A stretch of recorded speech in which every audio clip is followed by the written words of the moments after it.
It is now 6 p.m. on April 15th, 2025, and I'm going to call the City of Iowa City meeting to order. Roll call, please. Alter. Here. Burgess. Here. Harmson. Here. Mo. Here. Saleh. Yes, yeah. Teague. Here. And Wyline. Here. All right, welcome to your City Hall, to everyone that is in person and to those that are joining virtually. Welcome as well. First, we're going to move on to items number 2, proclamations. 2A is Arbor Day. Whereas the coming of spring produces a renewal of interest in tree planting for beauty, shade, conservation, and many other purposes beneficial to all people. And whereas the observation of Arbor Day has long been characterized by the planting and preservation of trees, and whereas trees in Iowa City beautify our community, increase property values, reduce pollution, lower interest, energy costs, and enhance the economic vitality of business areas. And whereas because trees absorb carbon monoxide and release oxygen, having a diverse and healthy tree population constitutes a major part of Iowa City's effort to mitigate against climate change. And whereas trees can provide natural air conditioning, the evaporation from a single tree can produce the cooling effect of 10-room size air conditioners operating 20 hours a day. And whereas evergreen trees can be used to reduce wind speed and thus loss of heat from our homes in the winter by as much as 10 to 50%. Now, therefore, I, Bruce Teague, Mayor of Iowa City, do hereby proclaim April 25th, 2025 to be Arbor Day in Iowa City, and I urge all community members to participate in tree planting and preserving projects throughout this year. And receiving this is Julie Seidel-Johnson, our Parks and Rec Director.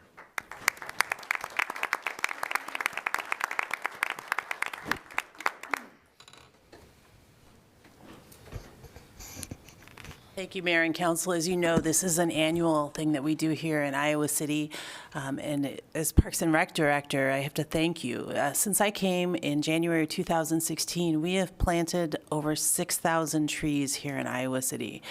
So at a time where there's so much like uncertainty around us and things happening, what's going to happen in the future, you've had 6,000 pieces of hope planted throughout to grow into the future. So I thank you for that, and thank you for having the staff and equipment to actually service those trees, because it's not just planting them, it's coaxing them along in these first few years and keeping them healthy.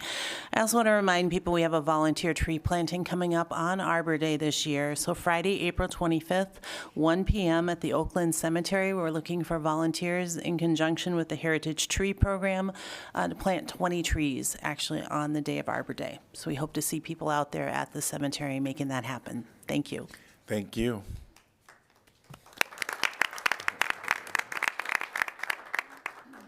To be Day of No Service Silence, and this is going to be read by Councilor Hermson. Whereas, to date in 2025, 563 anti-LGBTQ+ bills have been introduced across the country, 19 of them in Iowa. And whereas youth are especially vulnerable, with over half of LGBTQ+ youth reporting bullying or harassment in school due to their sexual orientation or gender identity each month. And whereas every April since its founding in the 1990s, students and allies protested discrimination by observing a day of silence followed by breaking the silence rallies to bring attention to discrimination against LGBTQ+ students. And whereas in 2023, this tradition morphed into the Day of No Silence in opposition to the current surge of anti-LGBTQ+ legislation, which was observed nationwide this year on April 4th. And whereas LGBTQ+ students must be able to learn, socialize, access support, live freely and safely as their authentic selves. And whereas racial equity, social justice, and human rights together serve as one of 3 key values in the city's strategic plan. Now, therefore, I, Sean Harmson, on behalf of Bruce Teague, Mayor of Iowa City, do hereby proclaim April 4th, 2025 to have been the Day of No Silence in Iowa City, and encourage community members to advocate for the rights of LGBTQ+ people, especially vulnerable youth, and to fight oppression wherever and whenever it occurs. And accepting the award is Doug Kolash, the chair of the Human Rights Committee.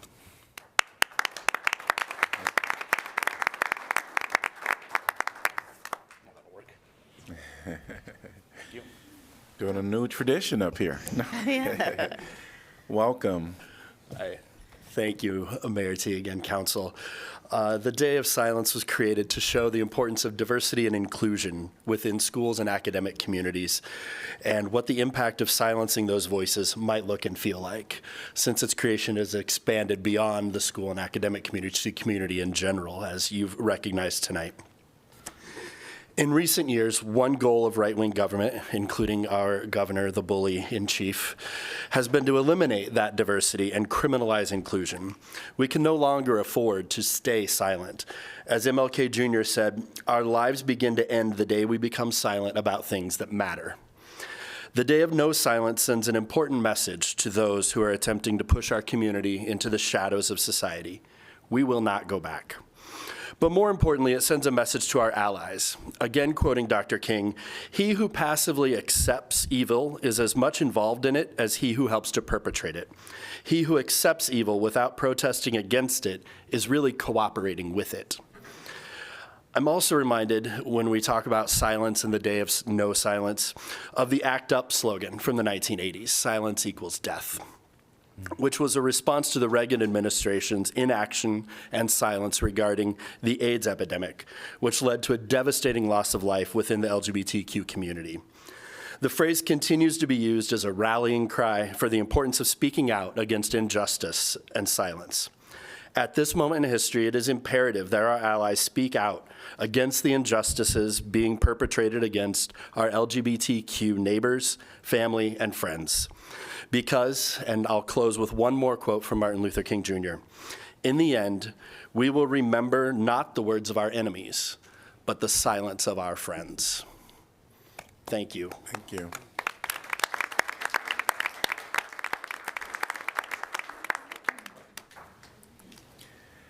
We're going to move on to item number 2C, Fair Housing Month, read by Mayor Pro Tem Sala. Whereas April 2025 marks the 57th anniversary of the passage of the Fair Housing Act, which initiates a national policy of fair housing for all who live in the United States. And whereas the Fair Housing Act prohibits discrimination based on race, color, religion, sex, handicap, family status, and national origin. And whereas the City of Iowa City additionally prohibited discrimination because of creed, age, material status, sexual orientations, presence or absence of dependence, gender identity, and public assistance source of income. And whereas fair housing is a positive community good, and whereas economic stability, community health, and human relations in all communities are improved by diversity and integration, and whereas acts of housing discrimination and barriers to equal housing opportunity are repugnant to a common sense of decency and fairness. Now, therefore, I, Mazahir Saleh, on behalf of Bruce Teague, Mayor of Iowa City, do hereby proclaim April 2025 to be Fair Housing Month in Iowa City, to establish Iowa City as an inclusive community committed to fair housing, and to promote appreciation activity by private and public entities intended to provide or advocate for equal housing opportunity for all residents and prospective residents of Iowa City. And here to accept is Rosina Malone and Catherine Davis.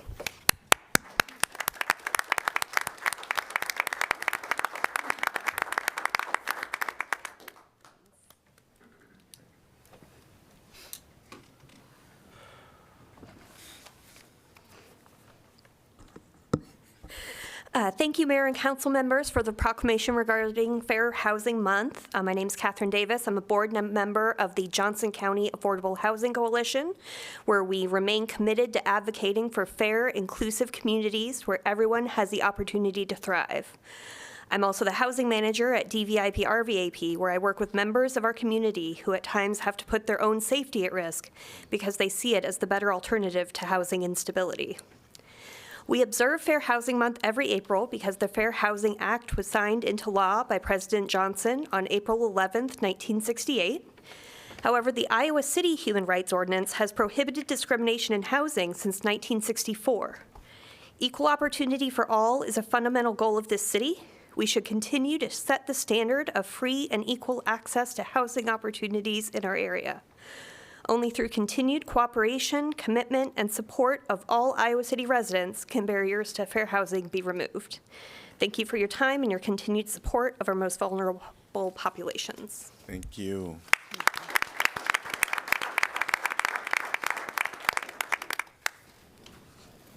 We're moving on to item number 2D, Sexual Assault Awareness Month Proclamation, read by Councilor Alter. Whereas sexual abuse, sexual violence, and stalking affect everyone, including children, causing long-term physical, psychological, and emotional harm. And whereas every 68 seconds, an American is sexually assaulted, and every 9 minutes, that victim is a child. And whereas approximately 70% of people affected by rape or sexual assault experience moderate to severe distress, a larger percentage than for any other violent crime. And whereas sexual violence in rural communities exists as a hidden, silent, and often unrecognized crime that is often underreported, it's widespread and affects every community member. And whereas through the inspiration, courage, and resilience of people affected by sexual violence, our communities are learning to better respond to the life-changing impact of sexual violence on individuals through systems and in the community. And whereas DVIP and RVAP has worked to end violence and abuse for more than 45 years through the collaborative partnerships of staff, volunteers, local municipalities, criminal justice, health and human services, faith communities, business leaders, and private community members. And whereas our community's achievements should be commended, and we must continue our commitment to respect and support those affected by sexual violence and to prevent future violence in our community. Now, therefore, I, Megan Alter, on behalf of Bruce Teague, Mayor of Iowa City, do hereby proclaim the month of April 2025 to be Sexual Assault Awareness Month in Iowa City, Iowa, and urge all people to work together to eliminate sexual violence, sexual abuse, and stalking from our community. And accepting this proclamation is Alta Medea, the Director of Community Engagement at DVIP.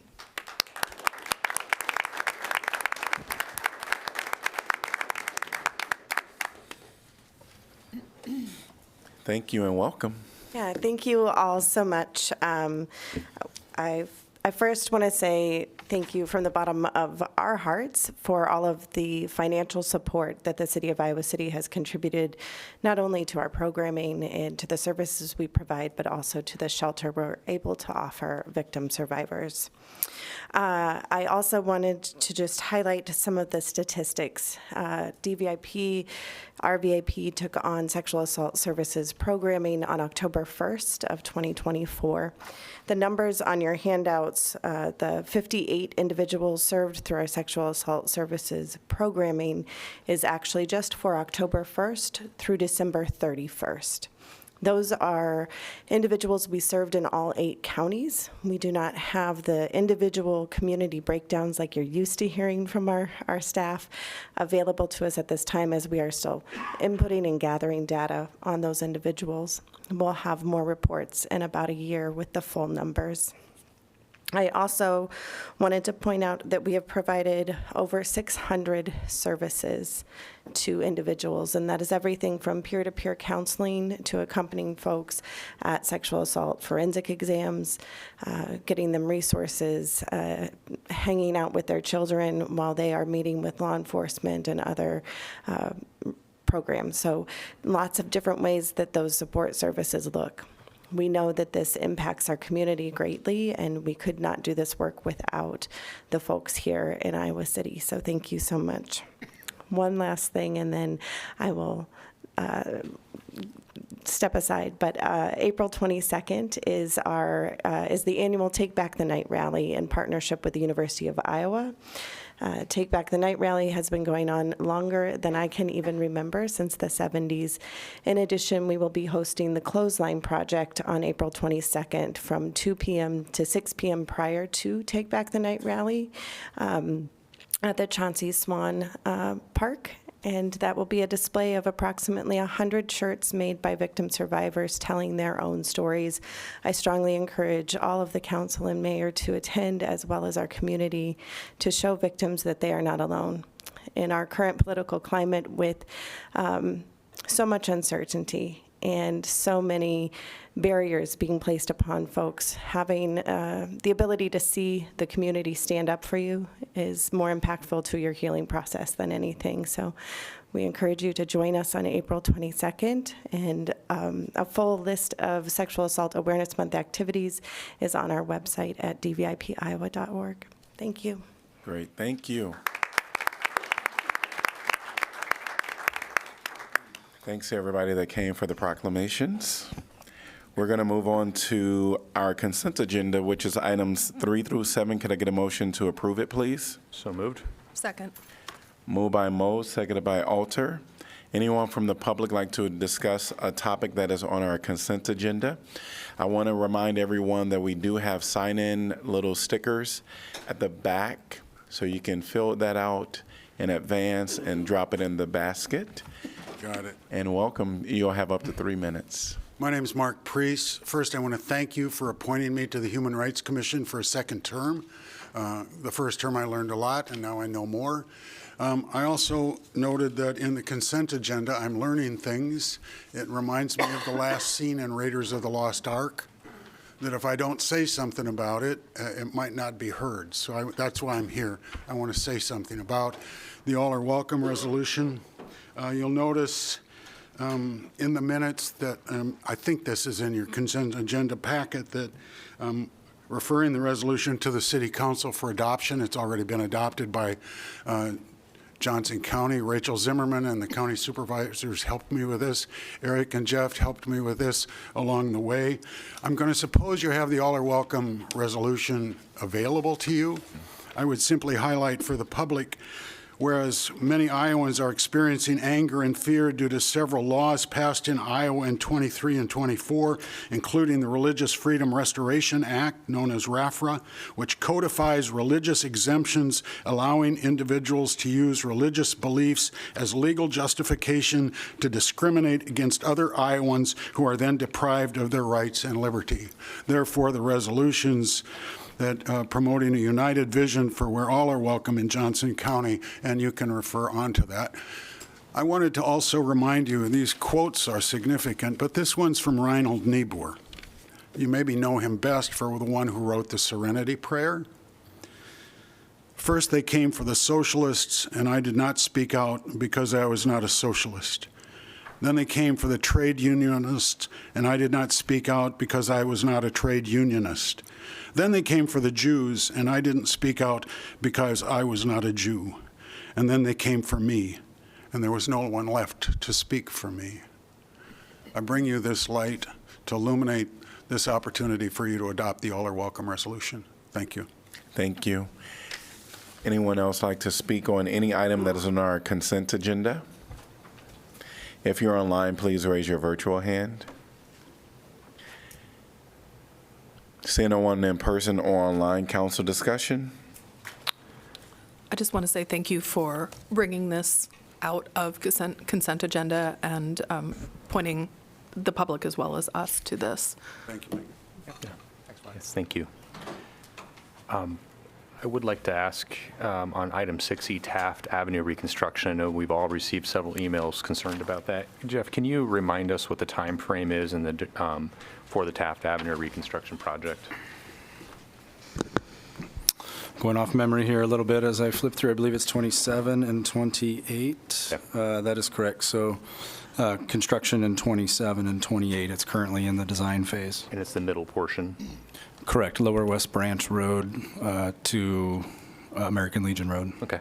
I received a lot of questions about that. And then the other one I had a question about on the consent agenda was 6I, and that would be the geo bond bidding procedure. Normally, it's something I wouldn't think at all about, but I know that like last week was the worst day for bond markets ever. What does that mean for the city if we have a really bad bond bid? How does that impact our budget, and how do we navigate that? Well, we are pretty conservative on the interest rates that we budget. Might need some help from Nicole here, but I believe we budget 5%. Yeah, 5% on our interest rates, and we historically have come in well below then.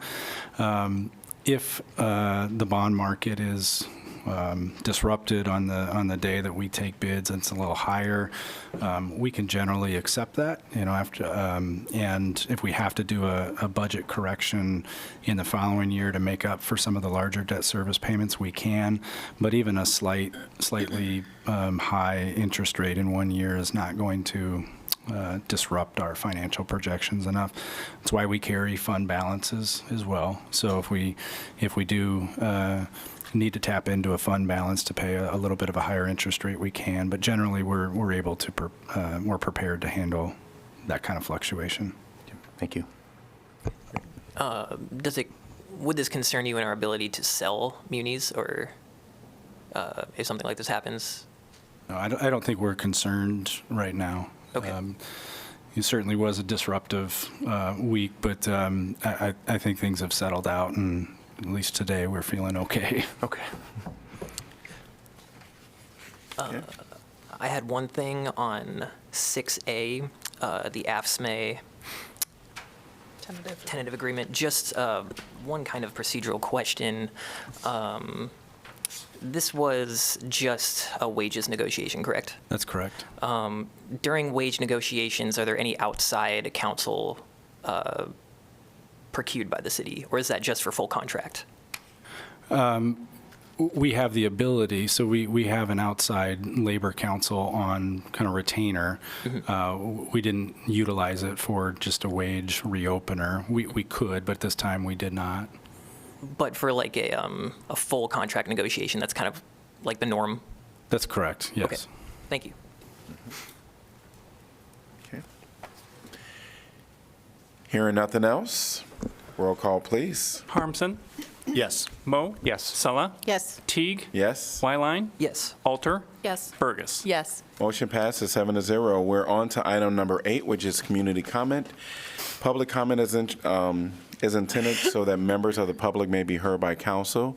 Because community comment is for items not properly noticed on the agenda, council cannot engage in discussion or debate due to open meeting laws. I am going to ask to see a raise of hands of everyone that want to speak during this time. I see one person. All right, we'll invite you up at this time. Welcome. And you'll have up to 3 minutes, and there is a sign-in. I've already done it. Great, thanks. Thank you.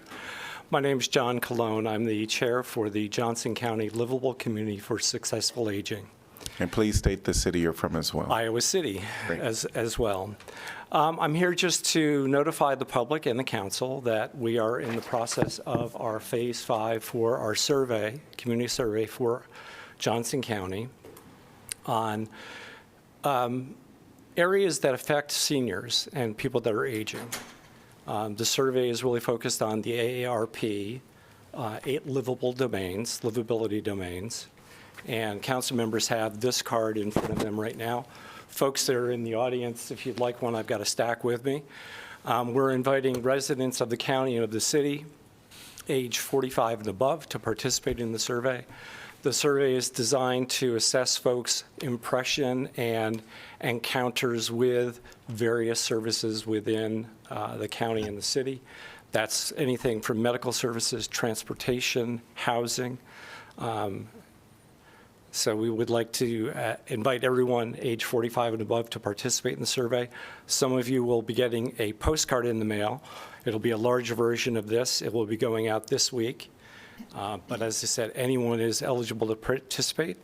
You can go to livablecommunity.org to fill out the survey. It's electronic if you'd like a paper copy. There's information on our website about how to obtain a paper copy and a return envelope. So it's short and it's sweet. We'd love to have everyone participate to get an understanding of how people are perceiving services that are available, and if they're not, what we can also do to help them connect with those services. We added a 9th area to the survey, which is disaster preparedness. I think all of us that lived through the derecho a few years ago and were impacted by it realized that we weren't prepared.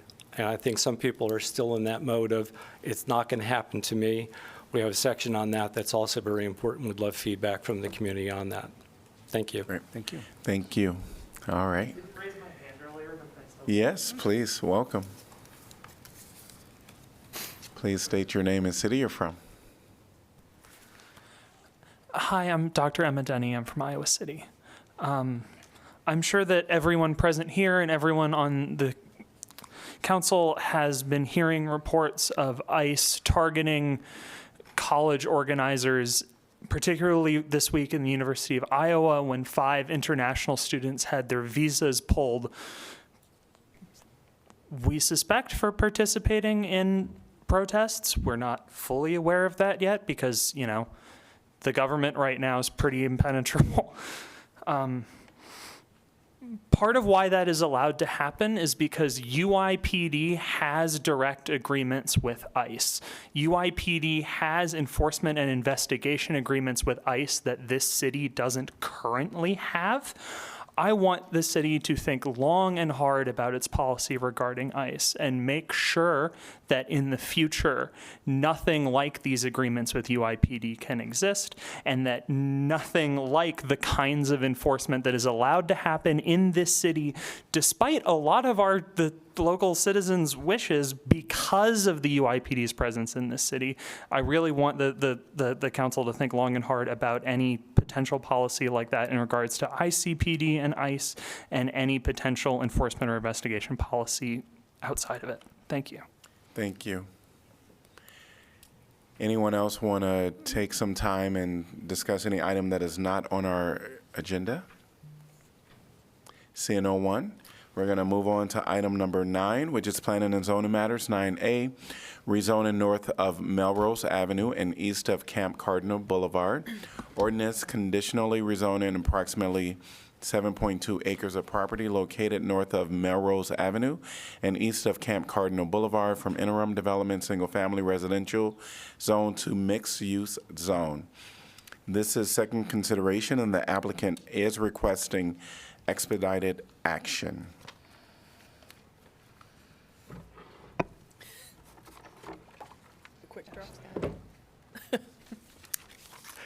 I move that the rule requiring that ordinances must be considered and voted on for passage at 2 council meetings prior to the meeting which is to be finally passed be suspended, that the first consideration and vote be waived, and that the ordinance be given second consideration and vote at this time.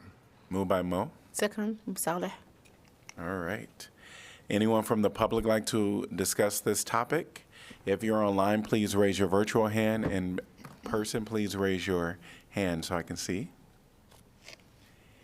Seeing no one in person or online. Council discussion? Nope. Roll call, please. Mo? Yes. Sully? Yes. Teague? Yes. Wyline? Yes. Alter? Yes. Burgess? Yes. Harmson? Yes. Motion passes 7-0. Could I get a motion to pass and adopt? So moved. Alter. Second, Mo. Roll call, please. Sully? Yes. Teague? Yes. Wyline? Yes. Alter? Yes. Burgess? Yes. Harmson? Yes. Mo? Yes. Motion passes 7-0. Could I get a motion to accept correspondence? So move, Saleh. Second, Burgess. All right. All in favor say aye. Aye. Aye. Any opposed? Motion passes 7-0. Great. We're on to item number 9B, rezoning portion of 691 East Foster Road. Ordinance conditionally rezoning approximately .06 acres for a portion of the property located at 691 East Foster Road from high-density single-family residential zone with a planned development overlay to low-density single-family residential zone. I'm going to open the public hearing. And welcome, Danielle. Thank you, Mayor and Council. Danielle Sisman, Neighborhood and Development Services. As the Mayor summarized, this is a request for rezoning. It is preceded by or also accompanied by a request for a transfer of land between two adjacent property owners for the triangle shown here on the screen. Because the two properties are not zoned the same, we can't administratively approve that boundary line adjustment until the zoning is aligned properly so that all of the land that would be assembled by the transfer would be under one zoning district. So the request before you tonight is to resolve that difference by rezoning the area in the triangle to match the area of the lot to its east, which is RS5. The applicant in this case is requesting this because they believe that will make the lot more interesting to buyers. So they hope to sell the land for eventual development as a single-family dwelling. So that is lot 25 of the subdivision to the east. And as I said, this is a rezoning to resolve that split zoning that would be created by the boundary line adjustment. In this case, it's being essentially downzoned from an RS12 zone with an OPD to it to an RS5 zone. The additional land area would be assembled into one single lot. Sorry, let me go back to this rezoning condition. As I've already stated, the boundary line adjustment that would actually change the boundary of the lot is administrative, but this rezoning needs to occur first, so that's one of our conditions. With all rezonings, we do look at the standard criteria of whether it's consistent with the comprehensive plan and compatible with the existing neighborhood. In this case, both the overall citywide comprehensive plan and the North District plan envision open space and or housing in this area, so it would be consistent with the comprehensive plan. There are also several goals and policies in the comprehensive plan that would support additional housing development in this neighborhood. It's compatible with the character of the neighborhood. The land, as it's being transferred, already has an easement on it, though, that would prevent development on that on the part of the land that has the easement. It's a conservation easement. That conservation easement's in place. It's maintained as the land gets transferred, so it's still protecting the sensitive areas that exist in the area, just simply adding an overall square footage to the lot. We do need to ensure, though, that city services can adequately service this lot. The road layout is already developed in front of this lot, but not in a manner that would allow, let's say, a trash truck to adequately pick up trash without having to make a complicated maneuver of backing up. So the request that is accompanied by another condition that pavement be installed similar to what you see on the upper right-hand side of this roadway, where there's kind of that circular bulb with driveways coming off of it. A similar amount of improvement needs to be made in front of this lot to allow those city services to be provided without having to back up. So just a quick overview of the land development process as it relates to this land. There are two subdivisions that were established in the 1950s and 2018 that are being combined into one lot. Resolving the rezoning so it's similar across both areas. The staff will take care of the boundary line adjustment once the rezoning is approved, and then any building permits that occur in the future. So again, just to summarize, there were two conditions envisioned with this rezoning as promoted by staff and agreed to by the Planning and Zoning Commission. So based on a review of the relevant general criteria, staff made that recommendation, and at its March 5th, 2025 meeting, by a vote of 6-0, the Planning and Zoning Commission concurred. The CZA has been signed and is in our possession. I'm happy to answer questions. Great. Here are no questions. Thank you. Is the applicant present and do they want to speak? Welcome. Thank you. Good evening. John Marner with MMS Consultants representing the developer. I have nothing to add, just available for any questions if you have any. Again, the goal is to create a more desirable lot. We understand all the conditions. As she said, the CZA has been signed and they're ready to move forward. Great. Thank you. Thank you. Anyone from the public like to address this topic? If you're online, please raise your virtual hand. If you're in the building, please raise your hand so I can see you. Seeing no one in person or online. Before I close the public hearing, just wanted to ask council if they're inclined to vote with the P&Z. All right, great. I'm going to close the public hearing. Could I get a motion to give first consideration? So moved. Mo. Second, Harmson. Council discussion. Makes sense. Yeah. Roll call, please. Teague, Yes? Wyline, Yes. Alter, Yes. Burgess, Yes. Harmson, Yes. Mo, Yes. Salah. Yes. Motion passes 7-0. 9C, rezoning North Governor Street, ordinance conditionally rezoning approximately 5.49 acres of property located between North Dodge and North Governor Streets from medium-density single-family residential zone, high-density single-family residential zone, medium-density multifamily residential zone, and multifamily residential zone to high-density single-family residential zone with a planned development overlay for approximately 0.17 acres, and to medium-density multifamily residential zone with a planned development overlay for approximately 5.32 acres. I'm going to open up the public hearing, and welcome.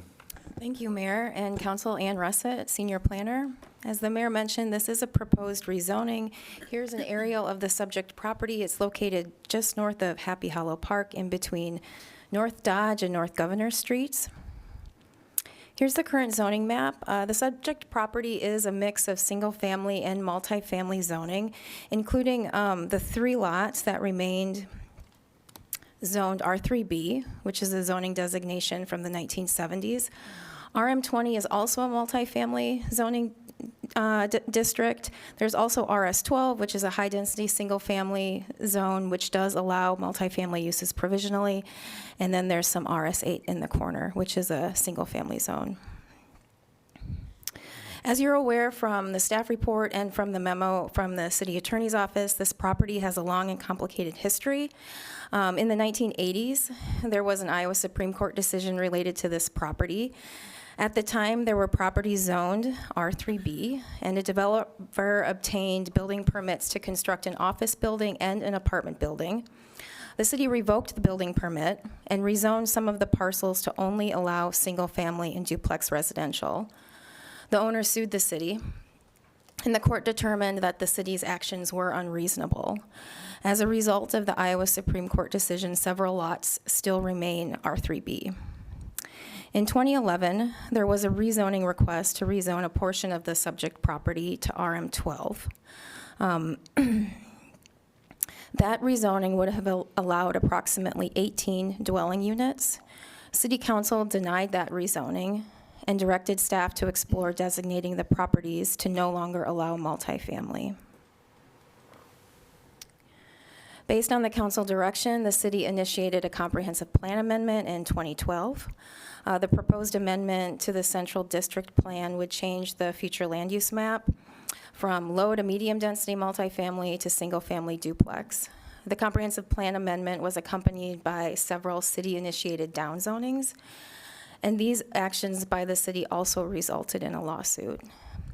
In 2018, there was TSB Holdings versus the Board of Adjustments, and the court determined that the Kemp decision from the 80s prohibited the city from enforcing the new zoning ordinance. So the property owner was permitted to move forward with multifamily development consistent with the R3B zoning. And they remain zoned R3B today.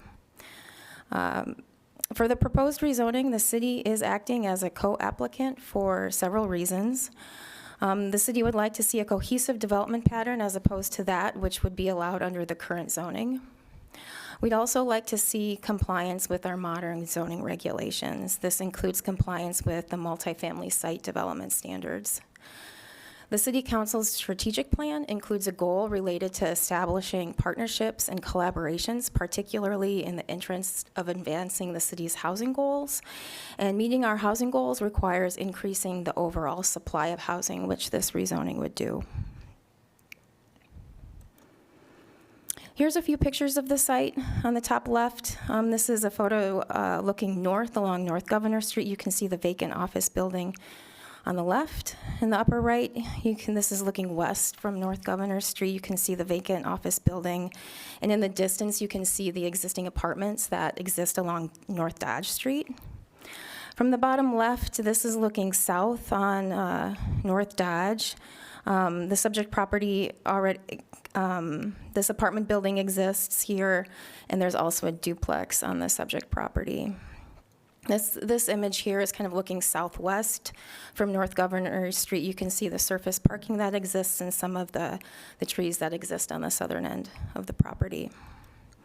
Here's the current zoning map, again, which I went over earlier. I just wanted to mention that the R3B zoning district does allow up to 15 dwelling units per acre. Based on the size of these parcels here, 85 dwelling units max would be allowed, and the maximum height in this zone is 45 feet and 3 stories. The proposed zoning is a planned development overlay with the portion zoned RS12. The majority is proposed to be RM20. The maximum density in the RM20 zone is 24 dwelling units per net acre, and the maximum height is 35 feet. The planned development overlay, the applicant is not requesting any waivers from zoning standards. The OPD is required due to impacts to critical slopes. And any future development must substantially comply with the OPD plan. There's one rezoning condition that we're recommending that subsequent to the rezoning that the land is re-subdivided to follow the lots and the new zoning boundaries. Here's the preliminary plan development overlay plan. The project proposes to redevelop the land along North Governor Street. This would include the development or the demolition of 2 existing single-family homes that are currently located in this area, as well as the vacant office building. 2 multifamily residential buildings are proposed, each containing 42 units for a total of 84 units. The plan shows stormwater being located on site. Open space is proposed in this area here. Parking is internal to the buildings, and surface parking is proposed behind the buildings. The plans also show the inclusion of a sidewalk along North Governor Street. Here is the landscaping plan. They're proposing to keep approximately 15 mature trees on the southern end of the property and proposing to plant another 54 on the property, several of which are street trees along North Governor. In addition to what you see here, the Planning and Zoning Commission is recommending a condition that S3 screening be provided along this southern retaining wall in this location. There are 2 criteria that we use when we review rezonings. The first is consistency with the comprehensive plan. And the future land use map of the IC 2030 plan shows that the majority of the site is appropriate for multifamily residential development. All properties along North Dodge Street in this area here are identified as appropriate for multifamily, up to 24 dwelling units per acre. The Central District Plan also shows a majority of the site as appropriate for multifamily. And unlike the IC 2030 plan, there are some areas that are identified as appropriate for open space and single family. The future land use map functions as a conceptual future vision. Both plans envision multifamily in this area up to 24 dwelling units per acre, which is the maximum density of the proposed zone. In addition to the future land use map, there are several goals and strategies that align with this rezoning, including encouraging compact, efficient development, encouraging a diversity of housing types, ensuring a mix of housing types in all neighborhoods, and supporting infill development and redevelopment. In terms of environmental goals, our environmental goals also encourage compact and efficient development and discouraging sprawl by promoting infill development and also improving overall access to parks. In the Central District Plan, there is a goal to promote the Central District as an attractive place to live by encouraging reinvestment and supporting new housing opportunities. The proposed rezoning would allow for more housing and the removal of the vacant office building. The plan also notes the existing R3B zoning in this area and states that the area should be rezoned to a valid designation such as RM20. Next is compatibility with the neighborhood character, and just to provide a kind of a summary of the context of this. this neighborhood. Happy Hollow Park, again, is directly to the south of the subject property. Across the North Governor Street, there is some single-family homes. To the north, there are duplexes, and further north, there are single-family. There's existing multifamily on the subject property, and further to the south, there's a single-family. In terms of compatibility, I want to talk about site design, open space, landscaping, as well as substantial compliance with the OPD plan. I did want to mention that one of the rezoning conditions that is being recommended is that prior to that replatting of the property, that the duplex that is located in this area be converted to a single unit to comply with density requirements. So here's the preliminary OPD plan again, and it was developed to fit into the existing mixture of residential buildings and that the neighborhood contains. The two block-scale buildings front North Governor in a manner that aims to reduce their visual impact from the public right-of-way. The northern building is positioned in such a way that the shortest end of the building fronts North Governor. For the southern building, it is positioned at an angle, which the longest side is also kind of pushed further away from North Governor as it extends. Open space is provided at the southeast corner of the site. The open space area is at an elevation that is higher than the building, so as people come up North Governor Street, they should see the open space area and in the background the building, which would be at a lower elevation. Both buildings will be 35 feet in height. And to the south is Happy Hollow Park.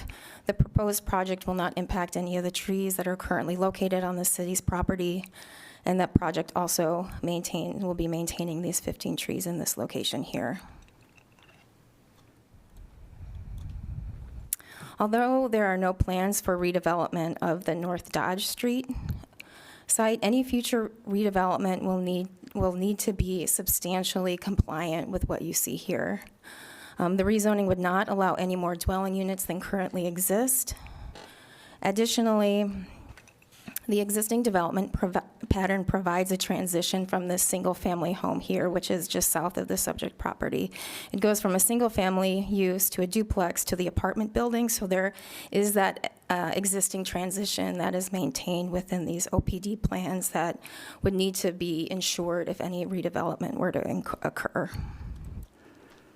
Here are the elevations for the proposed buildings. They have incorporated entrances to individual dwelling units from the exterior to create more of a townhome style feel, and this also helps to break up the long facade. As I mentioned, the property is bordered by North Governor Street and North Dodge Street. Both of these are arterials. They are currently operating under capacity. The site also has access to Iowa City Transit. This is an infill project, so there's access to existing sewer and water lines.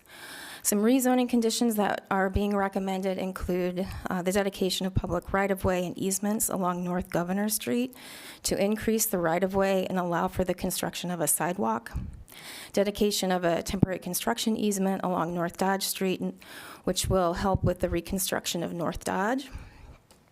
And the abandonment of existing water lines for the North Dodge Street apartments, which currently come off North Governor Street. Those new service lines will connect the water lines to the North Dodge Street main. The site does contain regulated critical slopes, and the proposed development would impact 86% of those slopes. This site and the site to the south have been altered by humans over the years. This is an infill site which has access to city infrastructure. There's access to transit, and the subject property is close to a park, grocery store, restaurant, and elementary school, and even the downtown. And this infill project will also bring much needed housing to our community. So in our review of the sensitive areas, we felt that the 86% impacted was kind of overcome by these other benefits that the project would provide. I also want to note that In comparison to some of the other sensitive area plans that the council has reviewed, there's only a little over 4,000 square feet of critical slopes. So even though it's 86%, around 3,000 square feet would be impacted. And I just wanted to note that the process whereby these impacts are allowed is through this OPD rezoning process, which the council is currently considering. So right now we're at the rezoning phase. We do have a final plat application in, a site plan in, and a design review case in. The final plat will come back to City Council. The other applications will be reviewed by staff. The applicant did hold a good neighbor meeting in August of 2024. Based on the review of the relevant general criteria, staff recommended approval of the proposed rezoning with 5 conditions. At the February 19th meeting of the Planning and Zoning Commission by a vote of 6-1, the Planning and Zoning Commission concurred with staff's opinion and recommended approval of the 5 staff recommended conditions, and they also discussed and added 1 additional condition. So these conditions include that the subject property must be replatted prior to issuance of a building permit. Prior to approval of the final plat, that duplex on North Dodge must be converted. Dedication of right-of-way and an easement along North Governor Street. Dedication of a temporary construction easement along North Dodge Street. The water service lines for the apartments must be fixed to come off of North Dodge. And the 1 condition that was added by the commission was the retaining wall being screened on the southern end to the S3 standard. The conditional zoning agreement has been signed, and staff has received several protest petitions. The 20% threshold was met, and the approval of the rezoning will require a supermajority by council. And that's all I have. Thank you. Any questions for Ann? Real quick one. Just reminding the density per acre between R3B and the proposed new density. What was R3B? I just missed that. 58 dwelling units per acre. And then the proposed, if we do this, the change would be to max of? 24. So 58 to 24. Okay. Anne, can you speak to the, just describe what the S3 screening is like? I made a note of that. Hang on.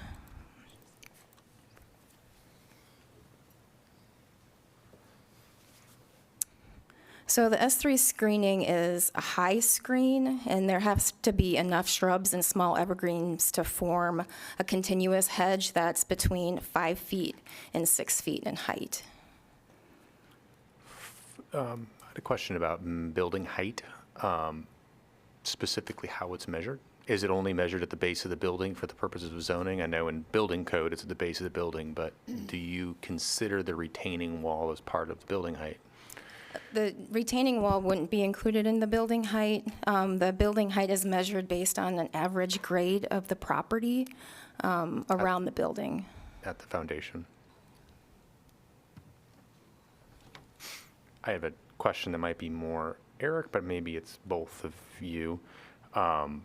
And that would be I'm still trying to tease out what it means to have these strange R3B zones trapped in the middle of Iowa City, and what our responsibility is to align that with our current comprehensive plan. And specifically, does being an R3B zone mean that we completely omit all of our Chapter 14 zoning requirements, or just the density requirements in consideration? Right, it's certainly a fair question. No, the court ruling, that is the second of the 2 cases regarding this, made clear that the city could rezone, but that the 3 lots in question that remain able to be developed at R3B standards, just that, need to be developed by R3B standards, which means, you know, anything that was not required by R3B back in 1978 would not be required of those properties. And I want to be careful to distinguish those lots as opposed to the others. But as Ms. Rusett made clear, what we're really hoping to achieve is, you know, something that's congruent, that you don't have kind of eyesores and so forth on 3 lots, and then, you know, modern zoning standards for the others. Well, and that's kind of what the R3B zoning, as far as I can tell from that zoning ordinance, has no requirements for screening, no provisions for sensitive areas, nothing, right? It's just build to 45 feet to 20 feet setback. Is that, and then there's no other rules? Is that how that R3B zoning works? Oh, sorry, did you want to? Is that your understanding of the zoning? Is it there's really like very few requirements for those sites? Yes, I would generally agree with that characterization, and I'll confess I am not an expert on R3B zoning. It's been obsolete for decades, but I did review it ahead of this meeting as I figured this might come up. There are some parking standards, and there are front, back, and side yard setback requirements. I mean, there are some things, but to compare the requirements back in the 70s to what's present now is apples to oranges. I mean, we have a far more comprehensive zoning code now than would have been the case back then. They would have to follow our current building codes, but nothing in Title 14. Is that? They would have to follow our building codes. I'll definitely agree with that part of it. I would say insofar as other Title 14 standards are concerned, I would say that anything that is incongruent with R3B, we would not be able to enforce on those 3 lots. And I also noticed in the R3B allows something called apartment hotels. What the heck is that? I can't recall if that was a defined term or not. I assumed that was for a hotel with longer stays as opposed to kind of single night stays. Okay. And so this would be if I'm tracking the argument correctly, the argument in favor would be that by doing this voluntarily in combination, we would basically be getting like a voluntary withdrawal of the R3B. Like they would be agreeing to not develop to R3B if we give the OPD. Right. This rezoning would forever put to rest this issue. R3B zoning would be dead in Iowa City. And yes, I would characterize clearly this as a compromise. Certainly, the city is not getting everything it would love. Neither is the developer. I think we're getting about the best project we can expect to get, given the court's ruling in 2018. So, I'm just going to keep rolling with questions. So our options are to accept this proposal, or if we deny it, we just can allow development at these strange, different hodgepodge conditions that if we just deny this application, they can develop at will on the parcels that exist? Well, there would be a couple things in response to that. One is I suspect we would face litigation to see whether in rejecting this rezoning, we are essentially not allowing for the 2018 ruling to take effect.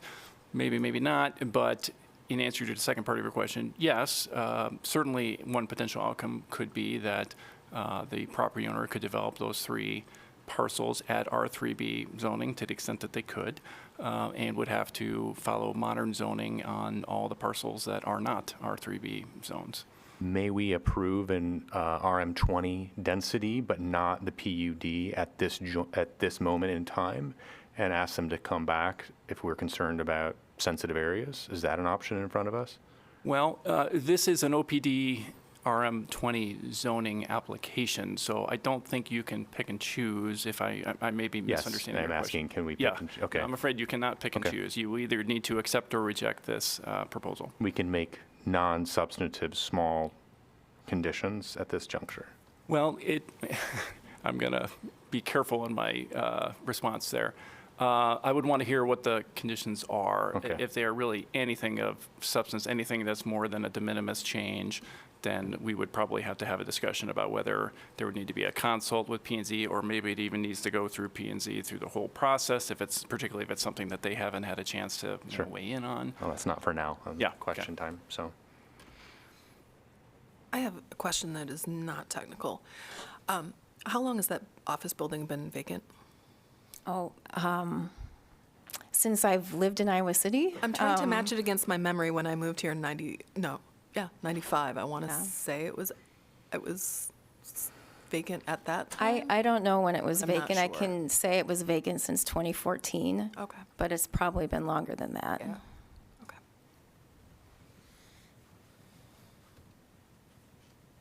Hearing no other questions. sorry, I got one more. So one thing about this site would be the sidewalk that is provided on the lot.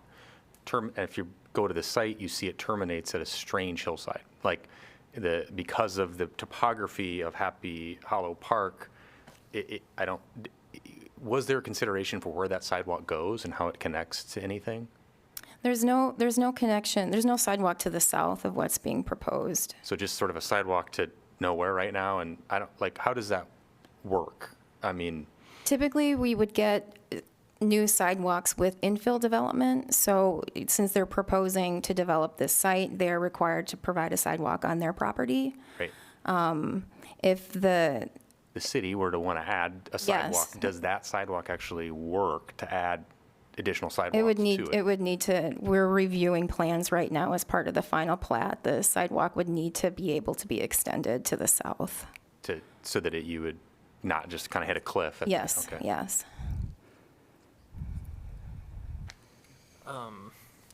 I had a question. I know that it goes by North Governor Street, which is technically a state highway, right? Yes. What type of I don't know, I'm not privy to this information. What type of maybe traffic-related regulations go along with zoning, if any? Yeah, that's my question. Yeah, we looked at traffic counts on North Governor to see what the current, number of vehicles that are traveling there per day right now are. And based on our traffic counts, the number of vehicle trips is well below the capacity. It's around 5,000 to 7,000 trips per day, I want to say, and the capacity for this state highway is probably around 16 to 18,000. Actually, can I follow up on his question? Good, thank you for that. Given that then this would create much more density and residents, has there been discussion or possible, forecasting of whether there would need to be some kind of signalization or something like that, given that the number of units and then potential people with vehicles? Yeah, since North Governor is well below capacity, there's enough capacity for the proposed development, and there were no off-site improvements recommended as part of the project.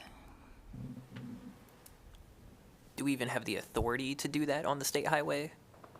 Any project in the state highway would have to be in collaboration with the DOT.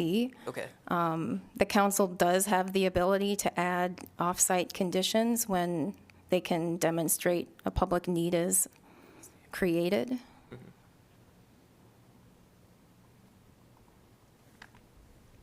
So just to be clear, so what you're saying is that if this were to pass, if it were to be built, and it would, to the cities and perhaps MPOs studies, say, this looks like this needs some kind of changes, we could take action with DOT or request that the DOT look at this to make changes to make it safer if need be. Yeah, I guess the assessment and the determination that was made by transportation planning staff is no additional improvements would be needed to accommodate the proposed development. I'm just saying that if in future, if this were developed and there was a perceived need, yes. then that door is open for investigation to make Yeah, changes. I think so, yeah.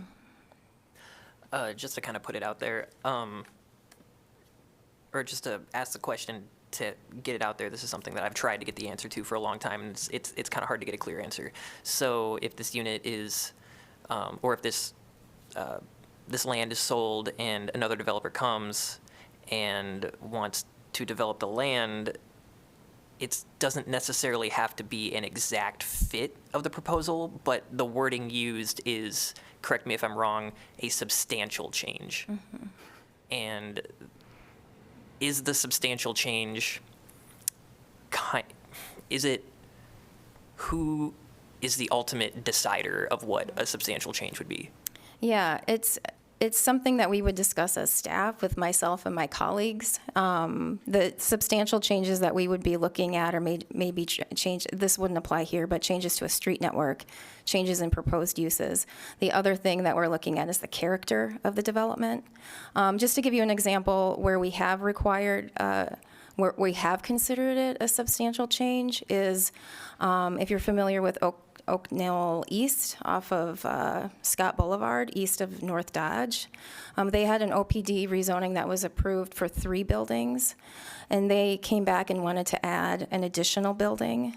And even adding that additional building, it could comply with the zoning regulations, it could comply with the density requirements, but just adding that additional building, staff felt was a substantial enough change to the character that we required that they go back for another rezoning. So that's just one example. Okay. Can you talk a little bit about city infrastructure that travels through the site? Is that a storm that goes diagonally through the site? And a sanitary trunk line. And they're both existing to Yes. remain, and that's why the buildings are positioned to avoid disturbing Yeah, them? that's part of the reason, because of those existing easements. And the retention pond is for additional stormwater on the parking lots and rooftops, effectively? Is that what the southwest corner is? Yeah, the new stormwater basin is required with this development, so it's accommodating the stormwater for this project. I'm going to go back to my first question. If we allow or require R3B, is there any provisions for stormwater management in R3B? I don't think so. I reviewed, again, skimming, No, not a deep dive, but I didn't see any. I didn't either, so. Okay. I guess just one more question, following up on Oliver's question about the amount of change. The final plat for this rezoning, if it goes through, would come back to council. Can you characterize maybe a little more what differences we could see between what's in front of us now and the final plat that would not require going back to the drawing board as far as the zoning? So the final plat is just going to show the lots, and they align with what is shown here, lots 1, 2, and 3, so that will be the same. The final plat won't show any of the buildings. The final plat will show the additional right-of-way that we've requested as a condition with the rezoning, the temporary construction easement, and those types of things will be shown on the plat. And the site plan review then would have the buildings and the pond and the screening? Is Yes, that right? yes. Okay. And that would be just at staff level? Yes. Okay, thank you. Real quick question, and maybe this is with the satellite view would be helpful to this one. Okay. I'm just wondering, because there's a stand of timber, a small stand of woods or trees there between the park and, again, the proposed changes. This kind of answers my question a little bit, sort of where does that cut across into what we would be preserving and how much of that would be the city side, just in terms of that tree cover there. So if I were to look at this, if I were to draw a line straight up the middle of this white sort of rectangular-ish shape. Like this? Yep, right there. That's the part that would stay that they would not be developing, is that correct? Or can you have I'm trying to overlay these two things in my mind. The proposed part that's, yes, so that So here's inside the blue here's the dotted lot line, I guess, for lot 1. Right. So it's closer to that existing building, I would say. So it might be something more like this, maybe a little bit to the left of center. Okay. Yeah, just curious what exactly that looked like compared to what's currently there. So that would be, some of those, that little bit of wooded area, and there's a lot of deadfalls and stuff in there too, so I don't know if that's something that would get cleaned up or not, but just kind of wondered about that. So thank you, that answers my question. This might be more for Julie or Jeff. I'm curious if there's any effort in our Parks Master Plan to address invest in Happy Hollow Park in the near future. Just redid some stuff. I know we just invested some there, and I wasn't sure if Yeah, I don't believe that there's anything in our 5-year CIP for Happy Hollow. There's been some recent investments in the playground, shelter, and restroom. Yeah, and the ball field. Anything, and the ball field, yes. Anything new would be minor, but no significant changes. And so no sidewalks planned for that site? No, but it's common when you get a development to move forward, if there's gaps in sidewalks, that the city would take a look at that. And I've shared the example currently with Monument Hills on the east side. That's a subdivision at the corner of Scott and Rochester that just started within the past year or so. And after that was approved, the city moved forward with an infill sidewalk trail connection into Calder Park to connect that new subdivision with a nearby park. Very similar situation to this. That was not on our radar at the time, and we made that a priority. So if this moves forward, staff can certainly begin the investigation of that sidewalk down Governor to provide access to Happy Hollow. Anybody that's kind of been by that hill, there's some sledding paths over there. So many are familiar with it. It's very steep and it's a quick drop. So I would expect that there'd be some significant work to put a sidewalk in there, and there'd be a lot of tree removals and a retaining wall that may not be ideal, but that could be a future discussion that we have with council on whether you want us to pursue that or not.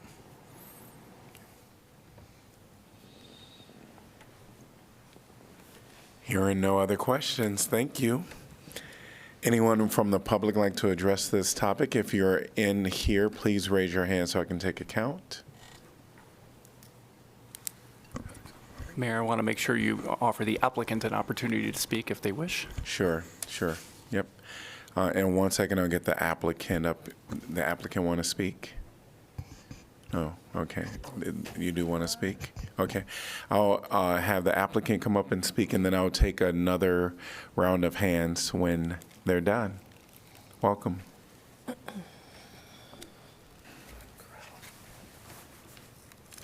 Thank you, John Marner, again with MMS Consultants. I just take a moment to thank Ann for that detailed staff report, for all the questions from council so far.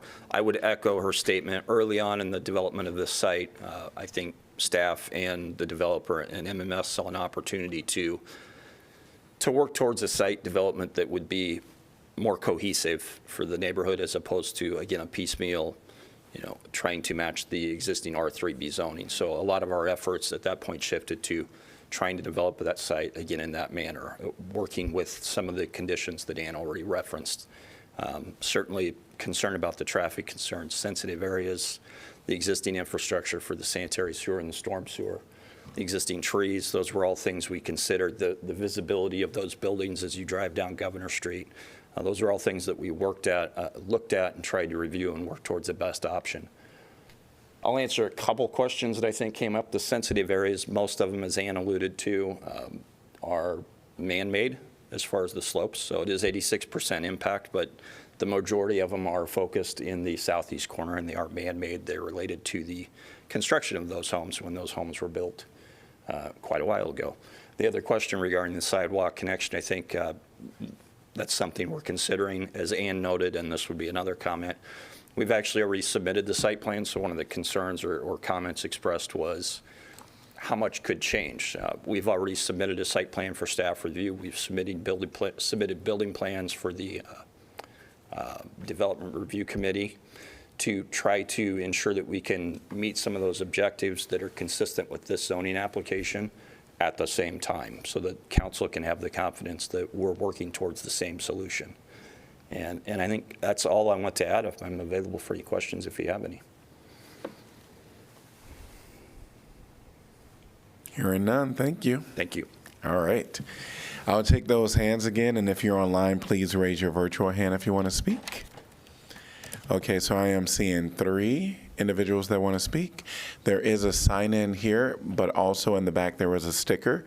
You can throw it in the basket. We ask that you come up at this time, and please give your name and city you're from.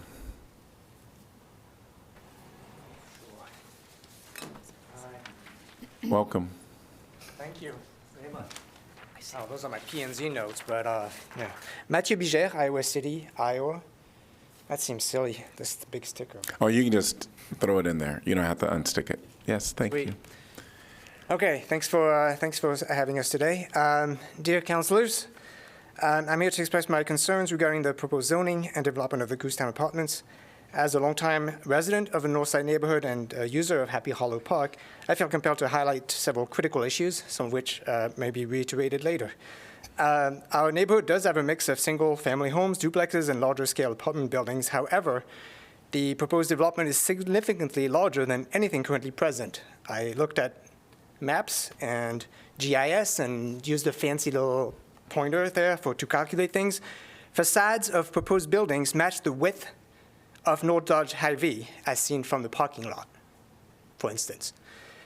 Or I work on campus. The footprint is about the same as McLean Hall or Jessup Hall on the Panic Rest. So I imagine that as you approach the building.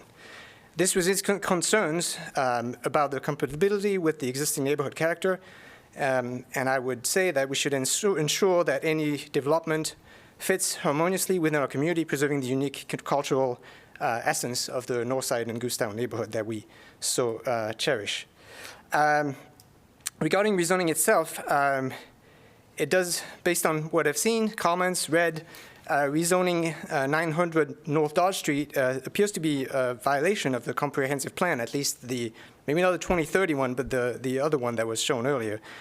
Historically, City Council and P&Z have recognized the R3B density on portions of the proposed zoning as a spot zone, and that was called a mistake. The Supreme Court did not obligate the city to include 900 North Dodge in this decision, nor did it, from what I've read, North 10 or any of the RS8 or RS12 lots on the property.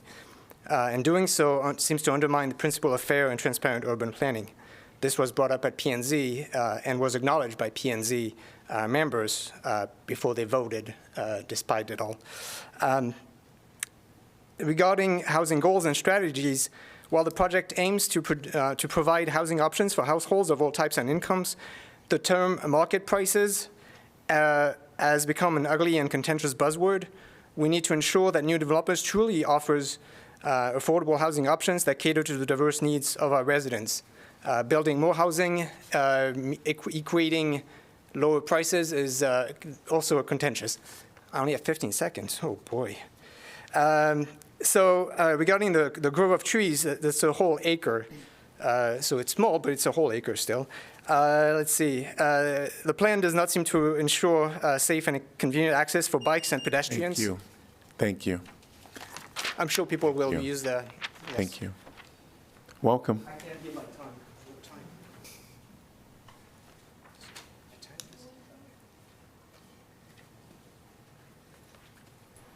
Please state your name and city you're from. I'm Audrey Barrick. I'm from Iowa City. Good evening, councilors and Mayor Teague. Welcome. Thank you for having me. So everybody wants 911 Governor Street area to be developed and the old social services building to be gone. And the city has worked hard, but we think the city can do much better than the current plan. I have 3 points to make. Number one, much more is being granted to Mr. Barkalow than is required by the Supreme Court decision. The court decision permitted up to 84 units to be built on 3 non-adjacent R3B plats. What is permitted, though, is not the same as what is feasible. Regardless of the court order, development potential for the R3B area is physically limited due to the odd shape of the court-imposed R3B zoning, the diagonal sewer easement that cuts across the properties, and the steep slopes on Lot 51. To wit, there is no building plan for that lot in the current proposal. It seems the city is concerned that if they don't go along with the current proposal, the development could be worse. However, it's unlikely Mr. Barkalow could, in practice, achieve the theoretical density permitted by the R3B zoning. Point number 2, the upzoning of the duplex at 900 North Dodge Street is in violation of the comprehensive plan. That duplex is designated as a single family and not multifamily, and as intentional transitional zoning between the RM20 to the north and the RS8 building to the south. That transition is removed by upzoning it. This property has nothing to do with the Supreme Court case. It was actually quite difficult for me to understand why it's being included in the OPD, as no rationale is provided in the staff report until it became clear that upzoning it is for the sole purpose of capturing and transferring unused density to apply to get to the 84 units. Rezoning 900 North Dodge Street is an overreach, which sets a precedent for future inappropriate rezoning and undermines principles of fair and transparent urban planning. The area is especially pedestrian unfriendly. Rather than taking this opportunity to improve that situation for the neighborhood, the development as planned adds substantially to and even entrenches the pedestrian hostility. The comprehensive plan does stipulate pedestrian access and safety as priority values in any new development. This development also has no walkway or trail into the park. Thank you. There's no relationship with the park. Thank you. Thank you.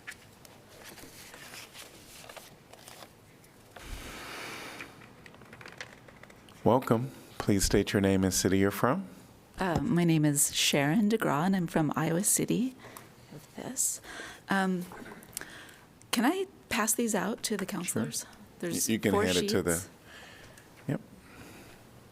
Can I get a motion to accept correspondence? So moved. Second. Moved by Mo, seconded by Burgess. All in favor, say aye. Aye. Aye. Any opposed? Motion passes 7-0. We'll start her time over again. Okay. If you, I'll wait. The clock is still running. Okay. If you look at the number of petitions that have been signed, representing property owners who are against the intensity, how intense the number of units and the number of bedrooms and the number of cars and vehicle traffic that will be coming in and out of this area, that's what all of those yellow houses represent. And it's significant to me to see that kind of citizen voicing its opinion and realizing that you as counselors, you're the people that we rely upon to further the wishes of what makes sense to the people living in the area. It's an area that is mostly single family or duplex housing. There are some apartments. The number of apartments going in there is just way too intense, way too many. If it could be reduced, that would be great, and it would be also nice to see a development that incorporates some affordable housing and some lower income housing along with market rate. But what you have proposed is only market rate. In order to get the lower income or affordable, we all know that you have to have an organization like a nonprofit that's dedicated to that interest specifically. So I would recommend at this point, rather than voting in favor of it, to hold out and do better. You can do better by simply reverting back to the R3B. Even though that seems static, you'll buy time, you'll get a better development in the end. One of the other main problems that I see with this is the impact that will happen to Happy Hollow Park in the way that is there an overhead that shows how close the building is to the park? It's really only 20 feet from the retaining wall to the basketball court. There's really no way you can put up 5 or 6 feet of foliage to conceal the retaining wall, but that's a huge, like 45 feet tall, very close to the basketball court. And I think what I'm saying when I say 45 feet is getting at what Josh was wondering about. If it's a 10-foot retaining wall and then a 35-foot building, that's 45 feet. And the impact visually of having a building backloaded onto the park as you're trying to use, enjoy, and admire the park is totally antithetical to what I think park design and city design is about. If there were a way that the city could purchase the land at a reasonable price, perhaps before the rezoning, that sounds good to me. So I hope that you vote it down tonight, knowing that you need a supermajority, and take some of the good and do a better design. Thank you. Thank you. Anyone else want to add to the conversation at this time? Welcome. Any other hands, because this will be the last opportunity? All right, and no one online. Welcome. Hi. Please state your name I'm and city Zach you're Johnston. from. I'm from Iowa City. I live like 6 blocks from here, and I wasn't expecting to speak tonight. Didn't we just get through regrading like all of the side lawns on Rochester, and it expanded like the length of the project for like a year or something to cut into people's yards and to have to redo like retaining walls and stuff like that? Like, doesn't anybody else think that this is going to cause that exact same problem? Because like on the south side, we was talking about the sidewalk, right? That grade is ridiculously steep on that south. It's steep in the opposite direction in the people's yards there. For the sidewalk to extend north, if you were going to extend it in either direction, you'd have to regrade those. And then also, North Governor is like the primary way that people in Goosetown get to North Dodge Hy-Vee, right? So are they going to be diverting traffic through like around Oakland Cemetery up North Summit? And like that's like a brick road which is barely one lane, and people park on one side of it. So how long will North Governor be out of commission while we potentially make all these changes to it, and how will the traffic work in the interim period of time? I guess is the point that I wanted to make up is just logistically, this could have an impact on businesses north of this location and on the community itself and their ability to go get groceries for an indefinite period of time. That's all. Thank you. I'm going to have you sign in at the desk there, please. Thanks. All right. So I've allowed for public opportunity to speak. Before I close this opportunity, I just want to make sure that we have 6 votes that are going to vote or tend to be inclined to vote with P&Z. And I'm going to look to make sure that I see 6. Okay. So I do not see a total of 6. So at this point, we're going to have we need a consult with P&Z. That's right. Okay. All right. So shall we defer this item? Yeah, so we're going to, yep. So if someone can make a motion to defer? I will move commission to defer. Moved by Saleh. Second, Mo. All right. And all in favor say aye. Aye. Oh, well, we should probably do a voice vote for this Well, one. I was thinking not only, actually, a voice vote would be fine as opposed to a roll call, but I wonder if we want to pick a date certain for when you'd like to defer this to. Now, to be clear, we normally have the consults at work sessions, and so you would be looking at the formal, presumably, for when you would follow up with that. May 6th. The only trick about May 6th is I'm trying to remember the dates. I believe that Planning and Zoning meets on the 1st and 3rd Wednesday. I'm looking, yes. So I think they meet on, would next meet tomorrow? Sorry? Well, yeah, it would be what, tomorrow and then the 7th? Am I getting that? No. Oh, okay. So the next meeting would be on May 7th. So not that we can't, bring them in for a consult on the 6th. We could do that. Would you like to handle it that way? Yeah, I think we reach out see if they can attend the 6th. Yeah. Okay. I think Yeah, that's what I'm seeing from council. If possible. Yeah. And then if not, we go to May 20th. Okay, I think it was Mayor Pro Tem's motion. I assume you consider that a friendly amendment to move to defer to May 6th? I would to defer it to May 6th. And seconded by Mo? Yes. All right. All in favor, any other discussion? All I wanted to say was this is extremely difficult zoning, I'm sure, for staff and, the city attorney and all of your people, like planning and zoning, like everybody's trying really hard. I just wanted to thank everybody for answering all of our millions of questions about this because it's so weird. I just wanted to acknowledge that, so thank you. Great, thank you. All right. Any other discussion? All in favor say aye. Aye. To defer? Aye. Aye. Any opposed? Motion to defer passed 7-0. Great. Can I get a motion to accept correspondence? So moved? Second. Moved by Burgess, seconded by Alter. All in favor say aye. Aye. Aye. Any opposed? Motion passes 7-0. Okay. We're on to 9D, zoning code amendment related to the form-based code zones and standards. Ordinance amending Title 14 zoning code and Title 15 land subdivision to adjust standards, increase flexibility, and clarify language related to form-based zones and standards. I'm going to open the public hearing and welcome. Thank you, Mayor. Danielle Sitzman, Neighborhood and Development Services again. As you introduced this is a zoning code text change. And I just want to start with probably the most important part of this. I'm going to go quickly through the actual code language itself, since that's pretty crunchy, and just kind of treat that with high level. But I want to give you the context, the background, and the intent of these changes, which is really the most important thing going into any zoning code text amendments.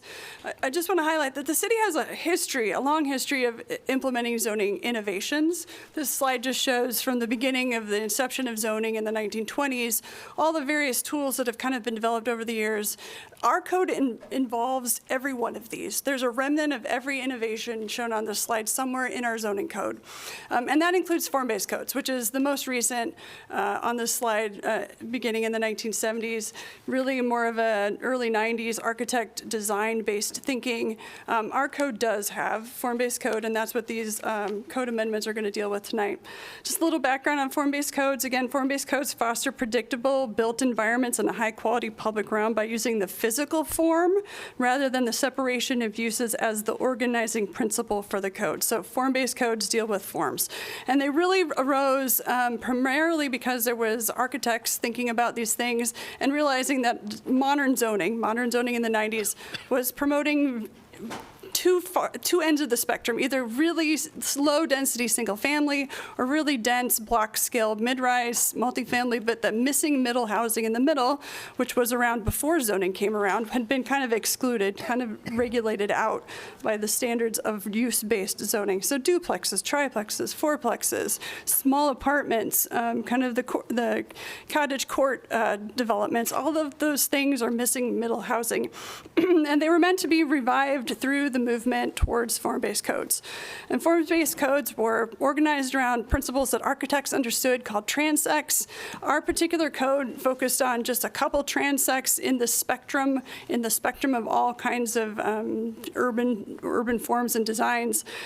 Because we were writing our form-based code for the South District at the time, and we were thinking about greenfield development or land that had never been developed before, and fitting in to our urban design standards, those standards that made most sense for the South District, which is really a suburban, maybe general urban transect in this scheme. So rather than using use-based descriptions to distinguish zoning districts, we use transects and we use buildings and street-inspired language to describe what our form-based code should do. So we did adopt a form-based code. It was in process between 2019 and 2021. We used Opticos Design as our consultant. They are a nationally known architecture and urban design firm. They helped us draft the maps that went with this and all of the code standards.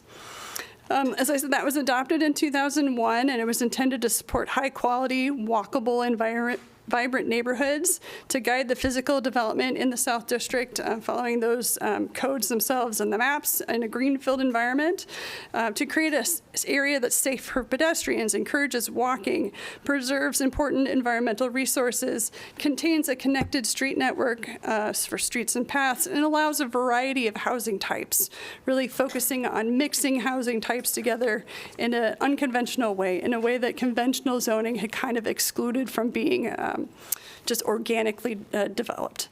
Now, with innovation, we know there's always opportunities to get things wrong, that there's always corrections that need to be made as they're actually tested. So we've identified challenges with our form-based code. Primarily, we've really not had any significant developments since we adopted our code in 2021.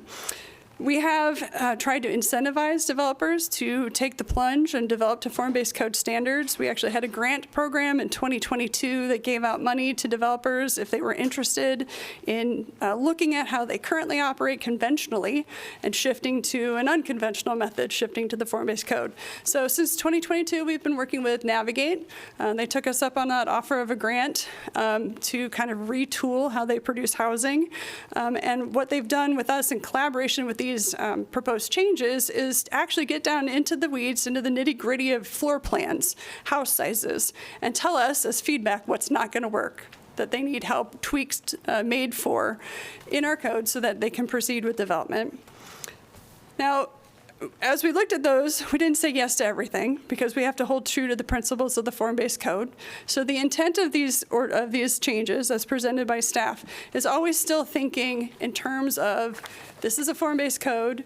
It needs to hold true to the principles in which it was developed through that long process with the community, 2019 to 2021, and that anything that we're suggesting tonight still holds those principles and still distinguishes itself from a conventional zone. So we didn't want to just say, okay, we need to adjust these standards and then end up basically taking two things that were farther apart and just kind of blending them so you couldn't tell anymore what was a form-based code and what was a conventional district. So at the heart of it, the intent of all the staff proposed changes that you're going to hear about tonight, try to keep true to those principles.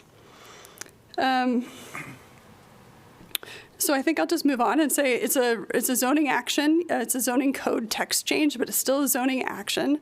So we always look at, like I said, consistency with the comprehensive plan. The form-based code is part of our comprehensive plan, so that's why we're staying true to those principles. There are still plenty of policy guidance in the comprehensive plan that helps us identify what those values are. Looking again at all of the desire to provide a variety of housing choices, housing types, a different type of housing, a different mix of housing, really to get at that missing middle ideal.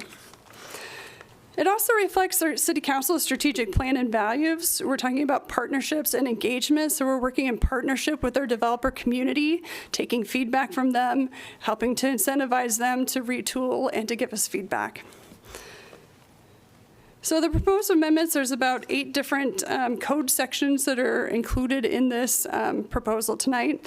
Overall, as I said, the intent really is to just improve and adjust our regulations to make them more feasible for actual development, to clarify the standards and remove unnecessary complexities. Unfortunately, we may have used some terms in our wording of the form-based code that are not standard terms for developers to understand, so we've had to explain them maybe too many times and realized there are other words we could use to accomplish the same thing. So maybe it's removing that complexity of language. We also want to improve the code's effectiveness and support its intended outcomes. And so we've proposed, as I said, a group of code changes under these 8 different, essentially chapters. So I'm going to go a little bit more quickly through these 8 large areas because I think of zoning code as a very crunchy, heavy on mechanics, heavy on the rules, lots of calculations or number crunching, and that's not really the important takeaway here. The important takeaway here is the intent of what we want to maintain and the way that we're going to make it more feasible and flexible. So moving into the first of the 8, building placement is really regulating setbacks and the orientation of buildings to create cohesive streetscapes, support walkability, and protect privacy between neighboring properties. What we've done here is adjust several standards. We have two different standards here related to setbacks. And when we start tinkering with setbacks, there's some other changes later in the code that I'll mention that flow out of once you change a setback, you have to change some other standards as well. But really, this is maximizing the building footprint on a lot. So we've minimized lot size by in the form-based code by creating small lots, but really what we're doing here is adjusting the standards for the setbacks so the proposed building on each lot could be a little bit bigger. It is a big leap for a developer to build a small building on a small lot. They're just simply asking us to allow them to build a slightly larger building on a small lot. The form-based code really is intended to create small buildings on small lots and keep prices low. The other change here is shown in these 2 drawings is to allow basically these rear garages to be for duplexes or side-by-side townhomes to basically eliminate the separation between each one. It's less efficient to build 4 little boxes in one long rectangular box. You basically build extra walls you don't need. And by eliminating those extra walls, they can reduce costs. So this is another one where this is in the rear, it's not visible, it's a lesser important standard. Staff is proposing this change. The second chapter has to do with building types, so this would be a mix of housing options, so things like houses, duplexes, townhomes. The standards here, again, are related to some of the nitty-gritty. This particular standard is for the houses that are large and small house types, tinkering with the wing dimensions. Really, the change in dimension here is to allow attached garages to be built to a more modern standard, so you could fit a car in your attached garage, have an attached garage. Really, the developer is telling us that we live in a climate where people want to have their vehicles protected and to easily get to them without going into the elements. So this dimension change allows a car to fit in a garage, as well as possibly stairs in the garage needed to circulate in the building. This set of drawings illustrates again how we would be eliminating some extra walls to eliminate extra costs. Basically, some of the wings of a building shown in the dark blue scenarios here, some of them are required to be offset from the corners of the main building. The developer community asked us to eliminate some of those, again, on the less visible rear facades, eliminating additional walls that would be built just to move that wing in when it could just as easily flow from the main wall. This particular standard is limited only to one-story ranch-style homes. The developer community indicated to us that single-story ranches were particularly attractive to individuals such as seniors and those with accessibility needs because they're easy to get into and out of. So we wanted to allow some code changes to encourage that particular type of housing, but limit it to buildings that are only one story in height, because the standard is essentially moving from a long, narrow building to a slightly wider ranch building. We didn't want the bulk of that wider building to be added to. So it's limiting this particular flexibility to just one-story buildings. This standard is related to cottage court. The cottage court building type. This is a 192 square foot increase in the lot dimensions that would be allowed for cottage court. This is, again, cottage court, but dealing with lot depth, basically allowing cottage courts, which are still the smallest housing type, allowed to be just slightly larger. A cottage court building would still be larger than our typical ADU building in a conventional neighborhood. So again, just slightly increasing the size of the smallest types of housing. This third chapter has to deal with architectural elements, and these are the physical characteristics of the building from the outside. So one of the standards that we had a request to change was the amount of glazing or windows on the ground floor of a building. Our current standard is that requires that 30% of the ground floor be glass of some type. And this was a really hard standard for the developer to meet. They actually convened a room full of architects and designed homes and then thought that this would not be an issue, but when they tallied it up, it really was quite a big difference between what they were proposing and what our code standard said. We actually took this one back to Optico's design to ask them what their opinion for the proposed reduction would be. And they told us that they've actually had similar edits to this standard in other communities that they have designed codes for. So again, innovation, learning from things as you go. This one is proposing the standard to go down from 30% to 15%. That seems like a large jump, but what we're really trying to ensure is that no side of the building is blank. So there's still a standard that there's one window per building side minimum. What we find is that typically the rear of the home has more windows perhaps than the front. And so it would be unlikely to have no windows on the front, but we were concerned about sides as well. So the standard simply drops that percentage, but still maintains some glazing on all sides of the building. And again, it was only intended to regulate the first floor. The building code still requires egress windows, so there still would be the windows needed for building safety. The fourth category is frontage types. I think that's things like porches. And there are several standards related to porches.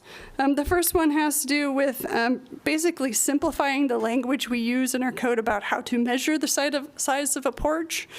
We had some standards that would have been that were pointed out to us would have been hard for us to even check at a building plan set stage, because some of the elements of a porch aren't really finalized by the builder or the person buying the home until the very, very end.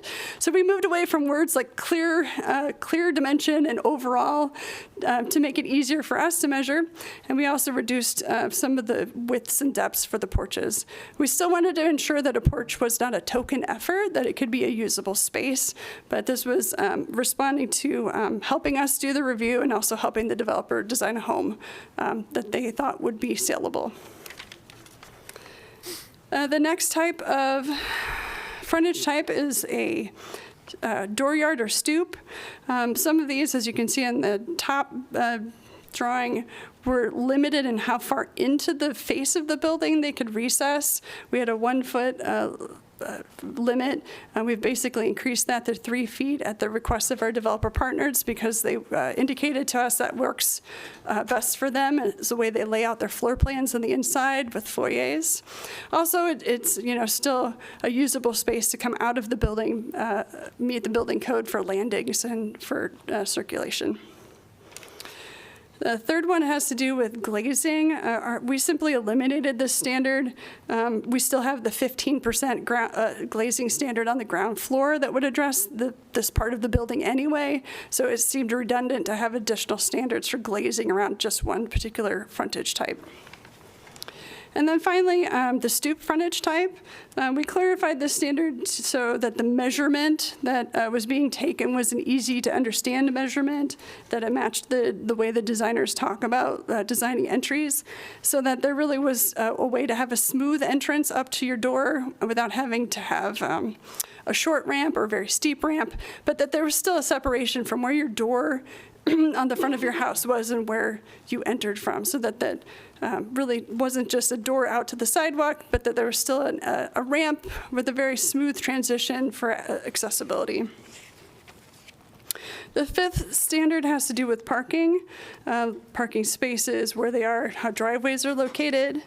In this standard, we had some wording in here about curb cuts, and we wanted to mitigate concerns about the visual dominance of curb cuts and to prioritize streetscapes. So we reduced our standard in the form-based code. It's still well above what a conventional standard, a conventionally zoned district would require. So we still preserve the ability for a pedestrian to walk down the street without having driveway after driveway that they have to traverse. The sixth chapter has to do with flexibility for unique situations. And so built into the form-based code are standards that can be tweaked a little bit or administratively waived a little bit through the process itself. This would be adding to that, because as we started to talk about the most likely land to be developed first in the form-based code district, it was clear that it was adjacent to conventional zoning districts, which were already built and had already kind of established block sizes and street networks that didn't work with the standards of the form-based code. So what we heard from our developer partners was they were going to have a hard time meeting the form-based code standards because they had to build off of what was already there. So they were inheriting a conventional zoning district neighbor, and it was hard to fit into our form-based code standards entirely just along those transition areas. We also wanted to make sure that regulated sensitive areas and other topographic constraints that might come up just on one-off situations could be handled easily without needing additional code changes or a lot of additional zoning actions. So this adds new administrative adjustments in those types of areas. Another kind of oddball flexibility that we needed to think about was driveway widths when two-way traffic has to occur, when it's not an alley-loaded situation. There are a couple instances with possibly cottage court where cars might need to go quite a bit of ways to get behind a building. They might need to pass each other, and so this was allowing an additional width in just those very rare circumstances. And finally, language clarification, not finally, second to last, language clarification and code cleanup. So again, I mentioned sometimes we use words as designers, as architects, that don't mesh with the way things are discussed in the industry. Sometimes we just get things wrong. So this is us responding to the really fine-tooth look that Navigate took to our code and helped us identify. Some of the things like encroachments into setbacks, we just needed to standardize typical encroachments into setbacks and itemized them here. We just missed itemizing things like bay windows and door surrounds and canopies and balconies and all the things the conventional code had already thought of but weren't really top of mind with the form-based code development. So this is just standardizing that. This change has to do with curb cuts. We were kind of using curb cut out of context when we really meant driveway width. So we're just saying driveway width so that it's clear when we talk about the width of a driveway where we're measuring it. This standard basically dealt with a very minor word that was causing a lot of concern about how much separation was a minimal separation. We like to use dimensions rather than some sort of subjective, what's minimal. We simply eliminated the word minimal here. When we say separation, we mean separation. So again, word choices. And then neighborhood plan is a unique feature of the form-based code. It's intended to itemize the changes, the little changes that add up over time as the developments occur in series, one after another, potentially different developers kind of getting that flexibility here and there. It was going to change the overall map for what we expected to see in the form-based code district. Previously, we were making it the responsibility of each developer to revise the entire form-based code district and give it back to us once they'd gotten their flexibilities. This code change basically says, no, you just need to track the ones in your own subdivision, in your own development, and city staff will take over tracking the whole so that no one developer is responsible for the entire thing. And this, again, this is code cleanup in this section just to add features to match a conventional zoning standard list of things that typically come up that just were not itemized. It's better to itemize so people know exactly what you're talking about rather than have the or similar category and then have to find out each time whether your thing is similar or not. And then code cleanup, we had several just typos and some scripts and fonts and things like that. So we're taking an opportunity this time to clean them up. And finally, we have Title 15. So Title 15 is land subdivisions. It's not something that's the purview of the Planning and Zoning Commission, so you won't see a recommendation from them on this one. But these are all changes that tie into the Chapter 14 changes. So this one has to do with block size adjustment.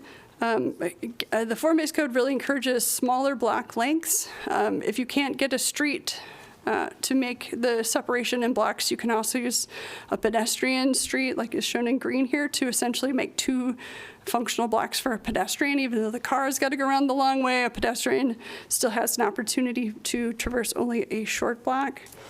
Without a pedestrian opening, this is an option for basically when it doesn't make sense to do that. We wanted to have the opportunity to create the flexibility to determine kind of on a case-by-case basis whether a pedestrian passage really made sense.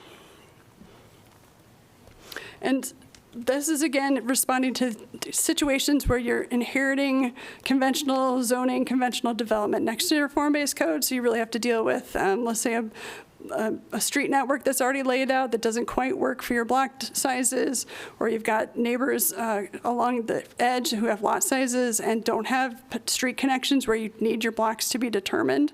So this allows the option, again, for flexibility, dealing with those first form-based code style developments that build off of conventional neighborhoods. And also when there's sensitive areas or other features that we want to basically not have blocks built through. So, talking just a little bit about this form-based code and the area that we anticipate in Sandhills Estates with Navigate being the next most likely development. As I said, this is kind of the history of the adoption of the South District form-based code, the comprehensive plan amendments that accompanied it, its adoption, and the grant program in 2022. Highlighted in blue are these text amendments. It's very possible hopefully as development happens, we learn more, we innovate more, and there might be some more changes that come your way. But at this point, we think this is a very comprehensive set that will incentivize and allow for development to happen. For Navigate or any developer really in the form-based code district, there still would need to be a rezoning to a form-based code zone. And then they would go through the typical platting, preliminary plat, final plat, and building permits.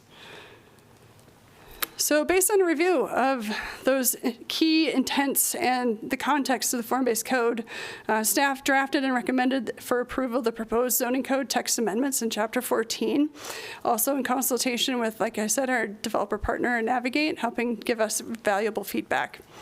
At its March 5th, 2025 meeting, by a vote of 6-0, the Planning and Zoning Commission concurred with staff's opinion and recommended approval of the staff proposed changes. There is also included in the ordinance changes to Title 15, like I said, that do not go to Planning and Zoning Commission and simply are coming to you with a recommendation of staff tonight. I'm happy to answer questions, or my staffer, Rachel Schaefer, who diligently drafted all of these, is here tonight if we get too crunchy. It's a lot of stuff. Thank you. Quick question on the glazing, the 15% to 30%. I was just wondering from an environmental perspective what the trade-off was between natural light and less R value that you get when you have windows instead of solid walls. So how does that balance out? I can tell you that was not a thing that Opticos Design built into their original proposal of 30%. I don't think that that was part of the reason that they proposed that, because when we went back to them and asked them, is 15% okay? What are we trading off for 15 to 30? They really didn't have an answer for us. They had said that they had adjusted that standard in other communities. So, you know, you have natural light, but you also have an opening in your wall that you're losing heat through when you have a window. So there's all kinds of trade-offs. I don't think that was part of the calculation at any point. Thank you.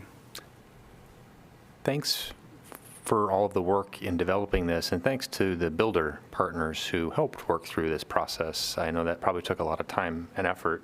On the glazing issue, you mentioned that Optico had a chance to kind of weigh in on that change that we were proposing. Did they weigh in on all of these changes, or No. just some? Just some. We didn't ask them on every single item. First of all, they're not under contract with us anymore, so we didn't want to wear them out with the small ones that we were comfortable with. So we just hit them up with the bigger ones, like the glazing that we thought was substantively different. Or could be. And that's kind of a lead up to my second question, and that's the memo for this does not have a fiscal impact. And I know that we hear all of the time that the staff time is always growing and growing and growing to review. Can you tell us what we're doing here with more form-based code revisions? Is this helping you guys review faster, or is this alleviating that So we haven't challenge? had one to review yet, Okay. which was part of what we were realizing with the porch standards. If we'd had one to review and we needed to make measurements and check off whether a proposal was going to meet the form-based code, that we would have some challenges with clear, rather than outside dimensions, trying to measure inside porch dimensions. That's not a detail that comes across on a typical building permit, residential building permit plan set. And then you have porch columns that get wrapped in things and would eat into that clear distance inside the porch. So we certainly didn't propose anything here we thought would make our jobs harder. Okay. This is all intended to streamline it for both staff and the developer. It seems like the larger developers are more equipped to deal with this. Maybe the smaller ones might take more time, though. I think any developer is going to need to think about something entirely differently to do a form-based code. So everything seemed to make sense, and it all, as I was looking at it, it's like these are ways to maximize land use and make housing as economical as possible, but maintain its attractiveness. Except for one, where it seemed like the cottage court concept was you were looking for bigger, less, like more space. What was the driver on that one? The other one seemed to be economizing, like making these things more affordable potentially, but that one didn't seem to work in that direction. I don't know exactly what the push and pull and the dimensions of that were. Rachel, do you know? Yeah. Come on up.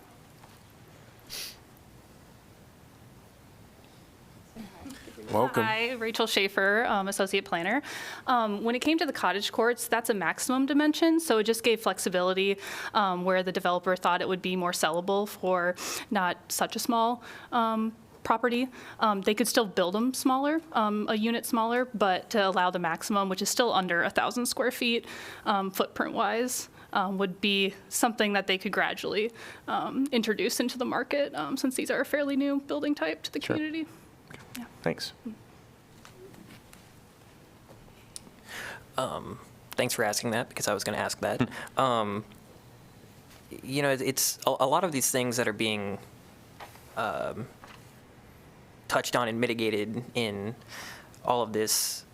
You know, it's like, for instance, the proposed wing on a main body of a house that the proposed update allows you to have one less wall construction. I'm just curious if you know if there is any, like, what the reasoning of the existing code was or is for being the way it is. Sure. I mean, Opticus is the whole purpose of describing a wing at all is to say that the principal building is most important and anything else is kind of secondary to it, and that you don't want your secondary things to overpower your primary thing. So the intention was that when you talk about a size of a house, you're talking about the principal main body of the house. You can have some extra things added onto it, but they shouldn't overall increase the area of the house, make it bigger and bigger and bigger. Because the form-based code is looking for smaller houses on smaller lots.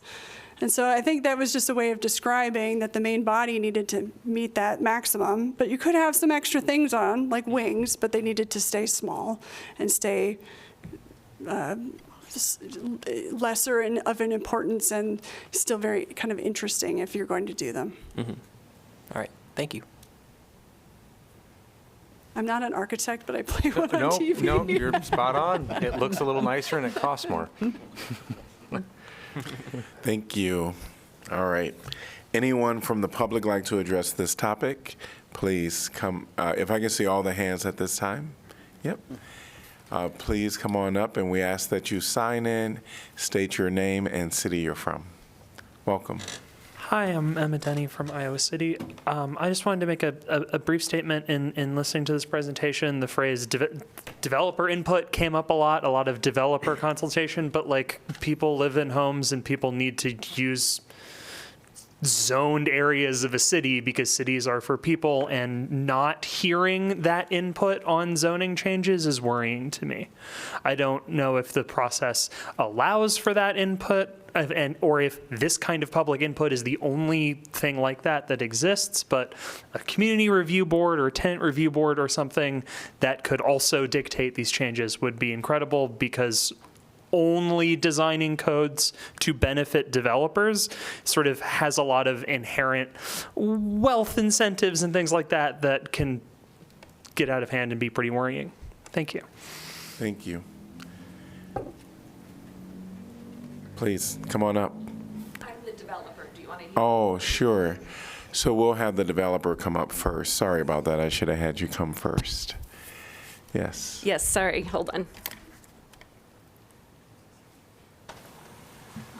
To be clear, this is a text amendment, not for any specific developer or any specific plan, so she's a member of the public like anyone else. So, okay, Correct. so you are given 3 minutes. Yes, that's fine. My name is Gina Landau. I'm from Navigate Homes. And yes, I was the one that was the point of contact with city staff.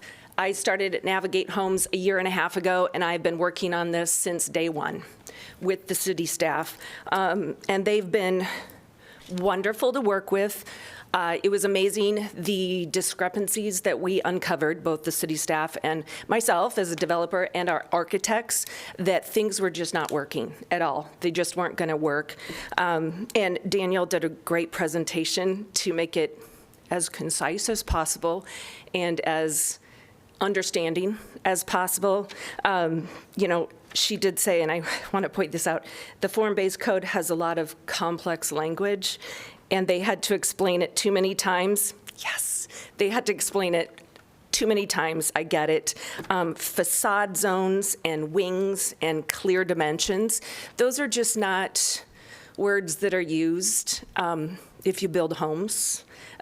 I've worked in the development industry for quite a few years, and I had no idea what some of those things meant. So doing these code changes is really going to make it easier, not just for Navigate Homes, but for all developers or all people that own land in the form-based code zone. And I do have to say, we want to build high-quality homes, but we want to be able to sell them, and we want to make them attainably priced and economical. So we're all on board with that part of it, too. So any questions for me as the big, bad developer in the room? We're just allowing for opportunity for folks to speak to council. Yes, correct. You're right. Thank you. Yes. All right, you're the last one up. Welcome.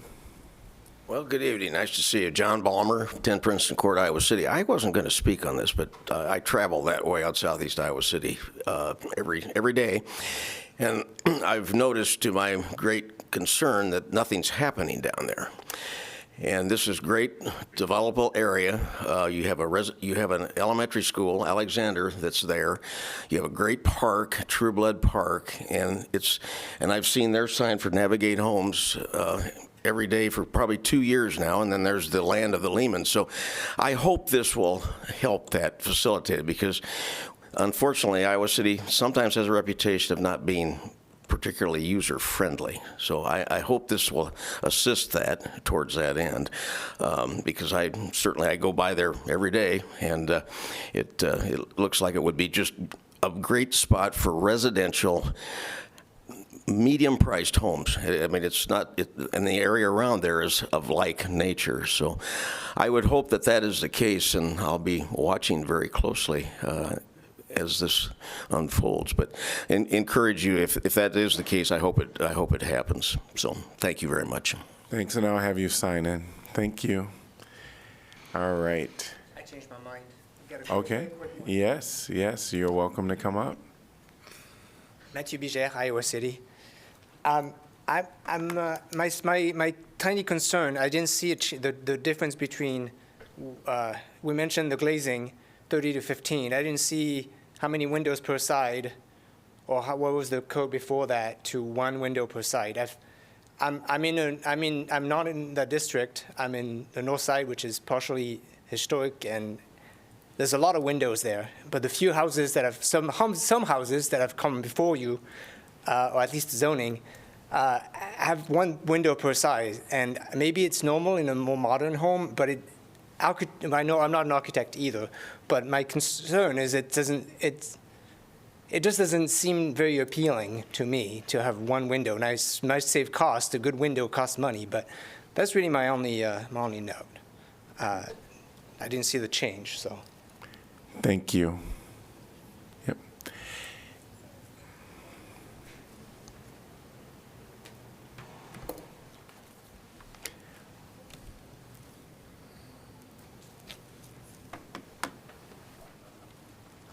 Welcome. Please state your name and city you're from.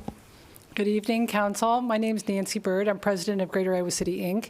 And I wanted to thank both staff and Navigate Homes for the work that they did to really work on the form-based code. We heard a lot about this during our open advocacy calls for the city of Iowa City. We had a lot of businesses involved in that, and development regulations often come up. And the form-based code in particular, recognizing that the city is looking towards walkable neighborhoods, we want to support that 100%, and also appreciate the fact that city staff listened to the comments and worked really hard on working on this. So thank you very much. I'm just here to commend you all. Thank you. Anyone else? I see no one online. See no one present. Before I close the public hearing, just going to ask council if they're inclined to vote with P&Z. Yes. Okay, great. All right. I'm going to close the public hearing. Can I get a motion to give first consideration, please? So moved. Second. Moved by Alter, seconded by Salah. Council discussion. Actually, I want to hop in first, if I may, because I was not on council. I was simply an interested resident of the South District when, oh my God, tell me again the name of the consultant? Optico. Opticos, thank you. When they came in. And so I was a part of that initial community feedback, and it was sort of a visioning project. What do you want in a neighborhood? And the things, and the way that it was explained to us was like, how does zoning in any way, shape, or form contribute to like the actual area that we're going to be living in?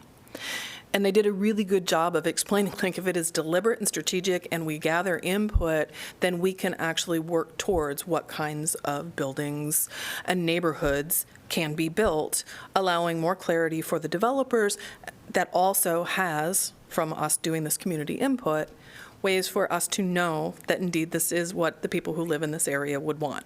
So with that as the backdrop, I listened to what these changes would be, and I think this is absolutely, it is a, to use the cliche, it's a win-win. The developer feels that they can create affordable or more affordable homes in neighborhoods in a way that they can understand what the intention is, and the people who will want to live in homes, and there are plenty of people in the South District and beyond who want to have neighborhoods that are deliberately designed so they're walkable near a retail, although we'll talk about that later, but have an area that is amenable to where they live so that they can walk close to parks, close to schools, churches, et cetera. I feel like the changes that were gone through by Danielle and the staff, thank you so much for walking us through them. I think that they seem to be absolutely in keeping with simplifying for developers with the backdrop of input from people who want to live in these homes, what that looks like. And these are simply the language and the codifications to be able to make that clearer to developers.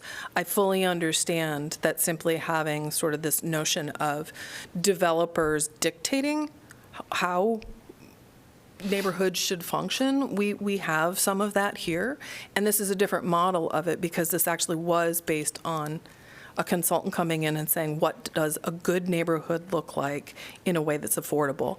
And these changes, to me, still reflect that streamlined intention while being true to it. So I just wanted to, I'm completely proselytizing right now, I recognize that, but because I was in on this before I had any thoughts of being on council, I think that these are some really good moves, and I hope that there is some movement that people will take a chance who build homes to say, now we can work with this and we can create more of a missing middle for a really great neighborhood that needs some more houses because we've got a lot of people who want to be homeowners. Right now it's still a very high rent district, and there are people who would like to own homes. We need more. Thanks for that. Megan, I had a similar experience, starting in the planning process and being able to provide input. I remember meeting at Grantwood Elementary, and talking about the South District plan, probably 2013 or so, and just sort of every iteration of engaging the community and coming back to talk about walkability, to talk about how many families in that area already live so close to the school, to talk about how the form-based code would allow for neighborhood commercial so that people could, have areas nearby to shop, and integrating the amazing parks that we have in the South District. So I think there was a really solid, robust process that also reflects the development values, I think, that are expressed in our strategic plan.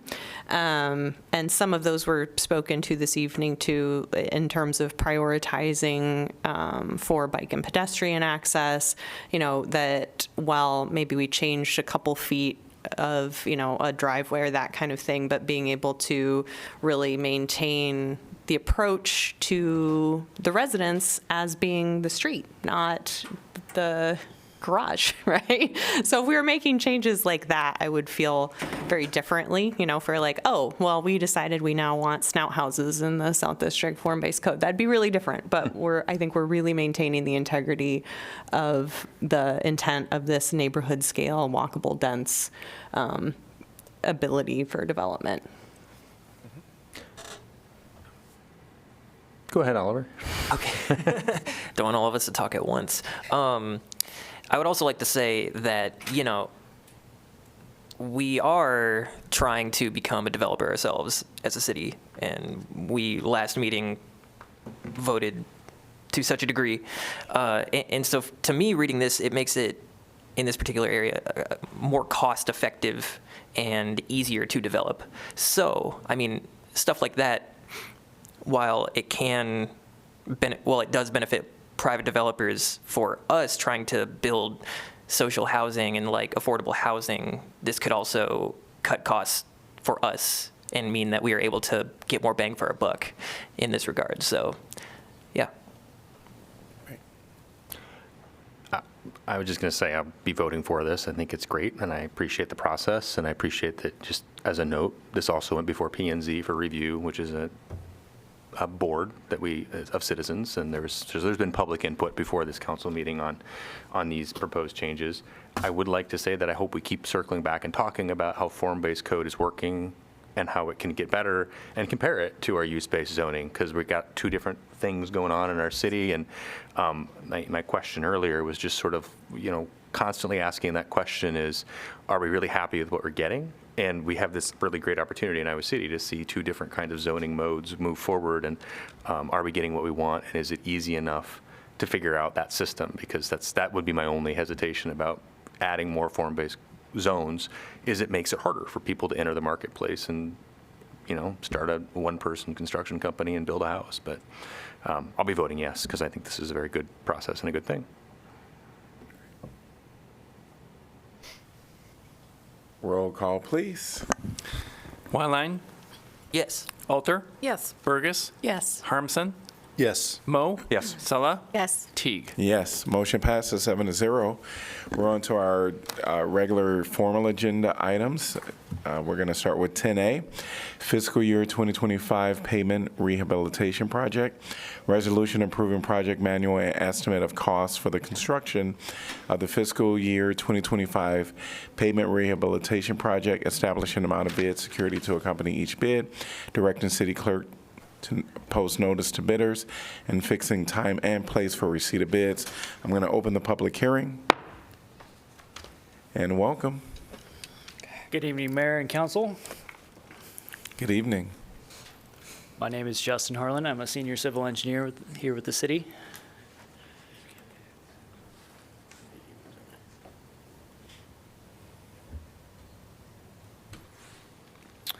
And this is the 2025 Pavement Rehabilitation Project. It's one of our annual pavement rehabilitation projects, annual project funded by the CIP. This project is very similar to what you saw on Park Road this past construction season. It consists of milling the existing asphalt, patching the existing pavement beneath.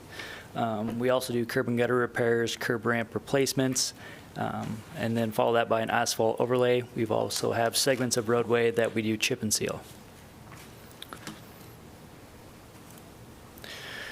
So we have 13 locations identified. All these locations were identified through our pavement management plan.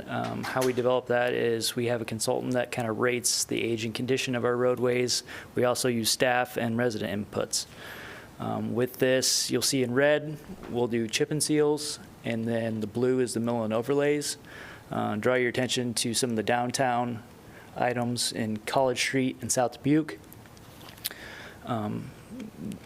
These items are going to be a phased construction, so we want to get these done prior to our students coming back with the U of I in August.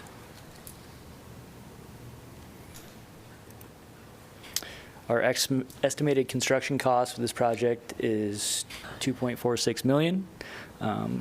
With your approval, we'll do the bid opening in May. Award the contract a little later in May, and then that phase construction will be June to November. A couple other things to mention is we do this annual pavement rehabilitation project to add value to our roadways. When we extend the life of our pavements, that tends to add value to make those go a little further. And with that, I'm going to open this up for questions.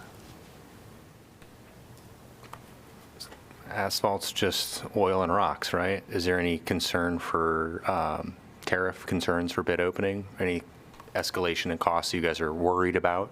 Certainly in today's conditions, there could be cause for concern, but from what we've seen in the bid environment around Iowa City, I don't believe that it will be a concern with this project. Okay. Hearing no other questions, thank you. Thank you.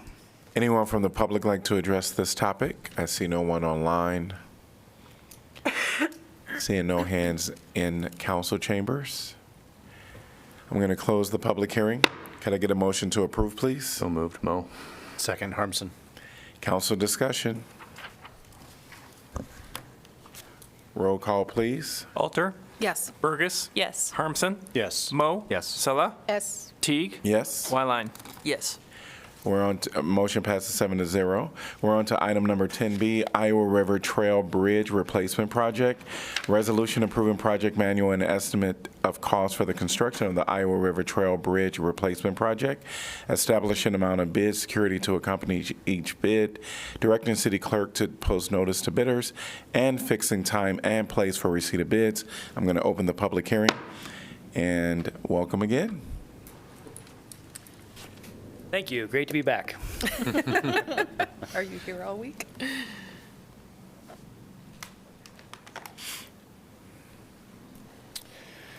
So this time I'll be presenting on the Iowa River Trail Bridge Replacement Project. So as you can see, the project is kind of located behind what would be Kelly's Auto and the Dairy Queen in that intersection, Myrtle Avenue and Riverside Drive. This area is right along the Iowa River Trail. It's known for its great views and access to both pedestrians, bicyclists, and various multimodal traffic. So kind of how we got here, I'll use the illustrations. The general trail and the trail bridge, both the north and south bridge, are in poor condition. We had a consultant evaluate the bridge. They rated it as in poor condition and recommended replacement of the trail bridge. With that, just using the equipment that we are going to need to do that, it will likely deteriorate the trail far enough that we're going to have to replace it. They further recommended that we replace the bridge with a segmental block retaining wall. There's some advantages to that. Reduced maintenance cost, it makes people feel a little more confident using that. And with the trail replacement, again, increasing that pedestrian and bicyclist confidence. With the trail at the south end, this would be located kind of underneath the railroad tracks there. There's several panels that need to be replaced, several supports that need to be replaced, and that's going to be included in this project. And of course, once we get done, we need to restore those disturbed areas that we've kind of used for construction and put those back. This fits into our strategic plan under the area of mobility.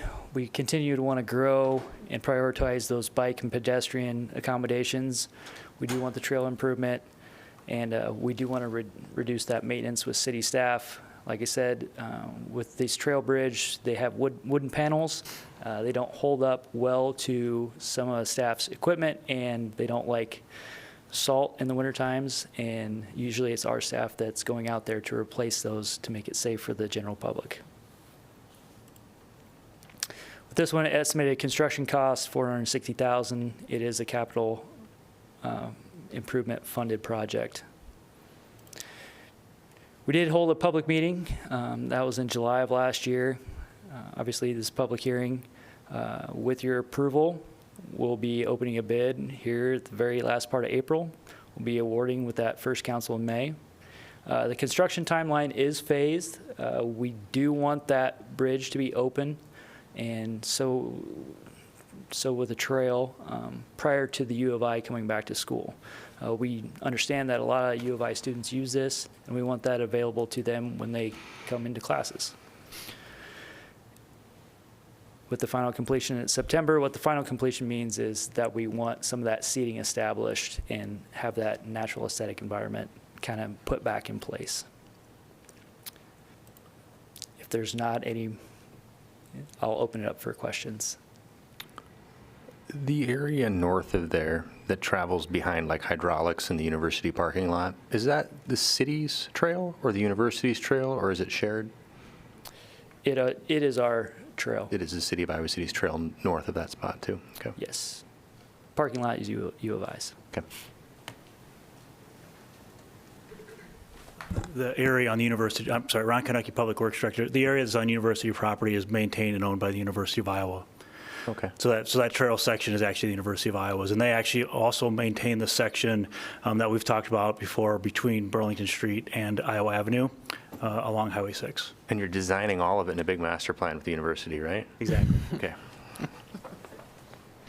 Justin, this might be outside the scope of your role, but I just want to make sure, since it's going to be closed for a lot of the summer, that we have some kind of detour markings or suggestion or something, because there's a lot of folks that do use that trail to avoid Riverside Drive and just getting north and south over Yes, there. we do have a detour plan in place. We'll actually be going in front and utilizing that sidewalk through there and then coming back down to the portion of the trail that will not be under construction. Thank you. Cool. Hearing no other questions, thank you.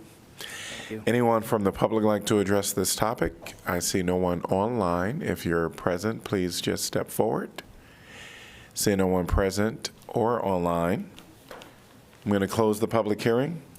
Could I get a motion to approve, please? So moved, Mo. Second, Alter. Council discussion.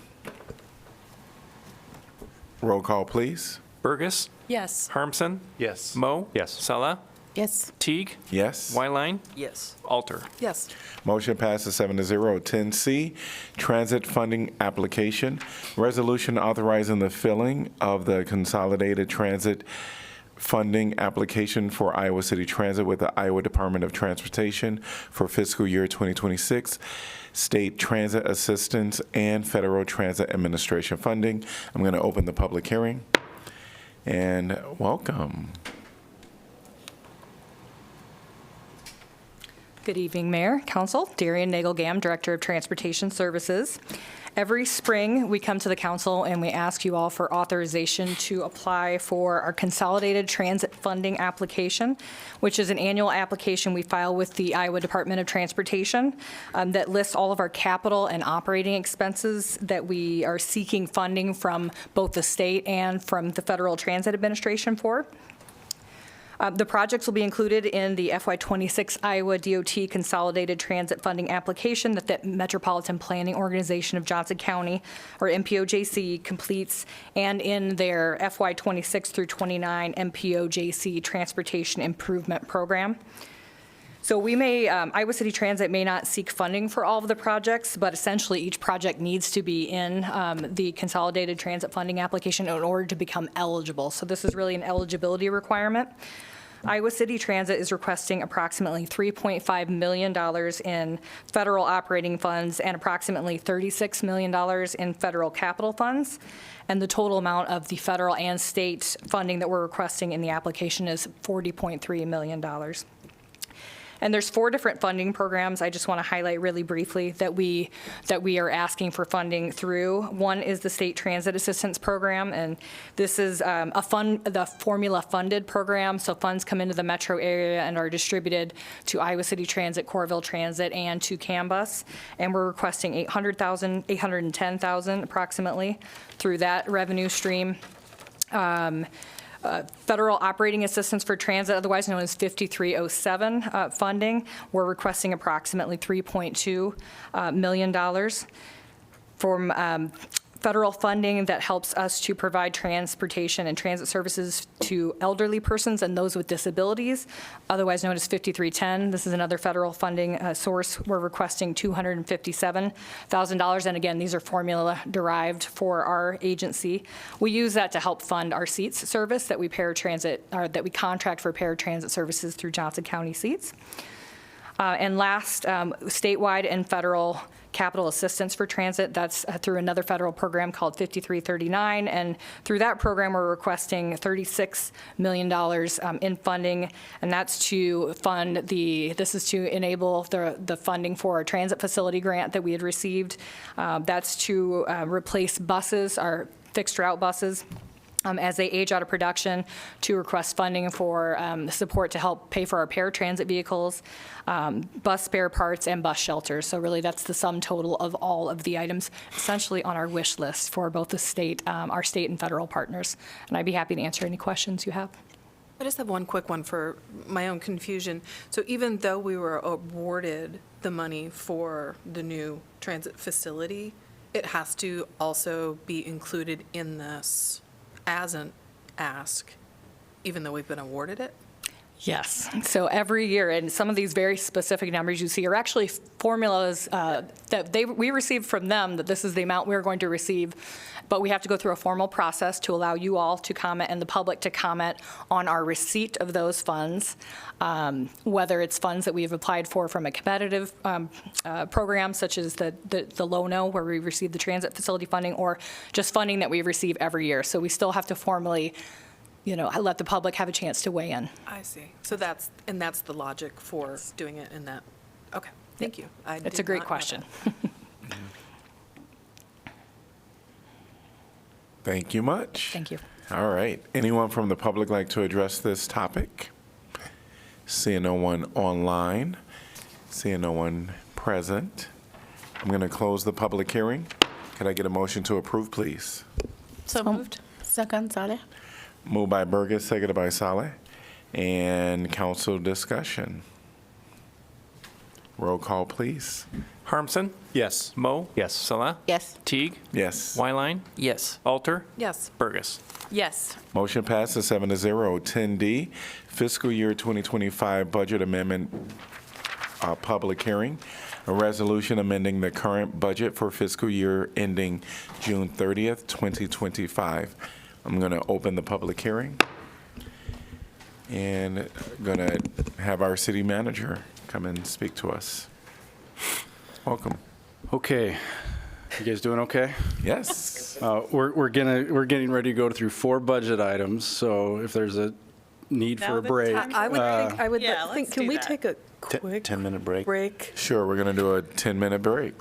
Okay. All Thank right. you. Glad someone else said it. Great. Not me. I was like, oh my God. Great. I don't know the rules about that. All right, we are on item 10D, and this is the fiscal year 2025 budgeted amendment public hearing. And we have our city manager, Jeff Fruin, to kind of lead us through this. Thank you, Mayor and Council. You have 4 budget items remaining on your agenda tonight. And if okay with you, I'm just going to speak to all of them at once. You'll still have to go through each of those public hearing processes, if that's okay. All right, so for the fiscal year 25 amendment, which is the vote in front of you, this is our second budget amendment of the year. This is a routine time of year in which we will come and offer a budget amendment.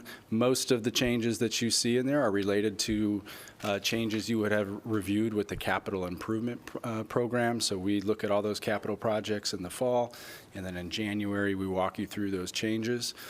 Some of those changes affect the current budget year that we're in, and those amendments would be before you. There was also a $100,000 transfer that was missed from the road use tax fund to the capital fund to support our infrastructure projects. That's recognized in there. And everything else is very small, routine with no substantive impact. There are no impacts to property taxes or changes in the levy included in this amendment. With no questions, we'll move on to the fiscal year 26 budget. This is the budget year that will start in July and carry through June of 2026. Just as a reminder on the schedule for this budget, We start in September, so in this case, September 3rd, 2024. We talk big picture priorities with the council, make sure staff is aware of any new initiatives that you would like to see funded.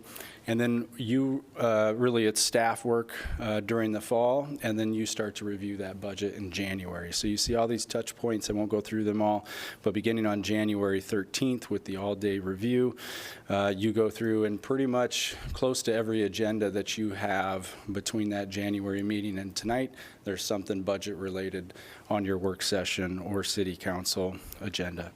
We are at the April 15th public hearing and the vote on the budget adoption, and we do have to certify with the county auditor our budget by April 30th, coming up here in a couple weeks. I want to talk through a few details on the fiscal year 26 budget and start with some of the challenges that we're facing. This is the final year of the state commercial and industrial backfill. So this dates all the way back to 2013 property tax reform legislation, when there was a break given to commercial and industrial properties. The state told us at that time, we'll make you whole, and they wrote us a check for about $1.5 million for many years, and then several years ago they decided that was enough and they're going to phase us out. We are in the final year of that phase out. So in fiscal year 26, we will have we'll get roughly about $308,000 of that original $1.5 million backfill, and then in fiscal 27, we will no longer receive any backfill. We are currently phasing the loss of the library and the emergency levies, which were removed with the latest round of property tax reform back in 2023. The value of those former levies is about $2.6 million in would have been lost annual revenue. So we are still phasing that in, and we have until fiscal year 29 to fully phase that loss in. There's also been increases in the military and senior homestead exemptions that were passed by the state in recent years. That has reduced our revenue by $440,000 in the 2026 budget. And then we spent a lot of time in January talking about rollbacks, and I can go through that if you want, but we are at a historically low residential rollback. That's currently 47.4%. Sorry, will be 47.4% for this fiscal year 26 budget. That is the percent of the property value that is taxable. So if you own a $100,000 home, you pay taxes on 47.4% of that $100,000. That also affects our multi-residential property, and you'll see that 82% of Iowa City's valuation is considered residential, which means that rollback has a huge effect. The lower that goes, the bigger effect that has on our budget. Our taxable valuation growth from fiscal year 23 to this projected budget has only averaged 1.26%. Now that's the taxable. We've been growing more than that, and over the last 5 years, we're about 5.5% total valuation growth. But the state property tax reform is dialing back the taxability of that growth, so you can see a lot of building take place in our community, but that doesn't necessarily mean the tax base is growing at that same rate. So 1.26% annual growth in that taxable range is certainly not sufficient in the long term to sustain current service levels. Much like our residents and our businesses are experiencing, there's also a whole lot of volatility in our supplies, if you will. So whether it's fuel or chemicals to support our operation, there's always increased volatility that we have to account for. And one of the big things that's impacting property owners and cities across the country are insurance rates, and so we put some statistics there. These are things that we have to pay regardless of whether our taxable value is growing, and you can see that between our property and liability insurance over the last 2 years, it's been almost getting close to $1 million in added costs. We have to pay that before we can start to look at all those other discretionary things that we would like to see funded. During your budget review, you spend most of the time talking about the general fund. That's our main operating fund. It includes general government, public safety, culture and recreation, and other non-enterprise operations. Property taxes on the revenue side make up 65% of the money coming in. We don't have any other single source of revenue that's more than 4%. So we are very heavily dependent on property taxes. That's not always by choice. That's by the constraints that we have to raise other revenue sources. On the flip side, when you look at the expenses, personnel expenses are 75%. We're a very labor-intensive organization, and as we talk about a lot during budget, labor expenses, generally you should count on growing anywhere from 3 to 5% per year. That's not just wages, that could be health insurance, that could be pension costs, any number of things like that. So you can see how dependent we are on those property taxes. We really have to see that major revenue source, that 65% of our revenue grow in order just to maintain the level of personnel we have, much less grow that level of personnel in a growing community. Looking ahead to this budget, the fiscal year 26 budget, we are asking for a 2.7% increase in property taxes collected. And our general fund expenditures are growing at 3.5%. So again, another mismatch. We're going to be asking for less property tax dollars, but we're maintaining expenditure growth to keep our status quo operations. Some of the notable impacts that we covered during our budget review. This budget puts a pause on the pursuit of the 5th fire station. For those of you that have been on council for several years, you know that's been a multi-year process of trying to build up funds to pay for the staff to open a new fire station. And we've had to press pause on that, not only because of the current fiscal year 26 environment, but what we foresee in the next few years. We've had a freeze or a minor reduction in a lot of our discretionary programs. We have no new staffing request in the general fund, and we've reduced our transfers to the capital, meaning we're doing less pay-as-you-go on the capital and more borrowing. And those are all some side effects of the property tax reform legislation that we're navigating. To summarize taxes, rates, and fee changes, property taxes has a flat levy rate. So this will be the 4th straight year of a flat levy rate, and that was preceded by 11 straight years of a levy rate reduction. And if you receive a tax bill, Iowa City's ask is about 39% of that bill. So every dollar you pay in property taxes, 39 cents comes to the city. Our utility franchise tax is proposed to increase from 1% to 2%. This is part of the Fair Free funding strategy. We are exhausting the federal funds that we used for the two pilot years for Fair Free.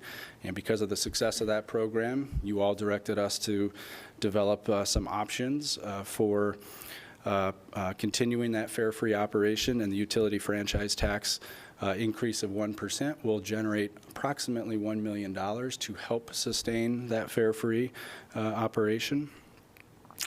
A reminder, cities are able to go up to 5%. There are a number of cities in Iowa that are at 5% or levels higher than us. 2% is still relatively low compared to a lot of our peer cities.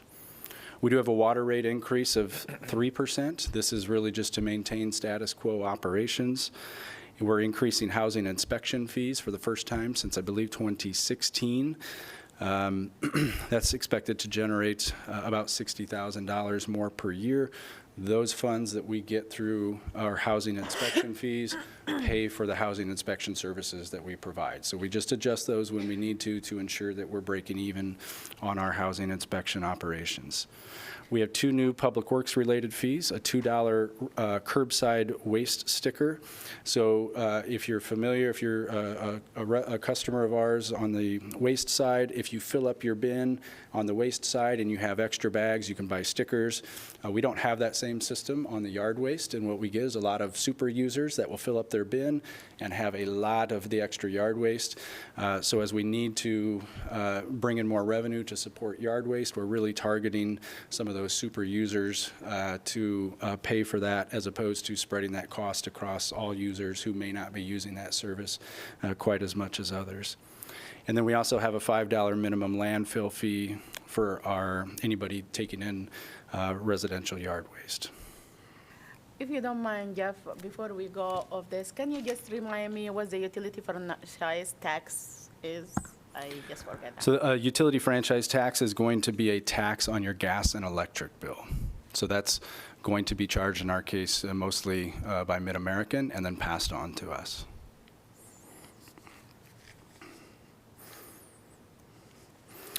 A few budget highlights that I'll touch on. The fare-free pilot, I think it's a huge success. We've identified a alternative revenue to continue to support fare-free transit. That's not an easy thing to do. There's a good reason that is a rarity in cities across the country, because it is not an inexpensive service to offer. We've seen huge ridership growth, and I commend the council for following through on a revenue source to continue to support that effort. Despite the loss of the emergency levy, which previously was funding our climate action activities, we've been able to maintain our commitment to the community with our climate action activities, including our resilience hubs and a lot of the grants that we do for businesses and homeowners. And then we've maintained the general fund affordable housing investment level. And you may recall that the council directed the additional $200,000 back in that staff originally recommended that we reduce that line. So this budget that you're approving on does recognize that direction, and there is $1 million in the general fund to support affordable housing investment. It also implements our Pro Housing Grant, which is the $3.75 million federal grant that we got to reduce barriers to housing and begin to develop our own capacity to produce and own affordable housing. We're maintaining a strong capital improvement investment. That's one of the things that I'm really proud of. Despite all the pressures on our budget right now, we are not taking a step back on our infrastructure investment. When you do that, you end up paying more down the road. So I'm really proud that we've been able to continue to expand that, especially in this era of inflationary drivers that are impacting the cost of those investments. And then over the past year, past couple of years, we've talked quite about it, of the need to invest in a lot of our public facilities. We've talked about substandard work environments that we have for public employees, and then we've talked about constraints that buildings have on improving service levels to a growing community. All of the bullet points that you see there are projects that are either underway or funded in part with dollars in this budget. And I'm proud that we're remaining focused on investing in those areas that we can. We continue implementation of the wage and classification study recommendations, and those have come forward to you in large part through the collective bargaining agreements that you've seen over the last 2 or 3 months. The police fire, you have AFSCME on your agenda, had it on your agenda tonight. You'll formally approve those pay schedules at your next meeting as well. So some final thoughts on the 26 budget, and then a preview of what we might see in fiscal year 27. By far the most challenging budget environment that I've seen since I've been here, and it's likely only to get a little bit more difficult with the additional challenges that I touched on that first slide. We have a $2.8 million budgeted deficit in the general fund, and while I'm hopeful that we can overcome that in fiscal year 26 through some of our conservative budgeting practices and making prudent decisions throughout the year. It should be a signal as that projected deficit grows that it's going to be harder and harder to maintain our current service levels and all of the partnerships that we have requiring financial investment. We are extending the fare free. We've got housing investments, so I think we're hitting on your still top priority strategic plan items. We've expanded our debt service capacity again to keep up that investment with our capital projects during this inflationary period. And again, the significant investments in public facilities. And it's important that we're not only making those investments in public facilities, but the users aren't seeing an associated tax increase. So when you can pursue a nearly $40 million wastewater project and not have to push rates up 5, 10, 15%, that's a rarity in local government. And that speaks to prudent budgeting from decades prior. Looking ahead, we're going to have to deal with the loss of the $300,000 in commercial backfill next year, right?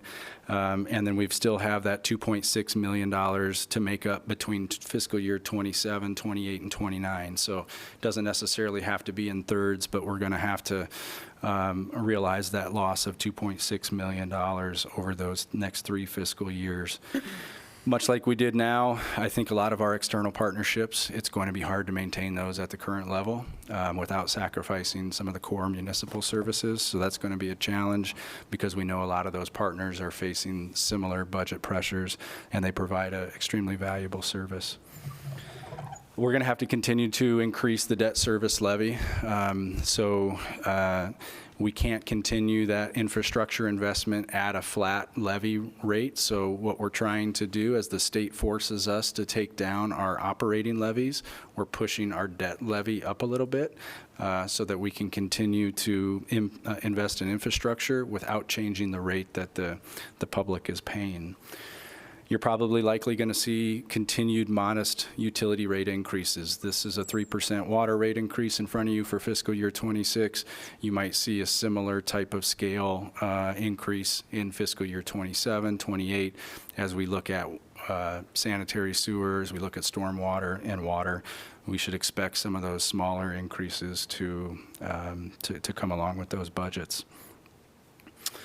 Our facilities reserve budget got a little bit of a reprieve with the good bids from City Park Pool, but it will still mostly be depleted, and we will still have a lot of facility investments that I think we need to be serious about and making funding plans for. So we're going to have to either try to build back up that facilities reserve, or we're going to have to rely on voter referendums to get the spending authority to invest in some of our key public facilities. And we have an emergency fund. We actually established that emergency fund after the 2013 property tax reform, thinking that we might need it during times of tax reform. We haven't had to tap into that very much over the past decade, but depending on what happens the next few years and what kind of legislation passes this session or next session, that $5.4 million emergency fund balance may be needed to sustain any type of period of sudden loss of revenues that we have due to those reform efforts. Happy to answer questions on the fiscal year 26 budget. I will just note, you also have to vote separately on the utility rates. They were as described in that presentation. And then your final vote tonight on the budget is a simple resolution approving the 3-year financial plan and the 5-year CIP, which is also kind of wrapped up in this. So I'll happy to answer questions, and then I'll sit down and let you work through those 4 items. Jeff, I have a quick question about the last bullet that you just talked about with the emergency fund. At least at the beginning, when everything shut down in COVID, was the emergency fund utilized? We never had to tap it. We have used the emergency fund probably less than 5 times, and I think all for flood buyout properties. So one of the reasons we established the emergency fund, in addition to reacting to property tax reform, was to make our community more resilient post the 2008 flood. So we have, when there hasn't been federal grant funds available, we've used local funds to buy out properties that are in the floodplain. Okay, thank you.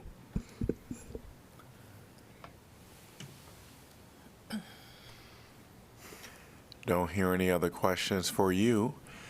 For the public, we are on item 10D, so I'll do each item separately. So item 10D is fiscal year 2025 budget amendment public hearing. So this is the current budget that we're in that ends June 30th, 2025. So if anyone wants to speak to that at this point, I invite you up at this time. And if you're online, which no one is, okay. Seeing no one in person, I'm going to close the public hearing. Could I get a motion to approve, please? So moved. Mo? Second, Alter. Council discussion? Roll call, please. Mo? Yes. Sala? 1 second, sorry. Hold on. This is for the current budget. For the current, is the current budget we are using we're going to use the swimming pool fund from it or no? No, that is not in the budget amendment. Okay. Roll call. Okay, roll call, please. I'll start from the top again, sorry. Mo? Yes. Sella? Yes. Teague? Yes. Wyline? Yes. Alter? Yes. Burgess? Yes. Harmson? Yes. Motion passes 7-0. Item 10E, fiscal year 2026 budget public hearing. Resolution adopting the annual budget for the fiscal year ending June 30th, 2026, next year. I'm going to open the public hearing and invite folks that want to speak to this. Yes, if I can see how many hands raised. Great. And also, I want to remind folks that there are stickers in the back that you can pre-fill out your information and just drop it in the bucket. Please state your name and city you're from. You'll have up to 3 Mr. Mayor, minutes. members of the council, John Balmer, 10 Princeton Court, Iowa City. I want to commend you for your diligence in considering your budget for this coming fiscal year and realize that it's challenging, no question about it. But I think we're fortunate here in Iowa City to have had a well-managed budget, and kudos should go to Mr. Fruin and his staff because that's kept us, frankly, in good stead. Now, having said that, it's obvious that we need to expand our economic growth opportunities here and expand the tax base. I think that's critical. I don't see much happening in this budget or from the council to promote that, and I would encourage you to consider that also as part of this. Now, also in regards to your funding, I'm never one to give a blank check, but certainly for the basic services of this community, i.e. public safety, police and fire, I think are very important and critical, and I would hope that you will fund those fully to their maximum. It would send a poor message to the community if you start taking money away from the police department, and that is, I know that's out there and people are talking about it. So just be aware. I think there are a lot of people that are concerned about that. Certainly as a homeowner, as a small business owner, that's something that concerns me. So I would like to have you consider that funding fully for those basic services. One other thing I just want to clarify. This Balmer, that's the person that did the bombing in the governor of Pennsylvania, that isn't my relative. So just be aware of that. I want to clarify that guy's a knucklehead. Anyway,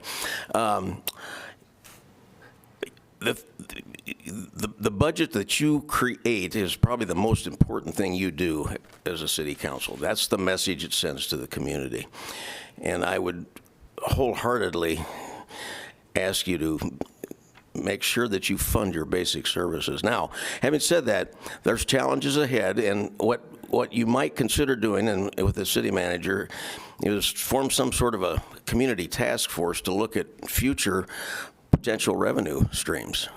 Get people that are in the community that some financial minds, just a general broad cross section. I think it would be helpful to have an outsider's viewpoint, because it just seems to me that we need to look further beyond what we have. And I know we're a creature of the state legislature, no question. So we have to follow what they are giving us. So anyway, thank you. Thank you. Welcome. Hello. Hello. My name is Megan Vollenweiter. I'm a resident of Iowa City. I do not live in Iowa City because it is cheap. I live here because it is nice. And one of the things that makes Iowa City nice, or the thing that makes a city nice, to my mind, there are two things: opportunity and amenities. And part of the amenities is strong public services. Property taxes are a substantial part of how we pay for these public services. Now, the city's, as mentioned, city's tax levy has not changed in 4 years, and they're not proposing an increase now. And before that, it was falling for a long time. So if the amount of taxes someone owes in this city goes up, it's related to the value of their home, and not something that the city is doing to manipulate that. Does this mean that the city is rolling in dough now? No, it doesn't. Much like your own household, the cost of everything has gone up from, the city buys things like rocks and oil and, pays people to do their jobs, not buying whatever it is you buy at home. But all of those things have gotten very expensive. And the state has not only not abated the financial headwinds, they have gone out of their way to create and aggravate them. The city has thus far been able to absorb these financial challenges, but I fear, or really it has been stated, we're reaching an inflection point where we are either going to, the order of the day for government forever, or as long as I can remember, has been doing more with less. We're going to reach a point where we will either need to pay more or we're going to have to do less with less.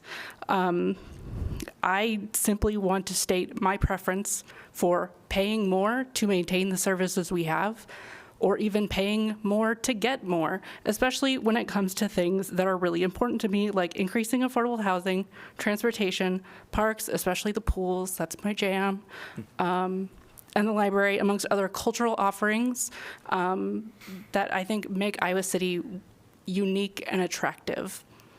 Thank you. Thank you. Welcome. Please state your name and city you're from. My name is Kellen. I'm from Iowa City. I'm going to disagree on the point that we should not be cutting the police budget. I think your ultimate goal should be to eliminate the police department entirely. You all got an email from my partner about my experience at the library the other day. I won't go into it fully, but essentially, I was immediately threatened with arrest for trying to help de-escalate a situation that was so clearly being escalated by police. Didn't go well, right? I didn't want to get arrested, so I just kind of stood there and watched police further re-traumatize a homeless person, and it sucked. So I think you could start by not funding the open positions that are no doubt in the police department right now. There's no reason to set money aside for staff you don't have. And I think anything less than attempting to bring the police budget down to zero is just completely misguided and should not be the direction the city is going in. I'm soon to be a homeowner. I have never felt safe around police, so I don't get that sentiment at all. And frankly, I'm only about to be a homeowner because of amazing programs that the city is doing, like the down payment assistance program, that it would be so terrible to cut something like that before cutting the police budget. Thank you. Thank you. Welcome. Hi, Emma Denny from Iowa City. I understand the legislative challenge that this board has in front of it when it comes to the police budget. I understand the requests that come from Des Moines in this case. And it's your duty and moral obligation to do everything you can to fight the fundamental violence of police, right? Police don't exist to do anything else other than conduct the state's violence and defend property. That's what they're for, right? I, as a human being, don't tend to feel safe around police. I know that police, for example, in their normal operations conducting traffic stops, those traffic stops have recently been used as justification for deporting legal residents by ICE. Why would we continue to fund institutions that collaborate with such fundamentally violent acts? In the past, members of this council, including Sean Harmson, have pointed out that police do things for sexual assault and domestic violence victims. As a victim of domestic violence and sexual assault, the police have done nothing for me in my life. Every interaction I have had with police has only made me more scared. The things that have done something for me in my life have been things like DVIP and RVAP, have been things like community support and resource programs, have been things like community counseling programs, things that are a much better use of what's approaching $19 million than violent thugs on our streets. I do understand, like I said, the challenge. But I think, especially in the climate of fear that currently exists in this country, you are doing your community a disservice by continuing to fund the police like this. Thank you. Thank you. Welcome. Please state your name and city you're from. My name is Bologna Alu. I live in Iowa City. I'm here today to say that I think you guys should be lowering the police budget, not raising it further. I was here last year around this time saying the exact same thing, and it went up, and it's about to go up again. I, like Emma, have never had a good interaction with a cop. I've never had a good interaction with an Iowa City Police Department cop. I have never had a good interaction with the University of Iowa Police Department cop, etc., etc. The interactions I have had have made me realize that they do not care about the majority of this community. They do not care about the people who don't own a business. They don't care about the people who don't own a house. I wouldn't even say they care about the people who do. I think they only care about themselves. As the political climate at both the state and federal level moves in a direction I can only describe as fascist, I am worried about the message that increasing the budget of the people who will enforce the laws that will send immigrants out of the country, that will throw me and my trans siblings in jail simply for existing.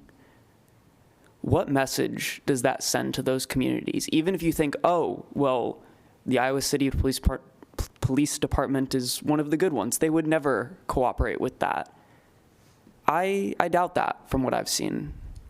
I think the message that increasing their budget sends to underrepresented communities, the trans community, the immigrant community in Iowa City, it shows them that y'all don't care, that you are not willing to do the bare minimum to keep them safe from the state,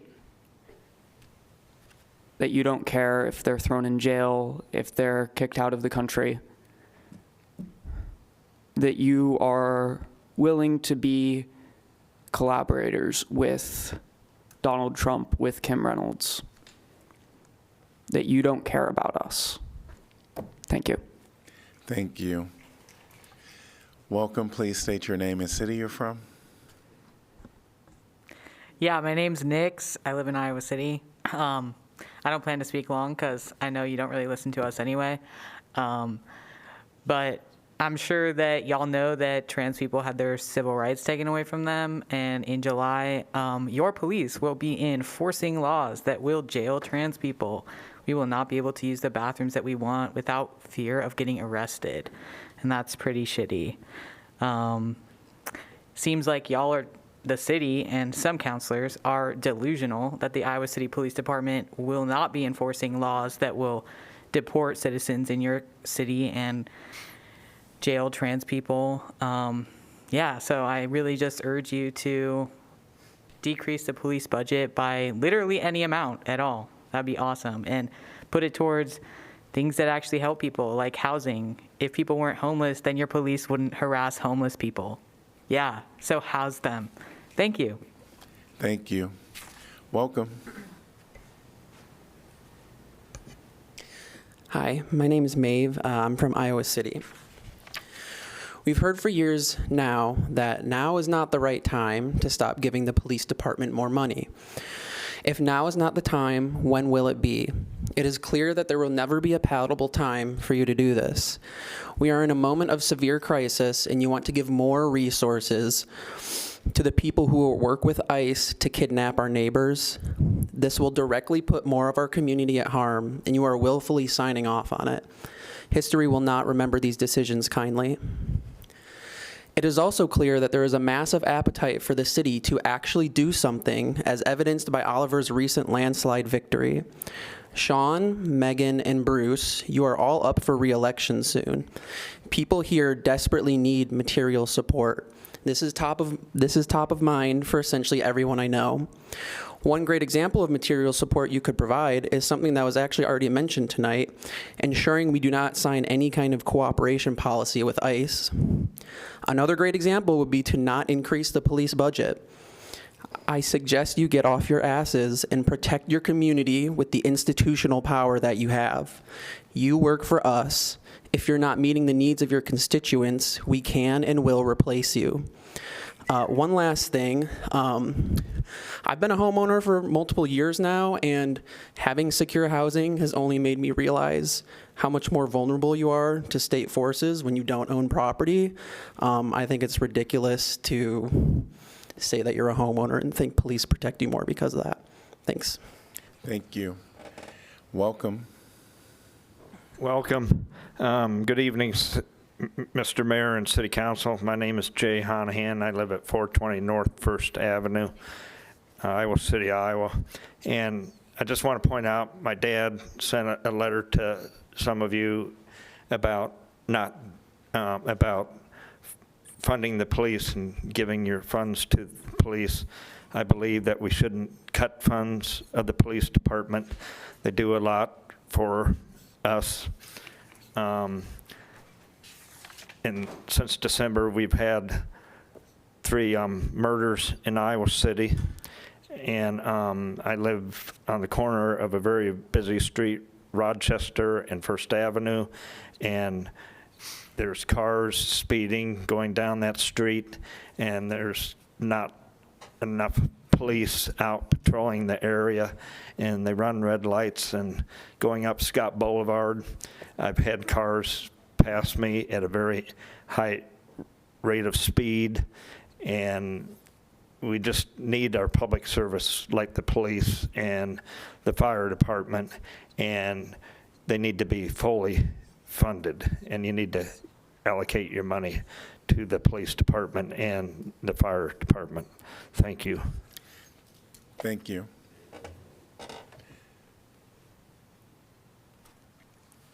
Oh, no, you put your name in the basket. That's all you needed to do. Thank you. Yep. Welcome. Please state your name and city you're from. Hi there. Monty. I'm from Iowa City. I also wanted to speak against raising the police budget. I'm sure you all know the saying, if the best time to plant a tree was 25 years ago, the second best time is right now. There probably is not going to be a good time or a right time or a convenient time to start putting together alternatives to law enforcement. It's currently, right now, it is not against the law to divert money that would go to the police department into other things, harm reduction services for one, or things that would really materially and meaningfully affect the people in this community. You already can't walk 2 blocks downtown without seeing some kind of police vehicle or having some police presence. There's cameras everywhere. Frankly, I don't know what else. I mean, I know there's other things that could be done. I hope that doesn't happen. One more point, I suppose, that I want to make is that every dictatorship for the past 100 years has made some practice of disappearing people. Minorities, political opponents, communists, labor leaders, agitators, any kind of undesirables.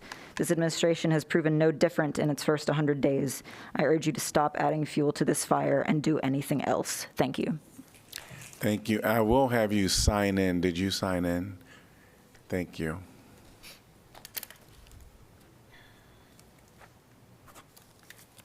Thanks. Welcome. Please state your name and city My you're name is from. John Tykel, Iowa City. I didn't plan on speaking tonight, but I want to endorse the police, endorse fire. I certainly don't agree with what's going on in Washington, what's going on in our State House, but I want to echo what this gentleman said about the traffic, the speeding. I mean, we've seen deaths lately and terrible accidents. I believe we need more police presence, at least out on the streets. So that's all I wanted to say. Thank you. Okay. All right. Is there anyone else that want to speak during this time? Seeing no one, I'm going to close the public hearing. Can I get a motion to approve, please? So moved. Second. Moved by Mo, seconded by Alter. Council discussion. I'll jump in. I have been in touch with you in the past, and you've heard me the last several years talk about how I believe that enhancing and improving public safety is a primary role of local government. That continues to be true. I think where we have learned where we miss the mark in providing safety is how exactly we define it.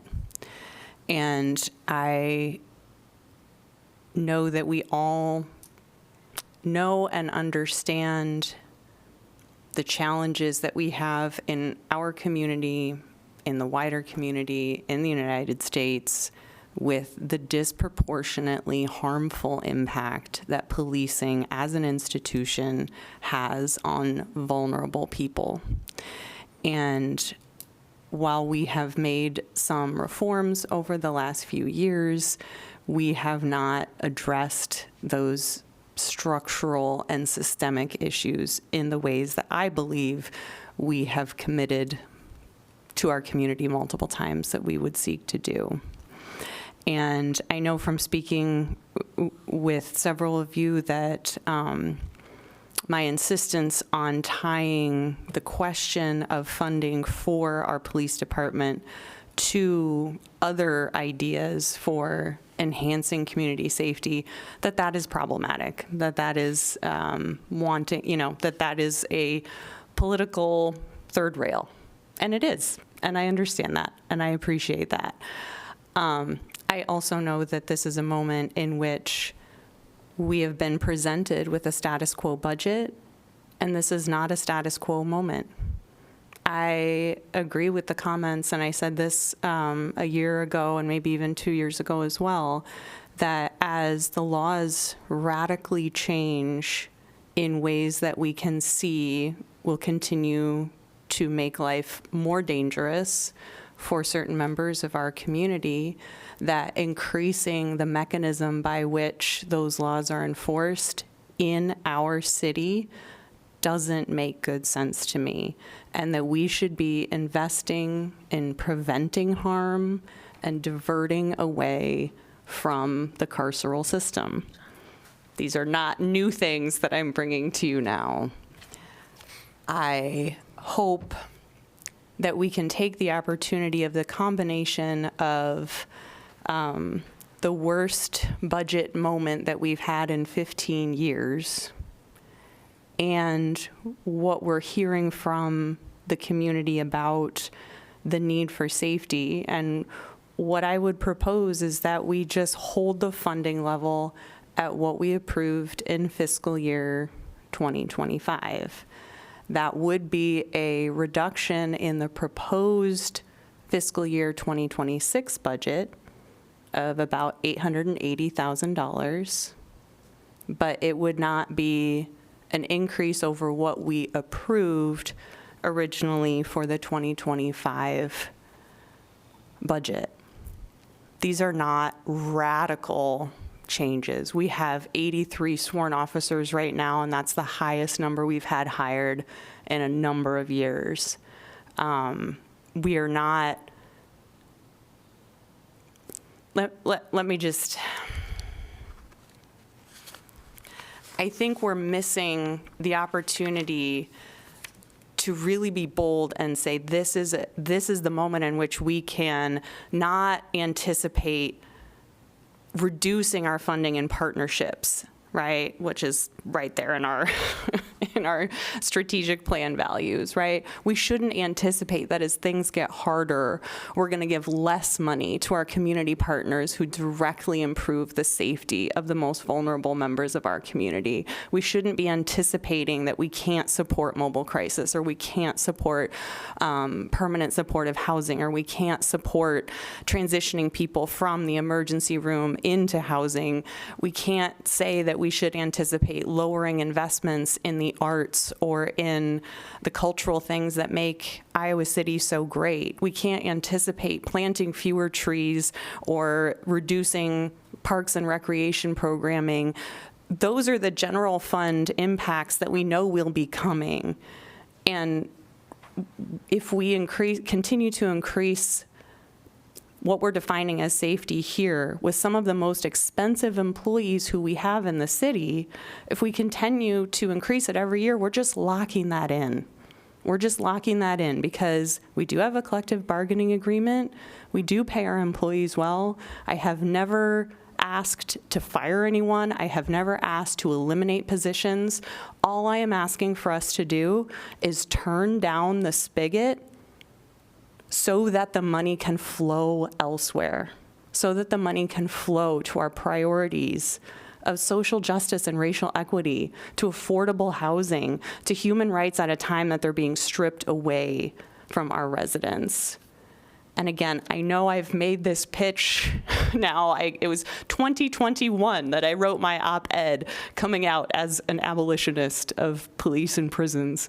Okay, these are not new concepts, and I have been repeatedly told it's not the time. It's not the time, and we should expect reductions in, some of these innovative things that we're trying to do. We have to try new things. We have to try to build systems of care and safety that work for Iowa City. We are having a hard time hiring police officers. We're having a hard time retaining police officers. And we know that investments in things like GuideLink, investments in things like permanent supportive housing, right? We have the data from years ago to show that that is a massive cost savings to our community. I think now is the absolute wrong time to say that we should not be leaning into those diversions, leaning into ways in which we can reduce conflict in our community, reduce harm in our community. And the question is always, well, what are we going to do and how are we going to talk about it? Thank you, Josh, for suggesting we talk about mobile crisis again. Right? Because that's an easy one. Sean, you and I serve on the JEC board, and we're talking about the possibility of the crisis counselor. That's an easy one, right? A crisis counselor on the dispatch floor that we might be able to help support. But I know that we know the economic viability of our community, which is important, and we do need to increase the tax base. What we know from our partners at Greater Iowa City is that our businesses need housing for their employees. Our businesses need quality of life amenities for their employees. The people who want to live here, work here, play here, grow here, go to school here, need quality of life things. And we are promising to not be able to fund those when we're investing in things that are models that don't enhance that quality of life. So that's my pitch, and I would make a motion to, in this budget document, so for this agenda item, on page 8 of the fiscal year 2026 budget approval document, I move to amend the police department line from $17,520,200 to $644,190. That amount is right at what was our fiscal year 2025. That amount is 95% of the proposed budget amount. because another piece of information that our city manager was able to provide is that the last 2 completed fiscal years, our police department isn't spending all their money. We continue to increase the budget, but they are not spending all their money. In fiscal year 2023, there was $678,399 unspent. In fiscal year 2024, there was $822,795 unspent. In fiscal year 2025, which is the current budget year that we're in now, 71% of the budget has been spent to date. So we can expect, if that tracks linearly, then there would be about $890,000 unspent.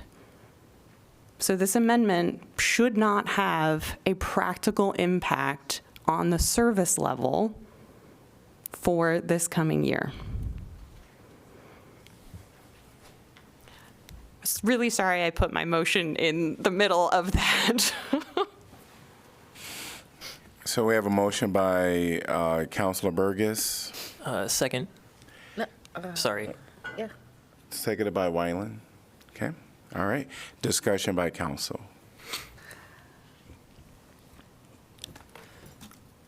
I think, what, Council Burgess is asking, to me, this is not a reductions. Actually, this is the money that we did not spend.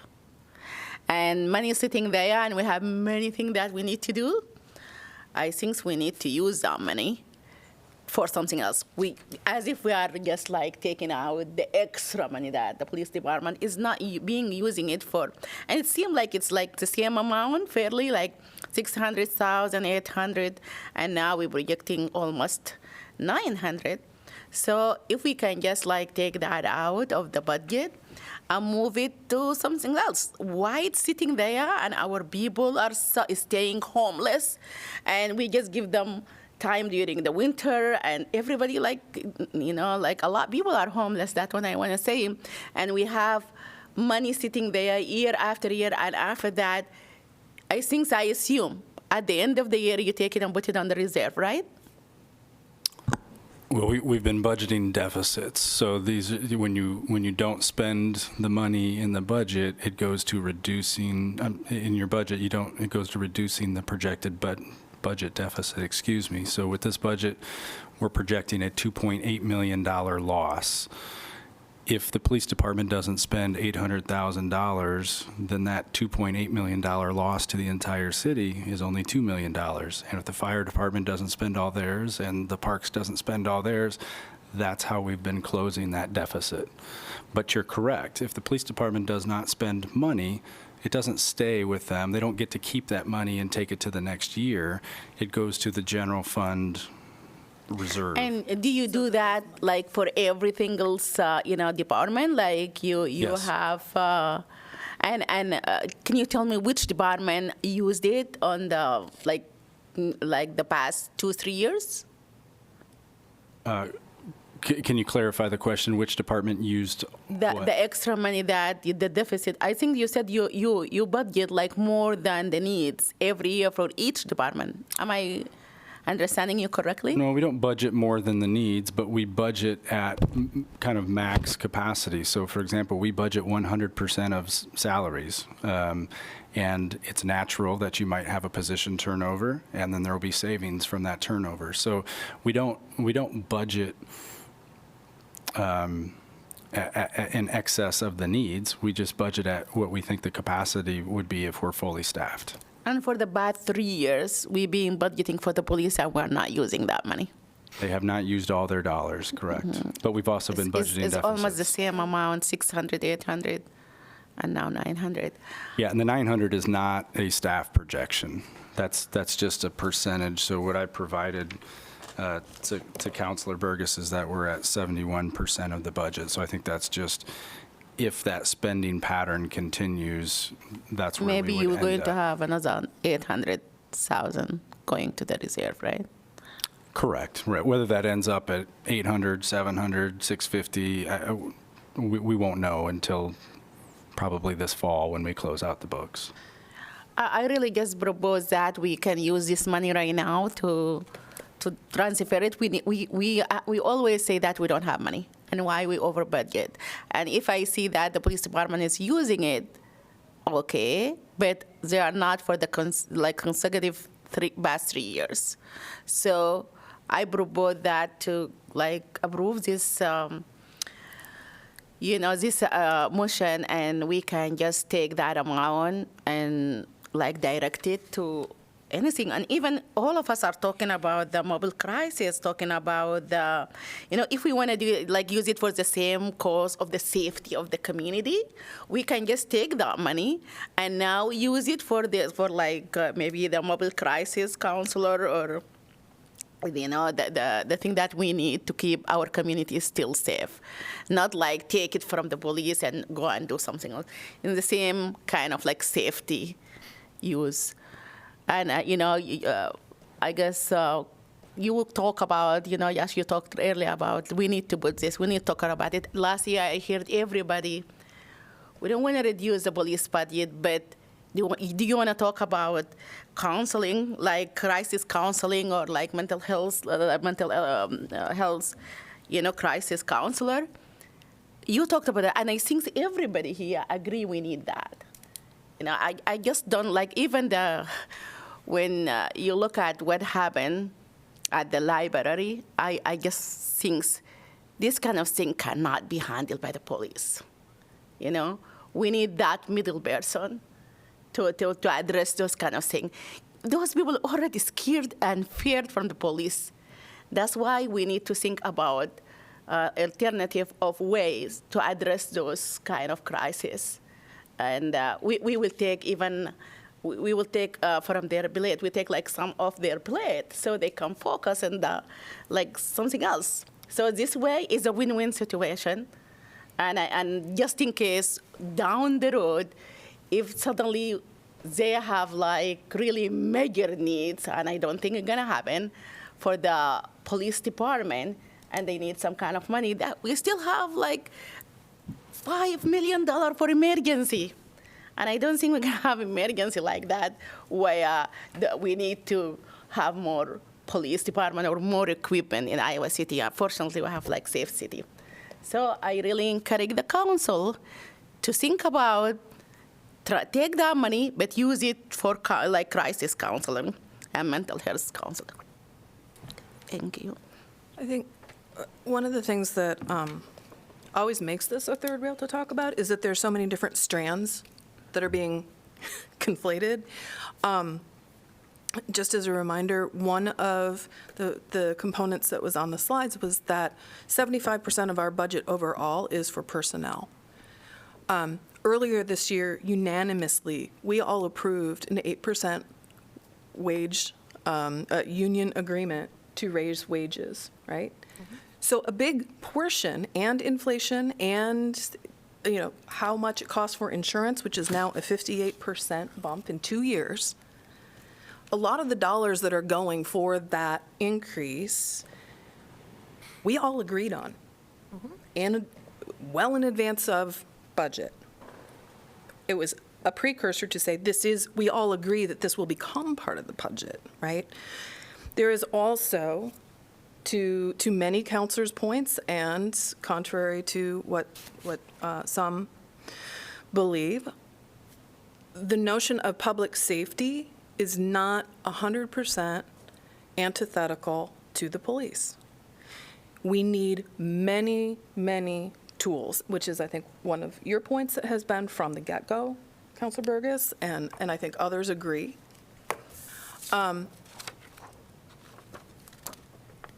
But some of the discourse that has been happening has been purely abolitionist, that there is nothing good, that there is no public safety component to the police force. Public safety doesn't stop. And I believe that this is itself, while the component of saying now is not, to use the language of someone like me saying now is not the time, is itself a way in a a rhetorical argument to be able to say, okay, so we're going to take away some here, even though we've all agreed that we're going to increase their union agreement by 8%, because they're the lowest paid among cities of their stature. And they, as union members, they should actually get a living wage themselves and have benefits. It feels to me like this can become a slope to say, great, we did fine this year, let's winnow it down this way, and this way, and this way, and this way, and lower and lower. And that is, you've stated, you're an abolitionist, and that is absolutely your want, and those, and to the people in the audience and other community members who have stated the same, absolutely. I respect that. And we need certain components of public safety. And as someone who also has experienced sexual assault in the past, I didn't have resources, and it was the police who helped me through it. So it's not a universal thing to say that one person, I'm not universal, my situation was not universal, but nor is someone saying that they haven't had help. I think that we need a yes and within the confines of talking about this as budget, we have belief systems, we have personal experiences, we have dollar amounts, all coming together to talk about things in a yes or, in a either or kind of situation. I think we need to continue to fund the police at levels that are feasible. To the city manager's point that if we're not spending that money, it's not that the police are sitting there holding on to it, it is reducing an overall deficit, which means that we can continue providing agencies with the level of funding and service and support that they need. That kind of gets left out when we're just talking about dollars. But that is what reducing the budget means. It means that we can maintain the levels of support that we are for affordable housing, that we can for these others.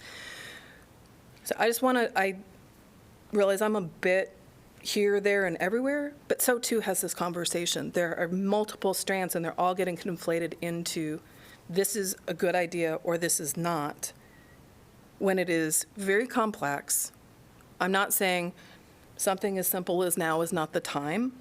I am saying right now, there's a lot of conflation happening among different things, and we need to think very clearly about what is the budget at hand. And it is not simply move it, and I mean, to what I was understanding, Mayor Pro Tem, was that perhaps it was like that we take it from the police budget, and to some of my counselors' points, and earmark it up front, when in fact, it may be that we need that for some basic services as opposed to additional, because we are operating at almost a $3 million deficit. So are we going to take away some of the the supports that we have in previous years or in future years because we've added these additional things? I'm just saying, and I'm not saying that that is what happens. It's saying we need to think about that as well as a potential. It is. No, so, but where anyway. is the money going to go, Megan? The fund will be still on the city. I'm sorry, I'm just going to reply to what she said. Okay.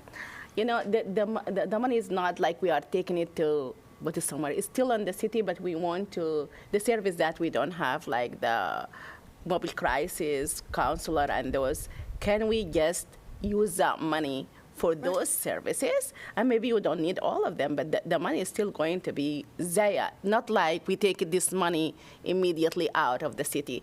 And I think we are, like financially, we're really well positioned. We have over $26 million in general reserve. We have $5 million in. It's not like we're going to hire 2 like counselor for mental health that will reduce the budget of the city or make the city in deficit. No, I don't think so. We're already in deficit, though. We have reserve. We do have $26 million in reserve. We have $5 million in emergency also. So I think we are, the way they budgeted, because they over budget every single department, that's why it looks like we're in deficit. Because we over budget, and every year we have money, we take it out from those, department and put it on the reserve. Is this means we're losing? We're not, but because just in case we are over budgeting, so that not over budgeting, just to make sure we are doing 100% from everything that we need, just in case. That's why we say that, but we are not in deficit. Can the city manager respond to that? Because I think that what you just said might not be fully in alignment with my understanding of. He told me that. I mean, Yeah, I just want to make a couple of factual corrections to multiple statements that have been made. The police bargaining agreement that you approved earlier this year, just a couple months ago, we estimate that first year cost to be about 6% wage increase, not an 8% increase. And then the subsequent years are 2.75. So you are correct. We were trying to do a higher wage increase to correct for some discrepancies between our starting wages and our peer wages in other cities. And not all departments finish under the budget, right? So the police department has finished under budget the last 2 years, but I can look at several budgets, several departments that have been over their budgeted amount. So, for instance, the fire department, Parks and Rec, City Council budget, they've all spent over 100% of that authority. So it's not a universal. Everybody is we're budgeting more than we need. That's not a universal across all departments. It just so happens that the police department, because they've been working hard to get to full staff and haven't been able to get there, there's more savings in that department. For those departments that are fully staffed, you're much closer to that 100% threshold. Some are over, some are under, and it hopefully, again, washes out with us being a little bit ahead at the end. Can you give me the example of a number? Like, for example, the fire department budget has increased. They use over their budget by $1 million. The city council member, they use by $500,000. Can you give me numbers, please?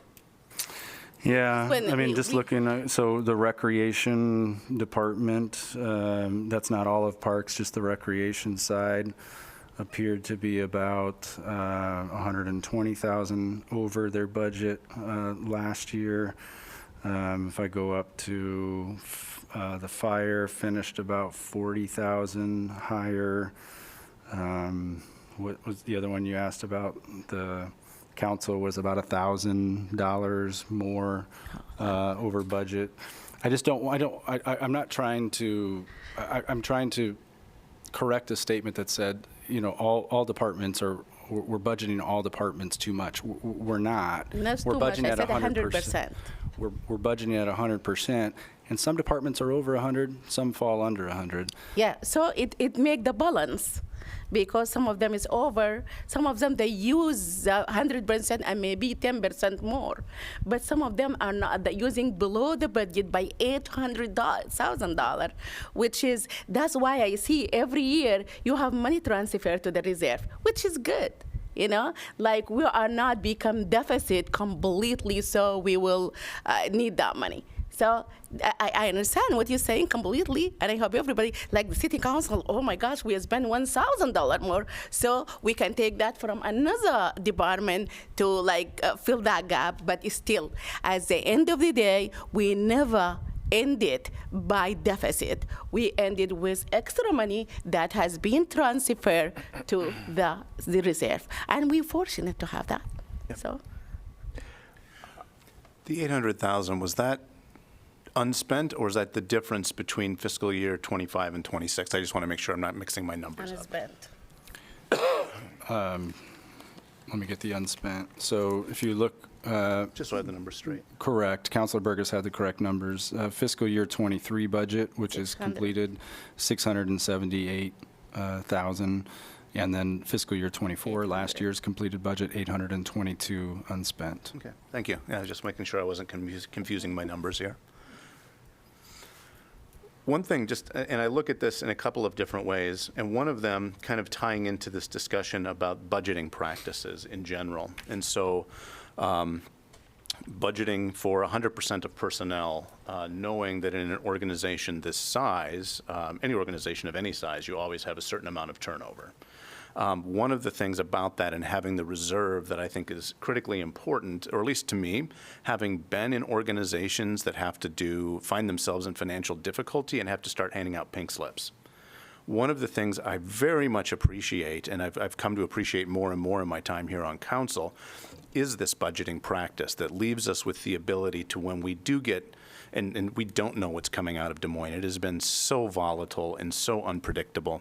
But one thing that we have not talked about, has not come up, we've not seen a budget, at least in my time here, and I hope it never does, is we haven't been talked about firing people, laying people off. And I think that is so critically important. Thank you for the point made earlier. We'd love to be able to do more with more, and I agree. And I think when we take a look, I'm not going to call it property tax reform because I'm not going to use that language. It's property tax mismanagement from the state level. If you take a look at some of these landlord giveaways, that plugs our budget hole. Like, that's almost exactly the same amount, and it's ridiculous. And whoever said that it was manufactured from Des Moines, you're right. Our city has been growing. We shouldn't be here talking about, can we afford to pay for this or afford to pay for that? This is foisted upon us to a great degree, and that's very frustrating.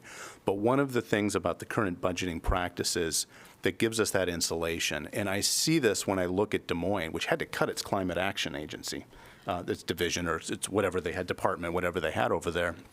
We're not talking about that. We're not talking about pulling back on our stuff.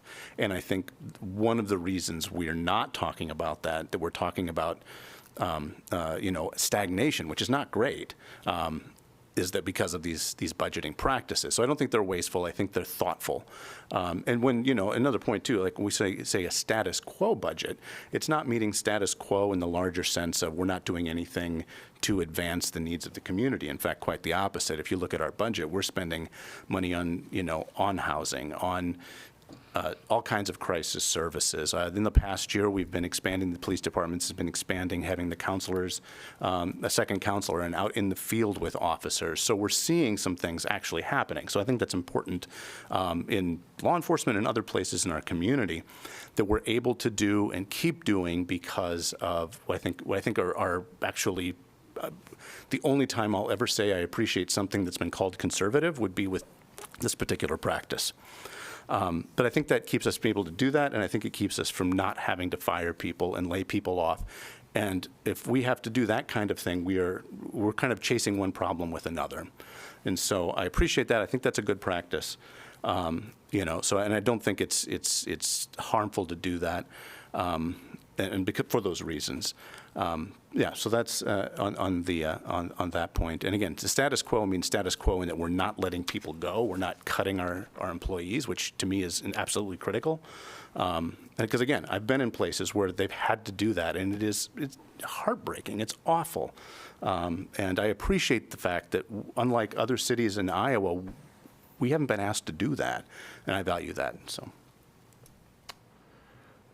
A lot of tentacles to this conversation. I appreciate our budgeting practices in Iowa City, and I'm glad that we have a city manager and finance office that manage that well, and we need a reserve. And so I don't feel like we have an opportunity to right now, at this point in the budgeting process, allocate funding to somebody else or some other initiative. Like, that ship sailed. We should talk about next year's budget regarding other expenditures. I want to talk about what we can do to fund mobile crisis, and we want to have that work session. I don't think that we need to tether it to harming the police or defunding the police. I think we should talk about how we get mobile crisis to be better. I think that what we heard the very first speaker today on this conversation was, let's have a conversation or a community task force on revenue generation. I think that's number one. Like, we can afford these things if we just do better, if we figure out ways to earn more money, and we can spend that money on that. I also hear you mentioned the Jack crisis counselor. let's do that. And we have an EMS tax levy. You're on the JEC board, like, let's just do it. And by the way, let's have the county pay for it because they got a lot of money, and use the EMS to pay for that. So as far as the idea of this current motion on the floor, I will be voting no for it. And that's because we have a really small police force, and I think your advocacy has been successful in that as our city continues to grow, our police force that as per 1,000 people is one of the smallest in the country, that number continues to get smaller as we grow as a city. So we aren't adding police officers. We haven't since I've been on council. And I think that if there are genuine concerns about our police not doing something in the right way, it's our responsibility to make that right, not to just take money away. I think we need to figure out what exactly it is they're not doing right and have a corrective action for that. I want a well-trained, responsible police in our city. And I want the best for Iowa City, and I want the best here, and they don't need to be big. They just need to be efficient, and they need to be lean, and they need to be serving our community. And I honestly want control over them locally. I don't want it to be someone from the outside, and I don't want more outside policing or private, which is something we did also see in other cities that did a defunding process. We saw private security forces filling the gap, and that is something that I really don't want to see that in Iowa City. So I'll be voting no for this amendment. Well, yes, you said something really important, that we are not adding more police. The police that we have right now is enough for our city, even though we are growing. Well, they're working a lot of overtime, and we continue to have problems with that. And the biggest problem that we have is that we have some specialty slots that we have that are very tied to things we want the police to be doing that are not just patrolling the streets. And we can't fill those top 5 slots when we're not having a fully filled police force. Like, I want to be able to have all 5 of those slots that are specialty filled. Like, that's important, because those are roles that are not just patrol roles, but are specialty things that have been added over the years that we can't seem to quite get over the hump. But if we still did not if they work overtime, that means we're paying them more because they work overtime. We're saving $800,000 in their budget. And if you can if you can tell me last year when we transfer at the end of the year and we transfer some money to the reserve, could you tell me overall how much was? We didn't make any transfers to the facility reserve. We didn't make any transfers to the emergency reserve. I don't know if our finance team knows if where we ended the general or the year at in the general fund. 800,000. Sorry, it's way past my bedtime at this point. I think we ended 24, and this is going to get a little confusing technically, with about $7 million of surplus, but that's because we transferred ARPA funds in with the revenue replacement because we weren't going to be able to spend them with the other funds. So that's what bumped that up. Had we not had that, we would have had a slight loss, which is due to the 21 South Lynn purchase. So I think we would have ended with $1 million or $2 million if we didn't have that weird stuff happening with 24. And that's all due to investment income. $1 million of $2 million that's supposed to go to the reserve if not all this happening.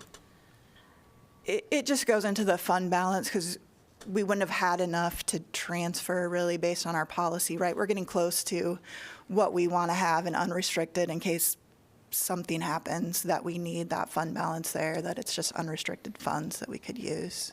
That's exactly what I want to prove my point. The money that is being like $800,000, which is maybe half of the money coming from the police department, not from another department because it's staying there. I agree if they need training, we need money for the training. I agree that if we need something for that, no problem. But right now, this is the only money that for the last 3 years we did not use it, and we need to hire We need to take care of the mental health crisis. And can we use that money or part of it right now to just fund those positions? And even if something left over there is still there, something like some money sitting there if they need it. And even if they need more than that, we can go back and see because as you see, it come from something else. They are not going to be deficit. But they will, at least this is now sitting there. That's what I want to say. I just want to add one more thing that hasn't been brought up. We talk about what was left over in the police budget. What it doesn't account for with those numbers is what gets carried forward. So a lot of the police budget is their vehicles, and the timing when we couldn't get them, we were transferring $200,000 and $300,000 to the future year, right? Because we weren't able to purchase those in this year. So some of that excess got transferred into the next year's budget because we weren't able to buy those vehicles. They didn't come in. So it wasn't really 800 or 600. Some of it moved into the next year and did carry forward with the police department.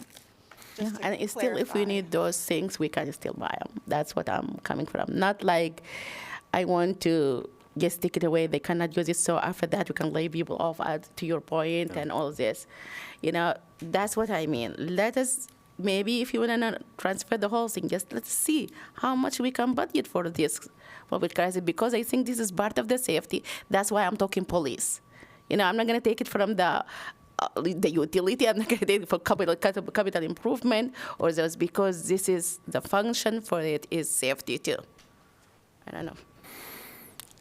I think that while I appreciate talking about this from a financial point of view, and there's so much to be said about that, and I will probably address it, for me, I'm coming at this as a what is safest for the community point of view. And we just need, what I really want to get, the message I really want to get across is we need to decouple this myth that policing is the thing that makes us safe. When policing solves a problem in the community, or a police officer does a good thing that everybody talks about, like this police officer helped me do this and this, very rarely are they talking about things that need an armed enforcer of the state to do.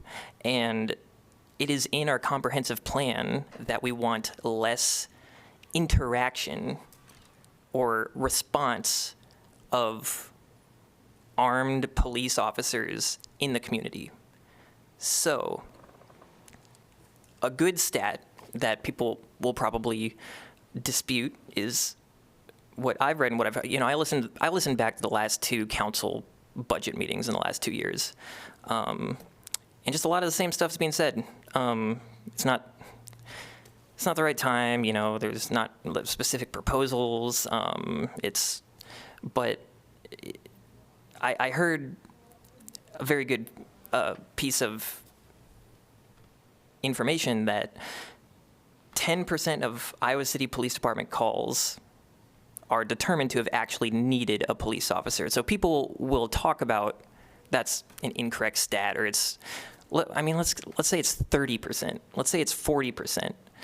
What we were talking about is these things are intrinsically linked. That's why it's coming from the police department's budget. It's because we are replacing one set of principles when it comes to public safety with another, and it's not just ideology. It's based in fact. It's based in data. It's based in it's based in logic. It's based. I don't know how. Laura said so many things that I was going to say, and this is something that's such a baby step, and I really think that it's funny when we talk about saving $800,000. Somehow it's being spun as we're losing $800,000, which I think that's I'm trying to wrap my head around. But like I said, this is intrinsically linked with public safety, not just from a financial point of view. There's been lots of talk about, or lots of commenters. Laura mentioned this as well, but so many people on this council and on our staff, we're saying things constantly about how we are encroaching into extremely terrifying territory in the United States. And you see people that have been disappeared, and that's not an exaggeration. That's not hyperbole. They've been kidnapped, they've been disappeared, and a court has told officials that they need to return them, and they said no. And to think that the Iowa City Police Department is not going to potentially be forced to participate in these things because there are police, they're good police, we train them better. That's not how it works. It is because they are law enforcement. And historically, every single, like just in American history, every single progression, every single strive for justice, every single fight against oppression, every single thing that has made us grow as a society has been met with abject police violence. When we're talking about the labor movement, people were beaten and murdered and oppressed by the police. When we talk about the oppression, when we talk about civil rights movement, who was beating the people and spraying them with hoses and gassing them? It was the police. When we talk about the queer movement, did they just randomly start spontaneously rioting at Stonewall? No, it was a response to abject, extreme police violence and repression. And now, I could go on and on and on. And it's not, we also need to uncouple the idea that policing, that when we make these criticisms of police, I just think it's like, oh, the police did those things all that time because they were full of terrible individuals that are bad, right? That's not how people work, you know? It's because they were operating within the confines of the system that they are in. And if we keep putting people in those positions where they feel like they have to continue to oppress and crack down on movements, then, I mean, we're going to keep seeing it. What we are going to need to see to get out of this moment, to resist against this insanity that we're seeing in the federal and state level, is people's movements. It's labor organizing. It's tenant movements. It's all of these things that, due to its direct contradiction with the state, the police are going to have to respond because they're law enforcement. It's not because they woke up one day and just said, I want to do these bad things, right? We need to uncouple the idea that we're not talking about individually bad people. We are talking about people being put in a situation that makes them do things. And so like I said, it's intrinsically linked. There's a reason why we are taking it from the police department budget and putting it directly into something like counselors at the JEC. And for those people who are listening and don't know what that is, that's just 911 operators, basically. If you have a counselor in there, they can better direct crisis counselors instead of police to situations where police aren't needed. And downtown counselors, because we see so much of police calls there. I mean, there's just concrete things. There's infrastructure within the city to let it, that could be just, if we get the money, then tomorrow we will go and we will figure something out and start that process. So, you know, it's not singling out the police department. It's because it's intrinsically linked, right? We are trying to reduce armed intervention in conflict in our community that does not need it. And I could go on and on and on. I have so many notes written down, but, you know, maybe it'll come up in a little bit. So this is a budget discussion, and I'm going to try to stick to that because there is a lot of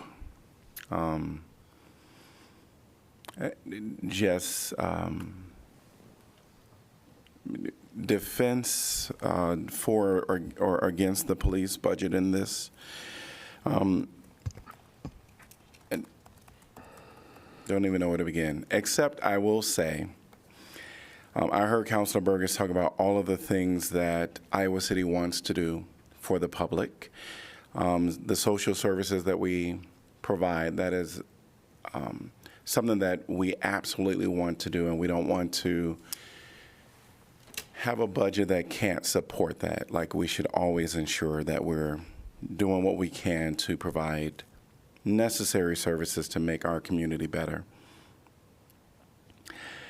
listening to this discussion has been everywhere. I think if we are wanting mental health services, and I said this last year, we should be talking about and directing staff right now in this meeting, we could have done it a couple of months ago, to find $800,000, $900,000 for mental health, and that be the end of it. We will direct the staff to do that. They figure it out. If we go in, right now we have a deficit of $2.8 million. This council has the ability right now to add another $900,000 to that deficit. So if this really is about mental health, then that's what we should be talking about. We should be talking about making that amendment. We're not talking about that. We're talking about, we are singling out one department. We have a bunch of departments in the city, and we're asking to pull money from them. I don't think that that is what we should be doing here at this dais. We're not going through their staffing patterns. We're not talking to other departments to find out how can they reduce and trim some of the funds so that we can make some things happen. So if we want to really have a discussion about trimming the fat, from the cities so that we can continue to do things, I think that's a task we say to the staff next year in September when we start to have our budget discussions. We want staff to bring us some ways that they can trim the fat. Or we can ask, because we just finished doing an amendment, we can do amendments every quarter to see what amount of money has not been used. Have we gone below the 2.8 million deficit yet? Once we get below that deficit, that money, we can direct whatever funds from that, from our overall all budget, we can direct that to whatever mental health project that we want. I agree that we have a lot of needs, continuous, outside of the police budget. We have more than $1 million that we can assign to really help better our community. So for me, I'm going to come back to this budget and the proposal that's on the floor, the motion. So I don't support that. And I really wish that we can have a discussion that does focus in on, honestly, if it is a $800,000, $900,000, that if that's what we want to do, again, like I said last year, that's what we should be talking about. We should not be going through in this moment, because we don't know all the ins and outs of the police operations to say we can cut that right now. I understand everything is not being used from past years, but I just don't think now is the time. So I'm going to leave it at that. And because we have been talking about this a long time, I'm going to ask if we can vote on this motion that's on the floor, if council is amenable to that. Yes. Okay. So roll call, please. If I can, I'm just going to restate the motion just so we're all clear, if for no other reason than for my benefit. So Councilor Burgess's motion was to amend page 8 of the budget line, the police department crime prevention line, specifically from $17,520,200 to $16,644,190. So a yes vote makes the amendment, a no vote does not. With that, I will do the roll call. Sala? Yes. Teague? No. Wyline? Yes. Alter? No. Burgess? Yes. Harmson? No. Mo? No. Motion fails 4-0, 4-3. 4-3. Okay. So we're on the original motion that is on the floor. And so at this point, council discussion on that. Did you want a motion for additional funding for? I would like to make a motion for, how much was the amount of money? 880,000. $880,000 to go towards more, how should this be put? Is it 860? 880. $880,000 to go towards, to be earmarked for counselors in the JEC, downtown liaisons, or on-call nurse practitioner within the crisis hotline. Is this amendment, are you trying to increase the expenditures for next fiscal year or current fiscal year? Fiscal year 26. 26. Yeah. So adding to the police, adding to the police department budget? Nope, adding to the deficit. Well, that's what it would be doing. Deficit. You have to put that expenditure in a category, which would probably be public safety. And it can't be done at this time. We can't increase any line item in our budget at all. It would have to be done with a future amendment. Okay. I just heard that we could do it right now, so that's why I tried to do it. You can direct staff as a group. You can't amend what we've already published for the public hearing purpose. You all can direct staff to bring you something and get those wheels in motion if you want. You just can't increase an expenditure line item in the budget. Would that have to be as an amendment to the budget as a whole? But because we have to have it in by the 30th, right? No, you wouldn't amend the budget It would for be an that we increase say, we want you to find at this point. Okay. Right? You could, right at the start of the fiscal year, you can direct that amendment. You could say, staff, I want you to amend the fiscal year 26 budget to increase, to provide the resources to do what was just offered there. So you don't have to wait a whole year. You just can't amend the published budget right now. So I kind of started that. So if I can step in for 1 second and just offer some more thoughts on that. So we do have a work session that's going to be coming up. This is not kicking the can down the road, but we do have a work session coming up that we're going to talk about that specifically. We also have an invite out to Community Crisis Services to come and speak to us. It's not that I'm not in agreement to citing some amount, but I do think that we have opportunities in the near future where I don't feel so pressured, or it's not like we're going to be not seeing each other, right? So I don't feel so pressured, or that we're going to not have this discussion, or someone won't make that proposal.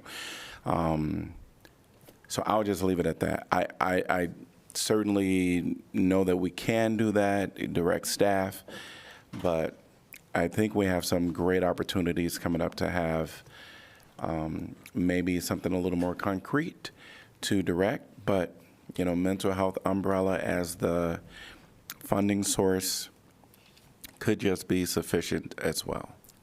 And I would just offer an alternative, because we have had this conversation a few years in a row. The reason that I'm saying I want to see more investment in these other things is because I believe that's what we have committed to the community. And I would hope that staff can hear this conversation and hear that there is a majority of counselors who are saying, yeah, we need to support these things. And what that would mean is, in a future budget amendment, or if we were 2 years ago, it would have been in the last budget, right, to actually have those investments in there so that we aren't in a position a year from now saying, oh, well, we don't have any money. We know we're in a terrible budget situation.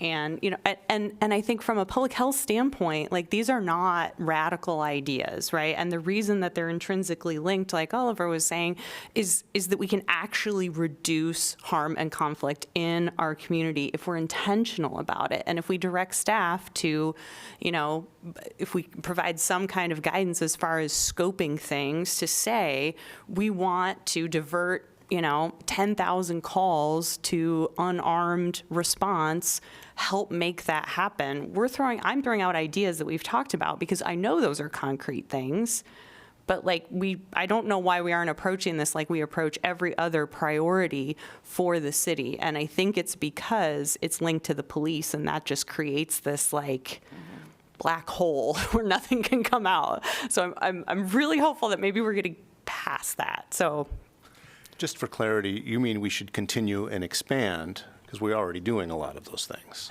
We already fund mobile crisis. We I fund don't counselors. think we're funding mobile crisis anymore, correct? I don't know what the status of their ARPA commitment is. Or have funded, or, I mean, yeah, so yeah.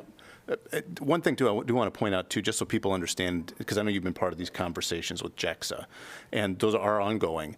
But some of my takeaways from those conversations, too, is that there's still it's not as simple as plugging somebody in and getting a one-to-one diversion. At least that's what we've heard from them the last few times. That there's one of the things is like, yeah, you can say post facto, after the fact, well, this could have been something else. But when they're in the process of going through the flow charts of how they respond to things, you have to like assume you need like the most response, or maybe not most response isn't the right phrase, but they have a certain path they have to follow. And if they undersend help, that's a problem too.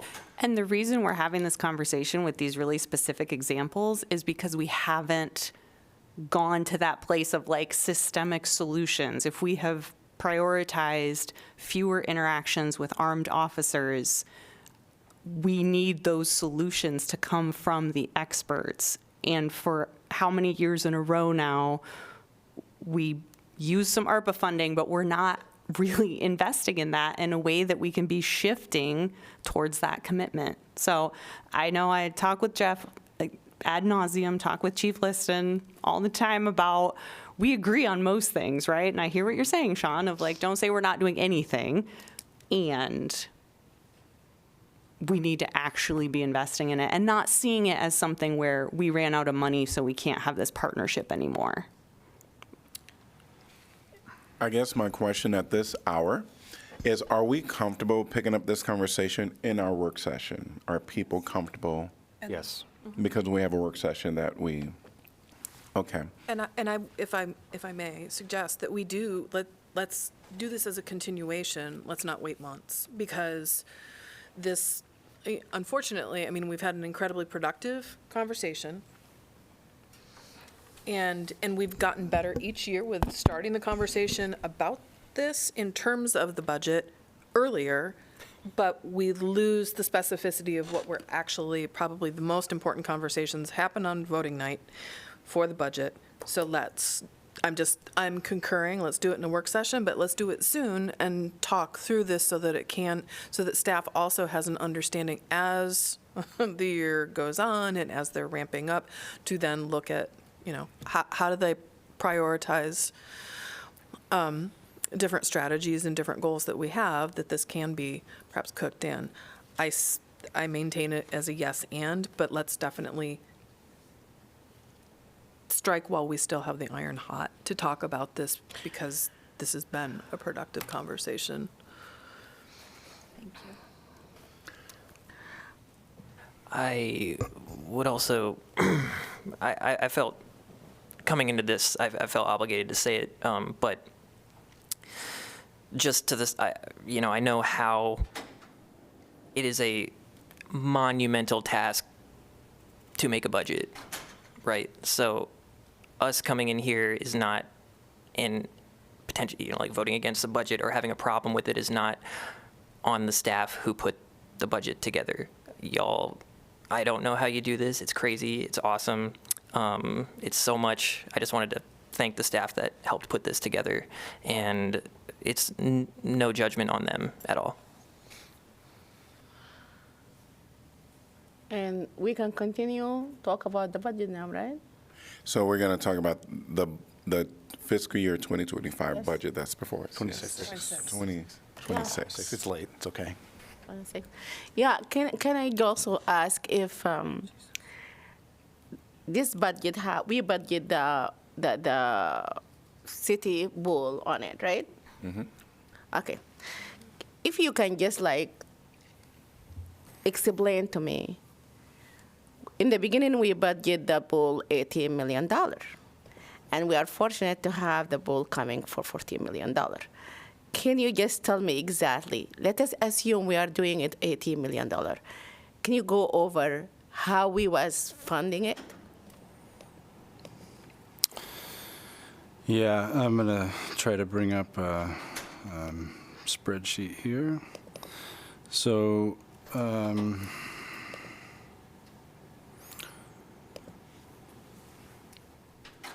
the primary funding source for City Park Pool has been the facility reserve. With your bonding that you've been working through this budget session, you're also moving forward with bonding about $1.3 million. So I'm going to go through some numbers. If we need to kind of slow down and go through them again, we can. But our facility reserve had $16.5 million in kind of round terms in it. We are intending to use 15 million for City Park Pool. Say 15? I didn't hear the number. 15 for City Park Pool. And then we have 600 earmarked for the senior center project. That leaves what we think will be a projected balance after the pool and senior center project of roughly $950,000 in the facility reserve. The pool project itself has about $1.7 million in soft costs, which aren't reflected in the bid document. That's your design costs, okay? That's your architect, that's your engineers working on that. The construction contract itself is that $13.7 million, and we have about 1.3 in contingency, okay? So that's going to bring that City Park Pool project expense roughly to what we project right now is 16.8. Now, hopefully we don't spend all that. You never want to spend your entire contingency, but we've been through enough projects, and believe us, we've been over on a lot of projects where we haven't had enough contingency. So that's where the pool budget is. Now, where were we going to get the money if the bids came in high? If you remember, we had a long list of alternates, right? Probably as long a list of alternates as I've ever seen on a capital project. 8, 9, 10 alternates. And if those high bids were going to come in, we weren't going to select those alternates, right? We were going to cut landscaping, we were going to cut shade structures, we weren't going to heat the pools and all that. When the bids came in good, we accepted all those alternates, right? So that's one of the ways we would have brought the cost down if we would have had high bids. And then the other thing is we would have looked to supplement with other funding sources. So for example, could we have used climate action funds to pay for the electrification of that pool house building? Yes, we could have. I could have justified that. Could we have used operating dollars that are in the budget to help pay for some of the equipment that might be used? Yeah, we could do that too. So we had strategies in place not knowing what the bids would be, but that's where we've ended up. And when you talk like if the bid come more, you mean more than 18? Because we have 18. 18 was 16.5 plus 1.3 from the bond. The 16.5 was the facilities reserve, but we also had 600 of that 16.5 earmarked for the senior center project too. Yeah, but I mean, I have not finished. I mean like, it was $18 million ready without using any alternate. If it's going to be 18, 600 out of, because we're going to bond like 1.5 and we have 16.5, that's 18. Am I right? I'm not following. We have $16.5 million in the facility reserve. Correct. That's cash. Correct. Okay. And we was trying to bond for 1.5, so we make it 18. If the pool came 18, right? 1.3, yes. 1.3, yeah. Okay, because that's the max, right? That's the max, yes. Okay, the max is 1.3. So now it came like 14, which is, and also like you said, we have to a little bit like budget more because maybe something will come up. That's why it's not 14. It's 15.5, right? Correct. So we have 1.3 roughly in contingency, right? That could all be spent. It could not be tapped in. It just depends on whether there's unexpected conditions with the construction. And then we have 1.7 million in consultant fees and design fees. That's speak in to the that top project. of the. That's on top of the bid. The bid is just how to construct the actual labor and materials to construct the pool. You still have to pay the architects and then the contingencies on top of that. And if that was the case, where are we gonna find the $600,000 for the senior center? The 600 for the senior center was going to stay there. What we were going to do is start to reduce the construction cost of the city park pool by not doing the alternates. Again, not heating the pools, not putting the shade structures up. We structured the bid to where there was a baseline. This is the minimum that we could accept. And then if the numbers come in good, we could accept heating the pools. If the numbers Sure. come in good, we could, do landscaping. We could do a demo of a park restroom. What about right now? How much are we bonding for this pool? It's still 1.3 million. Yes, 1.3, the max. Do you think that there's like money left over? Is that Yes, why there you're- is. There is 900. 950,000. left roughly. over. Yeah. And, okay, After we do all this, there is 900, almost $1 million. okay. And yeah, and I'm really interested to use that leftover, and even if we can find something else to direct it to the affordable housing. The council has the discretion to do that. That would be, just as the last item, you would do that in an amendment in the fiscal year 26 budget. So much like the amendment that Councilor Wyline was seeking, you would direct staff to prepare an amendment in fiscal year 26 to do that.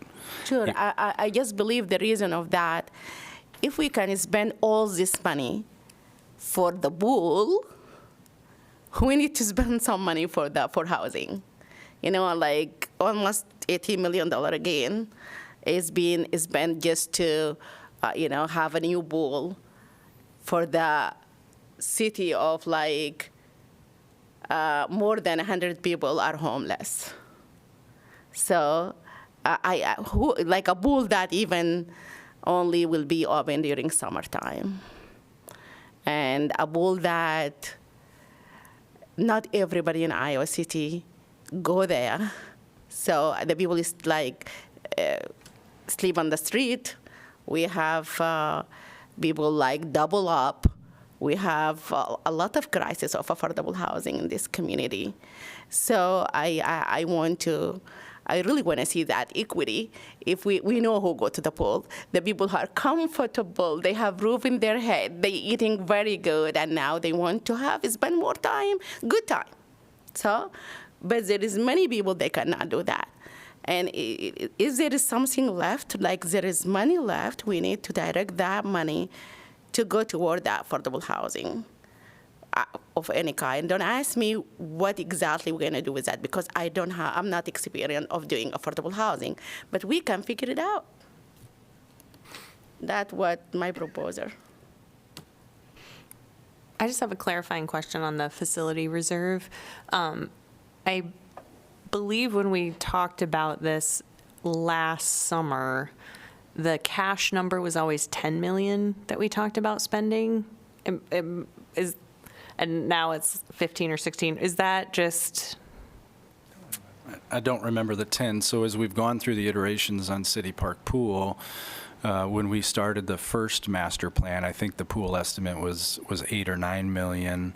And then we got into the kind of the conceptual design of the pool, and it grew to 14 to 15 million. Mm-hmm. And then once we got to the actual design, our consultants were telling us to expect that 18. Mm-hmm. So at some point in the process, could we have projected 10 million for the pool when we thought it was going to cost 12 and we were going to bond, the difference roughly? Yeah, that's possible. But the only way to accomplish that pool project outside of this facility reserve strategy was to go to a voter referendum. And I don't think we ever seriously considered that at this table. Okay. We just had more in that facility reserve than I understood. Yeah, we haven't transferred to the facility reserve in a couple of years, so that number's been pretty stagnant other than interest earnings. Okay. Thank you. Yeah, we also need that for Fire Station 1 replacement. With the facilities reserve, I think that there was a hope that would support more than a pool once upon a time, and that I mean, we are desperately need to invest in fire stations, and so I don't think that, sorry. No, I interrupted. No. A facility reserve is being created by the city staff, and we was under direction, of course, the council, but we can create any kind of reserve that we want to see and put money there. At the end of the day, whether the facility reserve or whether the general reserve and whether the emergency reserve, all of them is general operation fund, like general fund that, from the general fund that can be used for anything. You know, if we're doing like facilities, we should have done like affordable housing reserve long time ago. Which we do, and we spend a lot of money every year in affordable housing. Oh, really? $1 million? We have a massive amount of money in an affordable housing fund for the South District. I mean, we're being strategic about finding the right opportunity to spend that for. Oh. Right? I mean, how many affordable housing did we did last year, and the year before, and the year before? Have we done like affordable housing in one given year from $18 million? I don't think so. We have not. And especially for the 30% of the area median income. And also, I will be really interesting to see how many we done so we can talk practically. And I will ask the city manager to just give us for the last 2 years. I'm not going to go far. 2 years. How many affordable housing have we done for the 30% of the area median income? And we can compare it with the pool. We can compare it with something else. Let us be practical so I can convince you, because sometimes when I talk, I feel like, as if I'm not, understanding it, and I just talk like that. I have a question. And I did I did my homework, by the way. And earlier you were saying that maybe I'm not right about the budget, and he said the same thing that I said. And I think I'm doing my homework. I'm not sitting here just talking. And I asked Jeff immediately, like personally during our meeting, I will ask Jeff, and he will explain it to me. I have a question just going directly to the $950,000 that will remain in the facilities fund. So it sounds like you're wanting it earmarked in a way, and that's what you're asking for the council to earmark these funds for affordable housing. Exactly, we can leave it there. We don't have Staff has no plans to spend that in the next few months, so you have time for that discussion. We have plenty of projects ahead where we will need those dollars because of the bonding restrictions, if you want to move forward with those projects, right? And we've talked about those. We don't need to go into them at this hour, but the funds will still be there in a couple of months if you want to have that conversation down the road.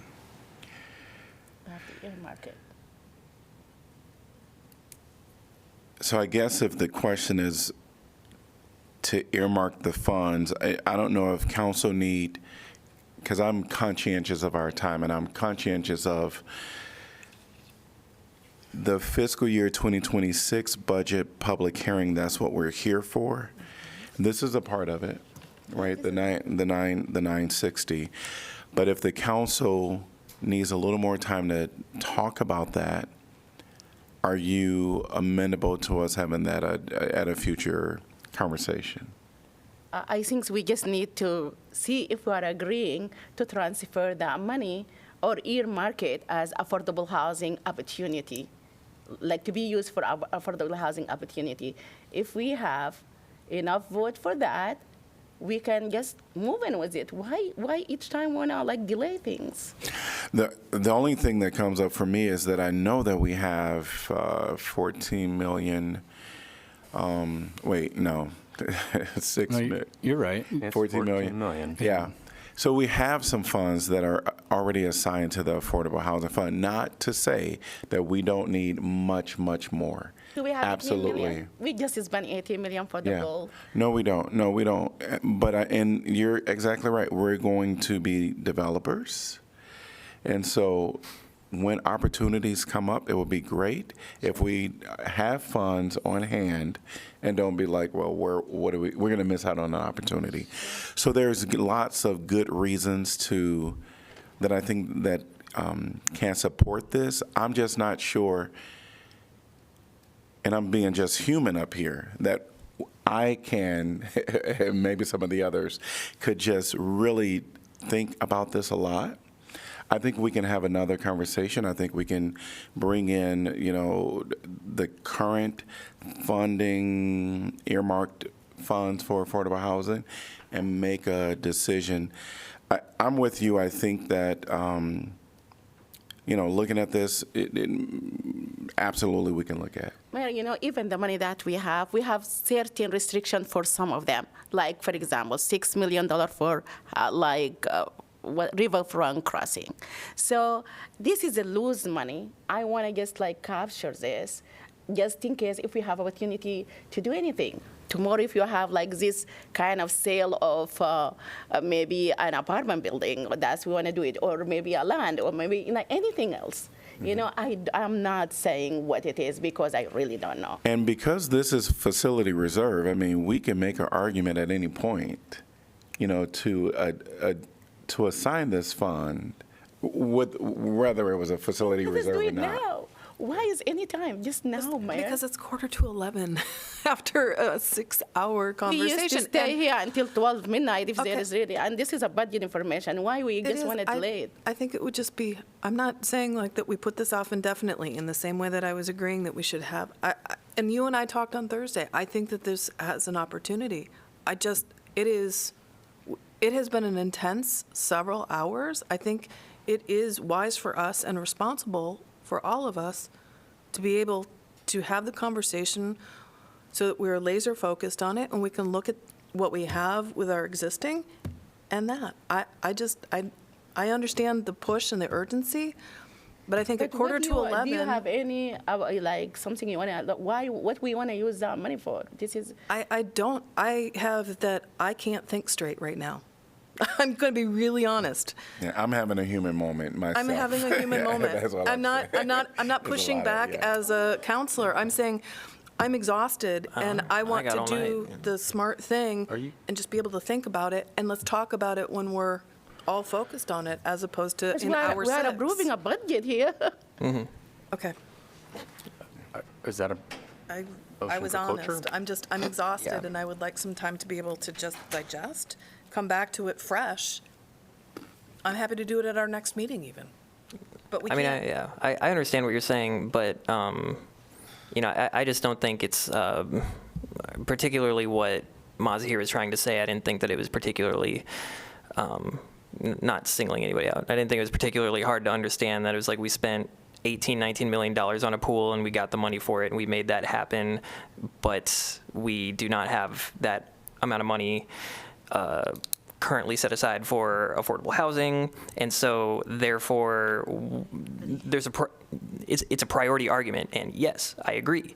And like Mazahir was saying, we have people sleeping out on the street, we're building a pool, and we have millions of dollars less money from a pool into affordable housing, and taking this money that we are saving from the pool, or that we are not going to spend probably, and earmarking it for affordable housing in whatever reserve we want to. I just don't think that's, I think we just vote on that, And even Jeff, saying he doesn't have any intent to use this money in the near future.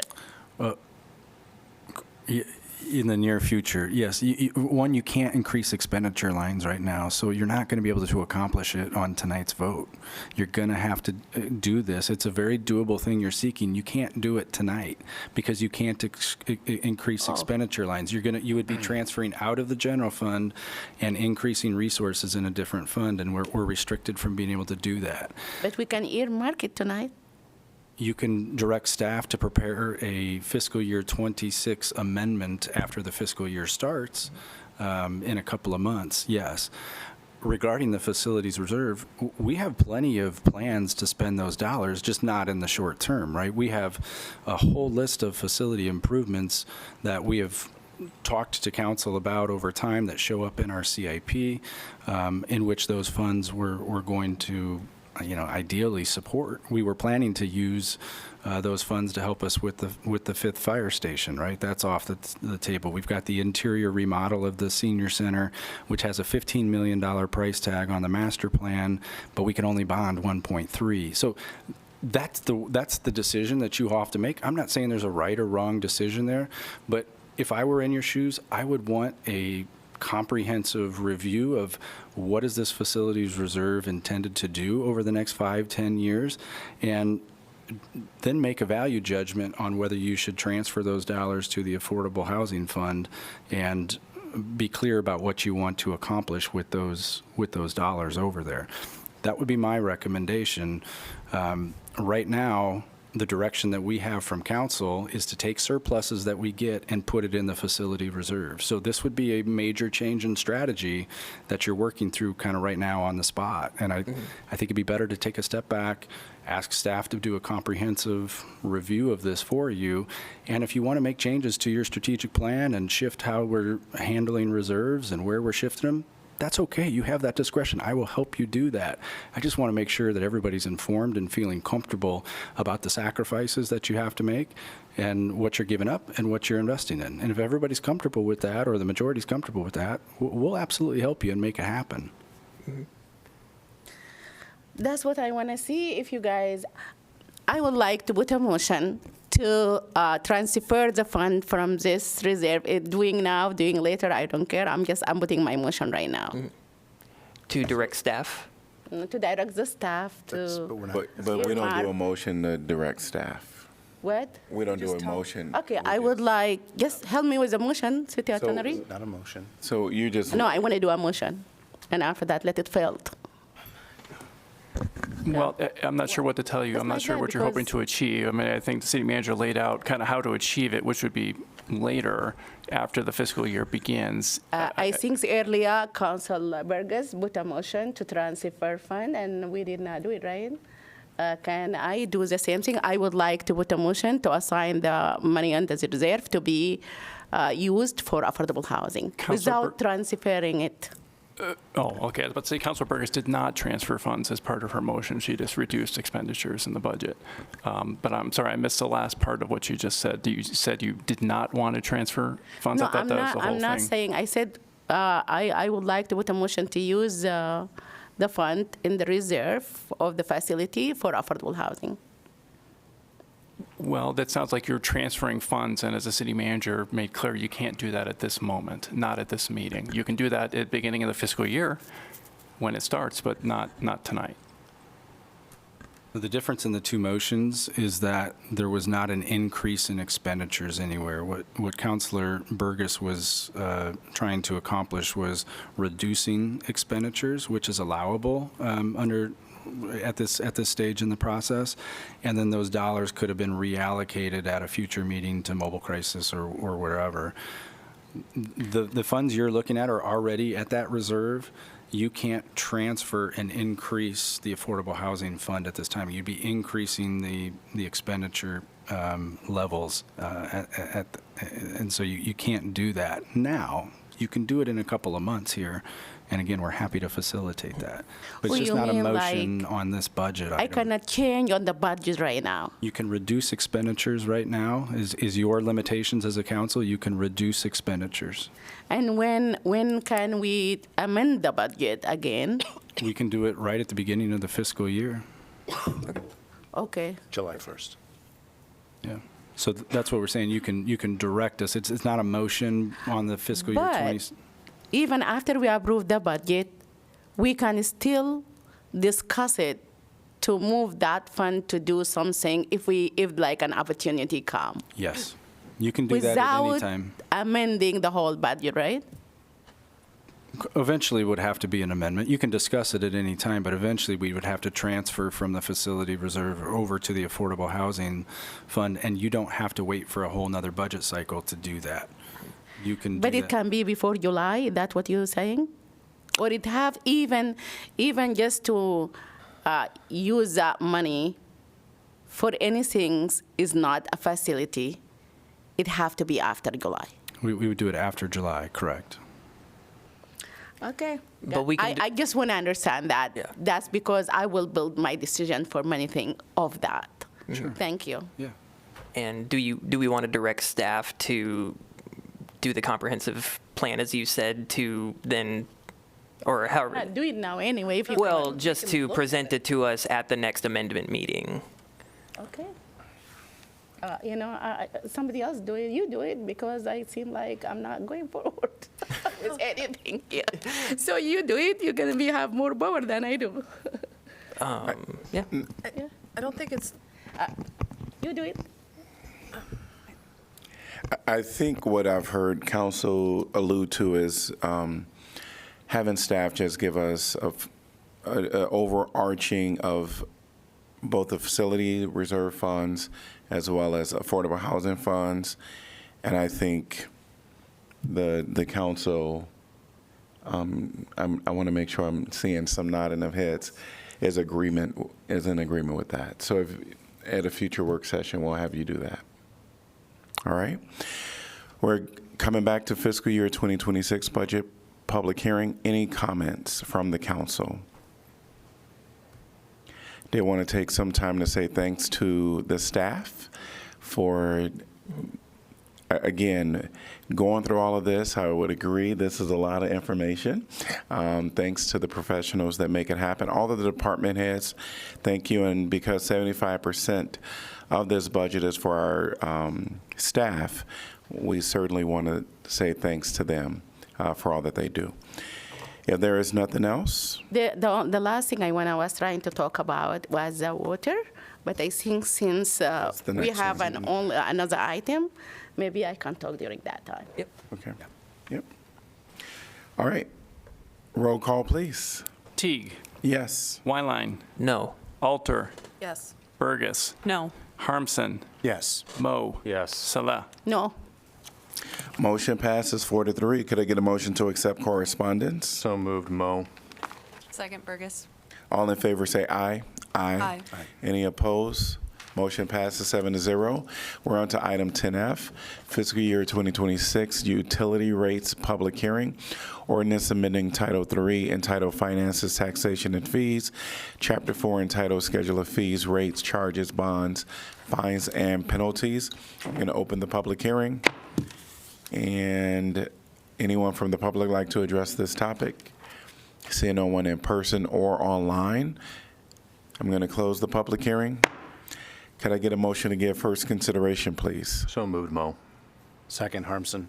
All right. And council discussion.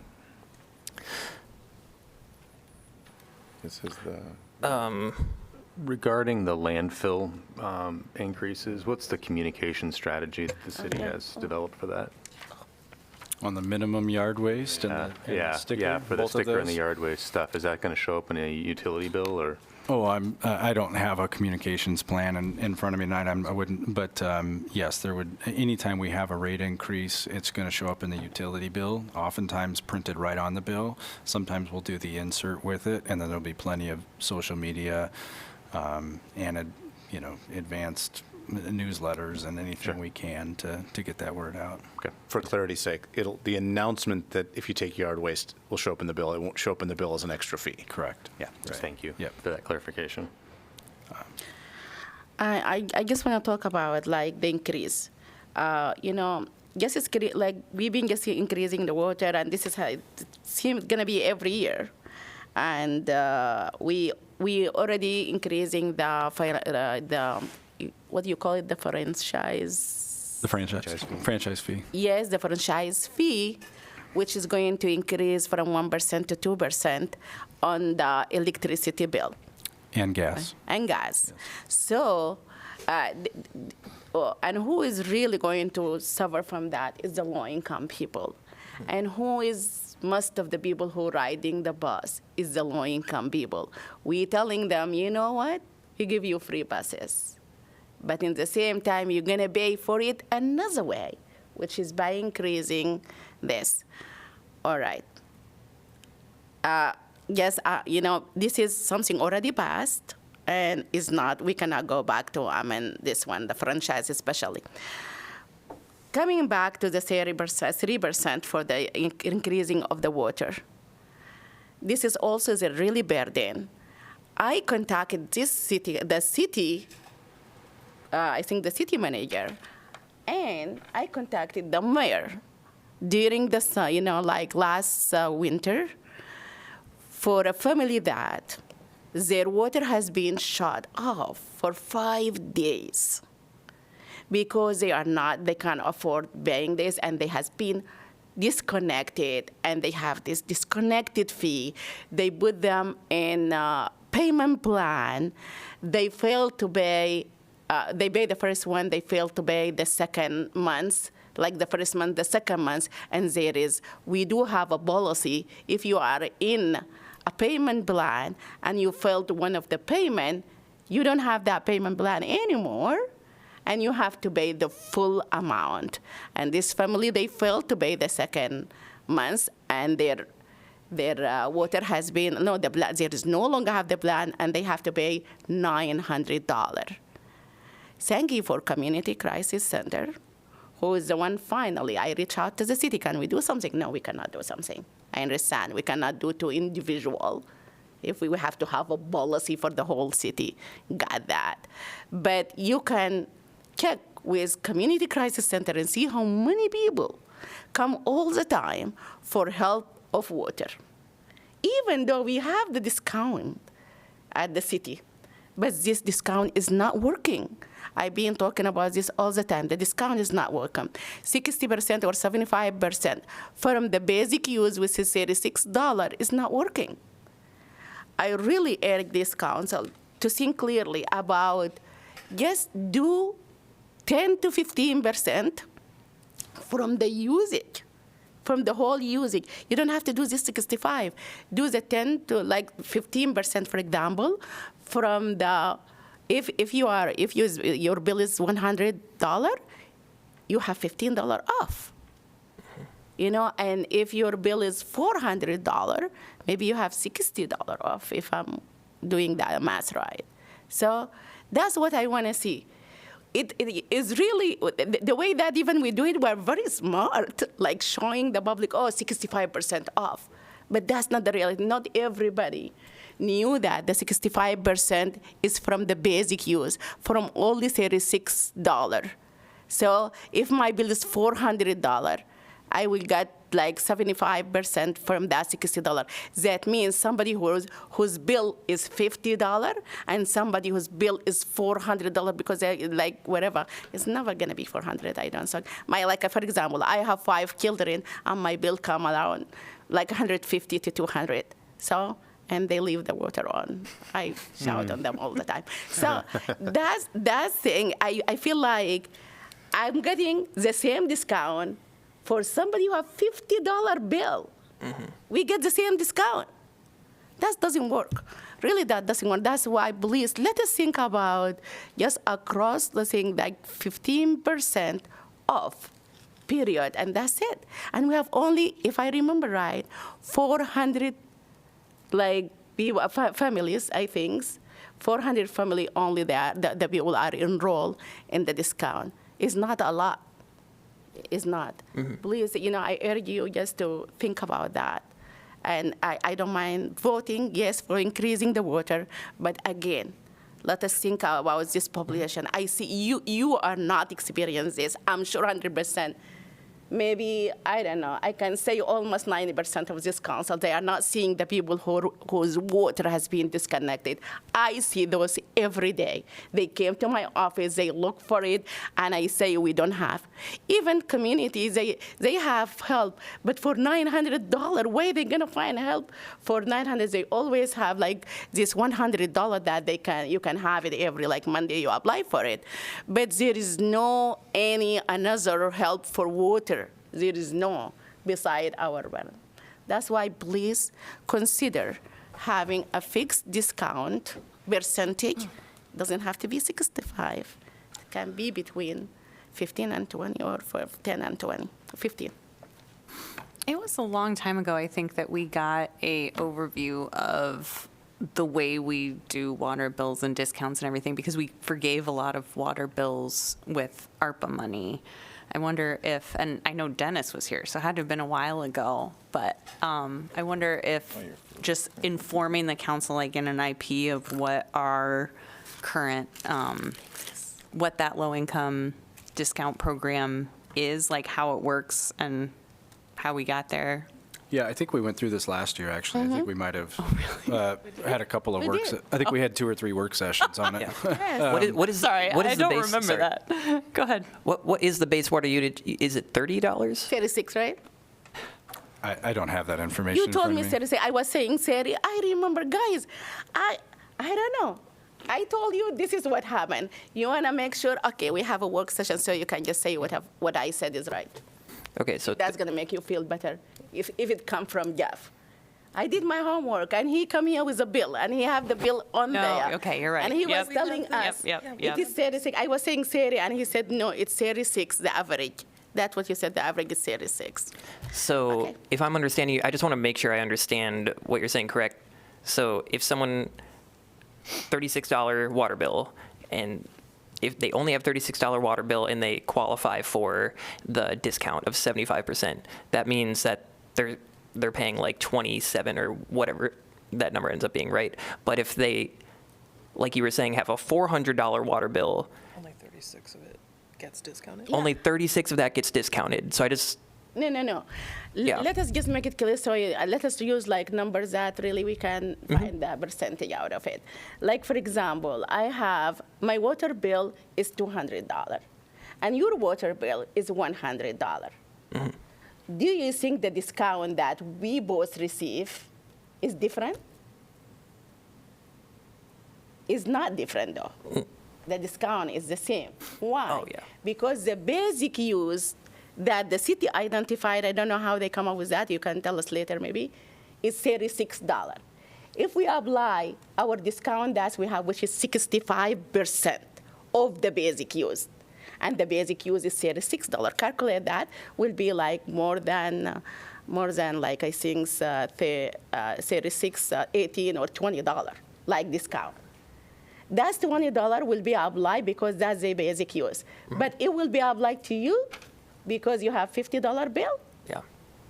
To her, because she have $100 bill.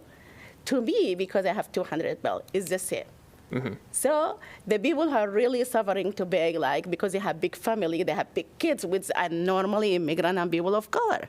So those are people who really needed that discount. But you also in the program and you are single. That's why you don't use a lot water and your bill is $50. You get the same discount that I get. I want to see equity. Let us see equity, and after that we can do something else. That's exactly what I want to see. Yeah, I just wanted to make sure that that's what I was understanding. It was And correct, that's and yes. Isn't that in the English is equality? Like you give discount across for everybody, whether they are very poor or they're. Yeah. No, I want to see equity instead of equality. I was also just going to ask if there's any information or if we could get information on just how many water shutoffs typically happen, maybe like over the past 4 or 5 years, Yeah, so we can maybe ask for that. see how much that happens. And yeah, also the reconnection fee. it's $40, right? 45? I don't know. If after hours there is different, right? I don't know. I'd have to gather all that information. Okay, I don't then. have that at my fingertips. All right. I'll just. So it sounds like the council is going to direct staff to bring us some information in the future on that. So Also that's the future? Don't remember. Next meeting? Or are we Well- just, I'm Next just meeting. clarifying. Next meeting, please. Not on the future, because we Yeah. are in budget mood. All right. Next meeting, if it's feasible. The only reason I said Because you and I sit there and we create the And work we session. create the agenda. and I Right. will So try to sometimes put it can there. get a little, we have to maneuver. So Do you want it as a work session item, or do you want it as just a memo with this particular utility rate consideration? certainly, it sounds like the council wants to have discussion, so we might as well put it on a work session. Okay. We might need to talk about work session scheduling. Yes, you We're know- I know. stacking up Yeah, pretty good here. it's stacking up. I Yeah. think if you look up, you're gonna find all the information that you have from last year. Yeah, Yeah. Just bring that. Council, you increased the benefits last year. Yes, and because you and I, we had a talk, and you were thinking it's 65 Right, out of and 100. Right, and then you were like, no, I'm new, I'm sorry. no, I'm just. Anyway, All right, so we're back to business. Yeah, we're going back to fiscal year 2026 utility rates public hearing. Any other comments on this? Roll call, please. Wyline? Yes. Alter? Yes. Burgess? Yes. Harmson? Yes. Mo? Yes. Salah? Yes. Teague? Yes. Motion passes 7-0. We're on to item 10G, parking lot enforcement and pedestrian mall. Ordinance amending Title 9 entitled Motor Vehicles and Traffic, Chapter 4 entitled Parking Regulations, Section 1 entitled Parking Prohibited in Specified Places to prohibit parking in City Plaza, and Chapter 9 entitled Towing and Impoundment Procedures, Section 2 entitled Towing and Impoundment of Certain Illegally Parked Vehicles to allow towing of vehicles parked in City Plaza. Could I get a motion to give first consideration? So moved, Mo. Second, Burgess. All right, and welcome Eric Gores. Thank you. I'll be quick, Council. So we, the city, were having some problems with vehicles, particularly construction vehicles, parking on the Ped Mall and not having a great tool to deal with that problem. There were two issues. One, because the ordinance that was already in place prohibited operating on the Ped Mall, not parking on the Ped Mall. And the second was that the remedy for that offense was either a simple misdemeanor, which would require a police officer to write a ticket, or a municipal infraction, which is not particularly wieldy for that kind of thing. So we had some discussions with the parking folks, and we've offered an amendment to solve that problem, to make it illegal to park downtown on the Ped Mall, make it illegal to park on the Ped Mall, and to be able to tow vehicles if they are found there. What's the mechanism if there is a legitimate construction project and they need to work on a project? They can go to the city manager's office and get permission for that. That's right in the ordinance. That already is in the ordinance. Sure. Yeah. Is it equivalent of an orange bag for a meter, but just different? Okay. Yeah, I would designate that to the transportation office, and it would be just like a meter hood. And that would likely be limited by hours or something, oftentimes. Is this? Is that the same like for if there is an event and the people who are participating, they bringing like loading and unloading? Are you talking about an event on the Ped Mall that has Yes. a permit or something? Yes. Like a festival or something? Festival, anything. We would still accommodate all that. That would be allowed. And how do you differentiate people who are loading or people? Well, the key is that city manager or designee permission. That's built into the ordinance. You just can't do it without getting permission from the city first. Oh, you mean because all the festivals have permissions, and on that day you will figure it out if there's something, somebody's barking it, or is this something? Correct. Okay, sure. Is the, sorry, I'm trying to remember when I read through this, all the details. Is it towing first offense or a $25 ticket? Is that what you're saying, or? Well, you can tow, and I think there's a judgment call, and Nagelgam is here if you've got specific questions about enforcement. Yeah. She has stayed here very late to, just in case you had this level of. I'm going to ask you so many questions now to make Gary up for it. Nagelgam, Transportation Services. We don't usually start with the tow situation. Okay. There's a few reasons that someone could get towed. There could be they could be blocking emergency access. They could be blocking access to another building doorway. So I would say the enforcement mechanism that's going to be the most benefit to us and to the downtown is going to be being able to issue a parking ticket, because we can't do that right now. So we don't have any fast way to address the issues outside of going through this municipal infraction process, which takes weeks, staff time, city attorney's office, a court process, and we're trying to avoid all that and just keep it consistent with, you just can't park here, we're going to issue you a ticket, but then we have the tow option in case it becomes necessary. In case it's like this needs to move right now type of situation. exactly. I just wanted to make sure it wasn't like if you park down here, we're going to tow you no matter what, because I mean, I don't know how many of y'all have had your car towed, but it costs so much money to get it out, and if you don't have a lot of money, you don't have a way to get to work, you're screwed. So that's why I want to be very careful. I just want to be cautious with this. Yeah. Absolutely. Yeah. No, starting with ticket is, and I guess like overall, like do the parking to be able to have this and not like the police do that. I think this is by itself is a way of, if something that we don't know, we don't need the police eliminating some stuff that the police doesn't have to do it. So I really appreciate that. That's really good move to do this. This is great. Yeah.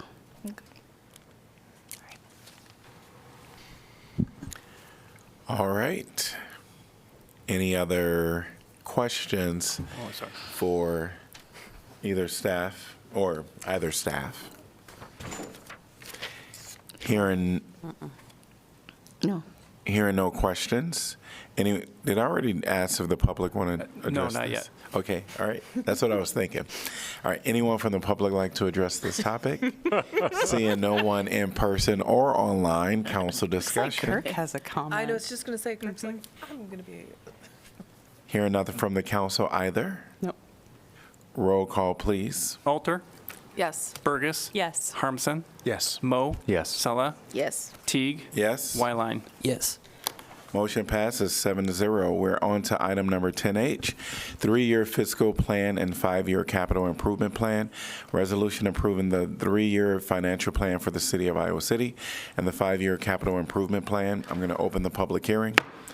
And welcome, Jeff. No further budget presentation from staff, Mayor. Okay, yeah, because you already did it. All right. Anyone from the public like to address this topic? See no one in person or online. I'm going to close the public hearing. Could I get a motion to approve, please? So moved, Mo. Second, Harmson. All right, council discussion.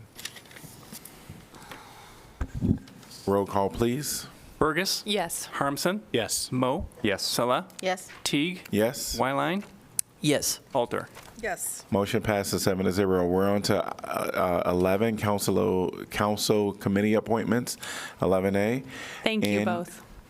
Yes, thank you all. And so so we have council appointments. We know that Councilor Dunn was assigned some things, and that's what we're trying to figure out. I would like to nominate Councilor Wyline to be the appointee for the Economic Development Committee, and so to replace Sala, which was done, also to be the Graduate and Professional Student Government Association liaison, and also, help me on the third one. I think it shouldn't be like that.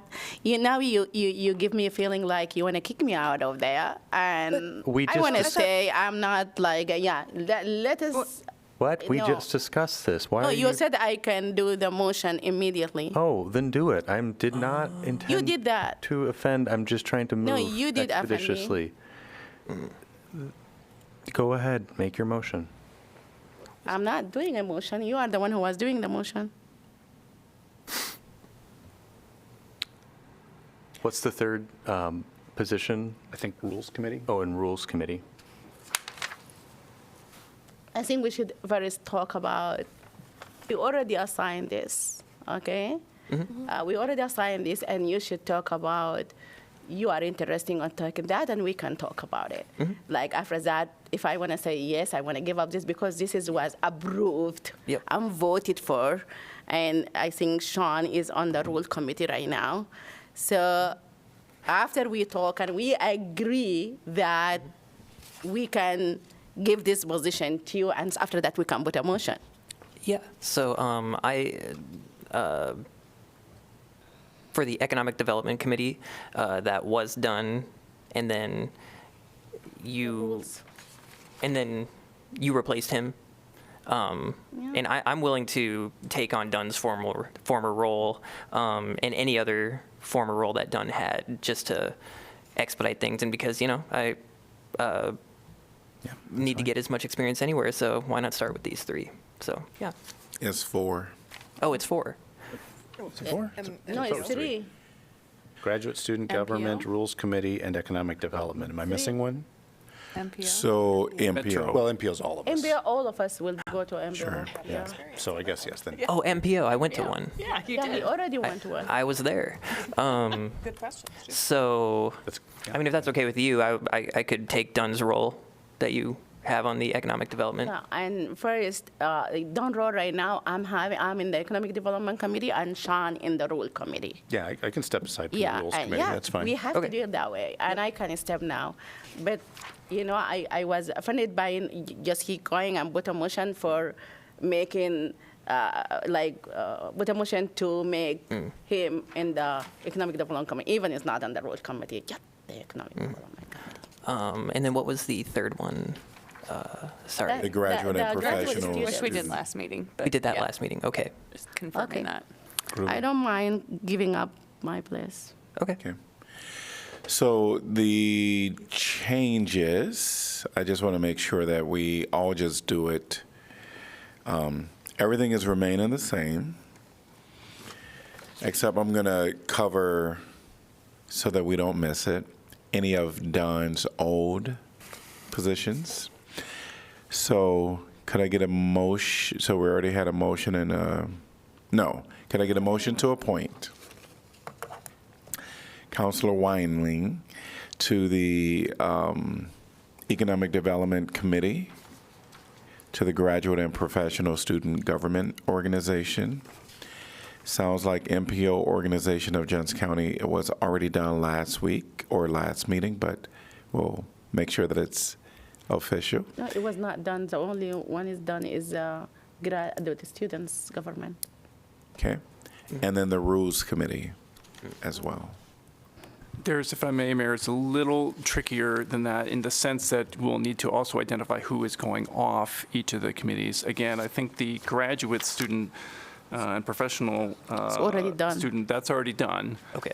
But for the other three, the Economic Development Committee and the Rules Committee, we would need to probably identify someone who's going off. For the MPOJC, no one, obviously everyone else is already on it, so there's no replacement needed. Got it. Is that through a motion too, like getting off? Yeah, I think we would need to do both of those things at the same time, because otherwise you would have too many people on some of those committees. So just phrase it. You mean like phrase the motion like I would like to put a motion to appoint, first get off. Right, it would probably. Well, how are you going to do that? Sure, I motion? would suggest, like, for the Economic Development Committee, I move that we remove whoever you decide to remove, and in their replacement, appoint Councilor Wyline. Graduate student is already taken care of for MPOJC. It just moved to approve Councilor Wyline to be appointed. And for the Rules Committee, move to remove whoever you choose and appoint Councilor Wyline.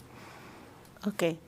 I would like to put a motion to remove myself from the Economic Development Committee and put Council Wyliner in the Economic Development Committee. Moved by Sala. Seconded. Seconded by Burgess. All in favor say aye. Aye. Aye. Any opposed? Motion passes 7-0. All right, I will go ahead and make a motion to remove myself or be removed from the Rules Committee and have my replacement be Councilor Wyline. Moved by Harmson, seconded by Alter. All in favor say aye. Aye. Any opposed? Motion passes 7-0. And I would like to put a motion. We do that too for the MBO? Yes. Yeah, I would like to put a motion to appointed Council Wyline to the MBO Commission. Second. Moved by Sala, seconded by Burgess. All in favor say aye. Aye. Aye. Any opposed? Motion passes 7-0. Your name, please. Oh, yeah. I already went to one of those meetings. Was it Yeah, bad that's that I okay. did that? Yeah. Everything's made up. Okay. And my assumption is the Graduate and Professional Student Government Organization has already been voted on. I recall that we did Last that time, last yeah, meeting. last Okay. meeting. All right. Rings a bell. We are done there. Thank you all. All right, we're going to move on to item number 12, announcements of vacancies previous. It's a lot. Airport Commission, 1 vacancy to fill a 4-year term. Community Police Review Board, 2 vacancies to fill a 4-year term. Historic Preservation Commission at large, 1 vacancy to fill a 3-year term. Historic Preservation Commission, Brown Street, 1 vacancy to fill a 3-year term. Historic Preservation Commission, Jefferson Street, 1 vacancy to fill a 3-year term. Historic Preservation Commission, Summit Street, 1 vacancy to fill a 5-year term. A 3-year term. Housing and Community Development Commission, 2 vacancies to fill 3-year terms. Library Board of Trustees, 3 vacancies to fill 6-year terms. Planning and Zoning Commission, 2 vacancies to fill 5-year terms. Applications must be received by 5 p.m. Tuesday, May 13, 2025. Airport Zoning Board of Adjustment, 1 vacancy to fill a 5-year term. Airport Zoning Commission, 1 vacancy to fill a 6-year term. Board of Appeals, HVAC Professional, 1 vacancy to fill an unexpired term. Historic Preservation Commission, Jefferson Street, 1 vacancy to fill a 3-year term. Historic Preservation, Woodland Avenue, 1 vacancy to fill a 3-year term. Vacancies will remain open until filled. We're at item number 13, City Council information. The Library Gala on Friday was fantastic. It was Bright Future, and there were 250 guests, and they thought they would only have 100. It was a great turnout, wonderful live stuff, really, really good sense of togetherness and support for the public library. Councilor Mayor Teague and I were at the Neighborhood Centers Gala on Saturday night. There was also a wonderful community event highlighting an organization that does really good work in our community, and Excellent. The pelican migration is happening right now, and there's lots of pelicans on the river close to where we are going to be replacing the bridge, and also at the Coralville Dam. If you want to go look at some cool birds, they're there. I just want to thank everyone for great discussion tonight. It's very late. This is very hard, but I appreciate all of you as colleagues immensely. Yeah, you guys get used to earlier now. Got out of practice. All right, we're going to move on to item number 14, reports from our city staff, city manager's office, city attorney's office. Oh, thank you. City clerk office. All right, we're on to item number 15. Could I get a motion to adjourn? So moved. Second. Moved by Alter, seconded by Burgess and Salah. We are, all in favor say aye. Aye. Aye. Any opposed? We are adjourned.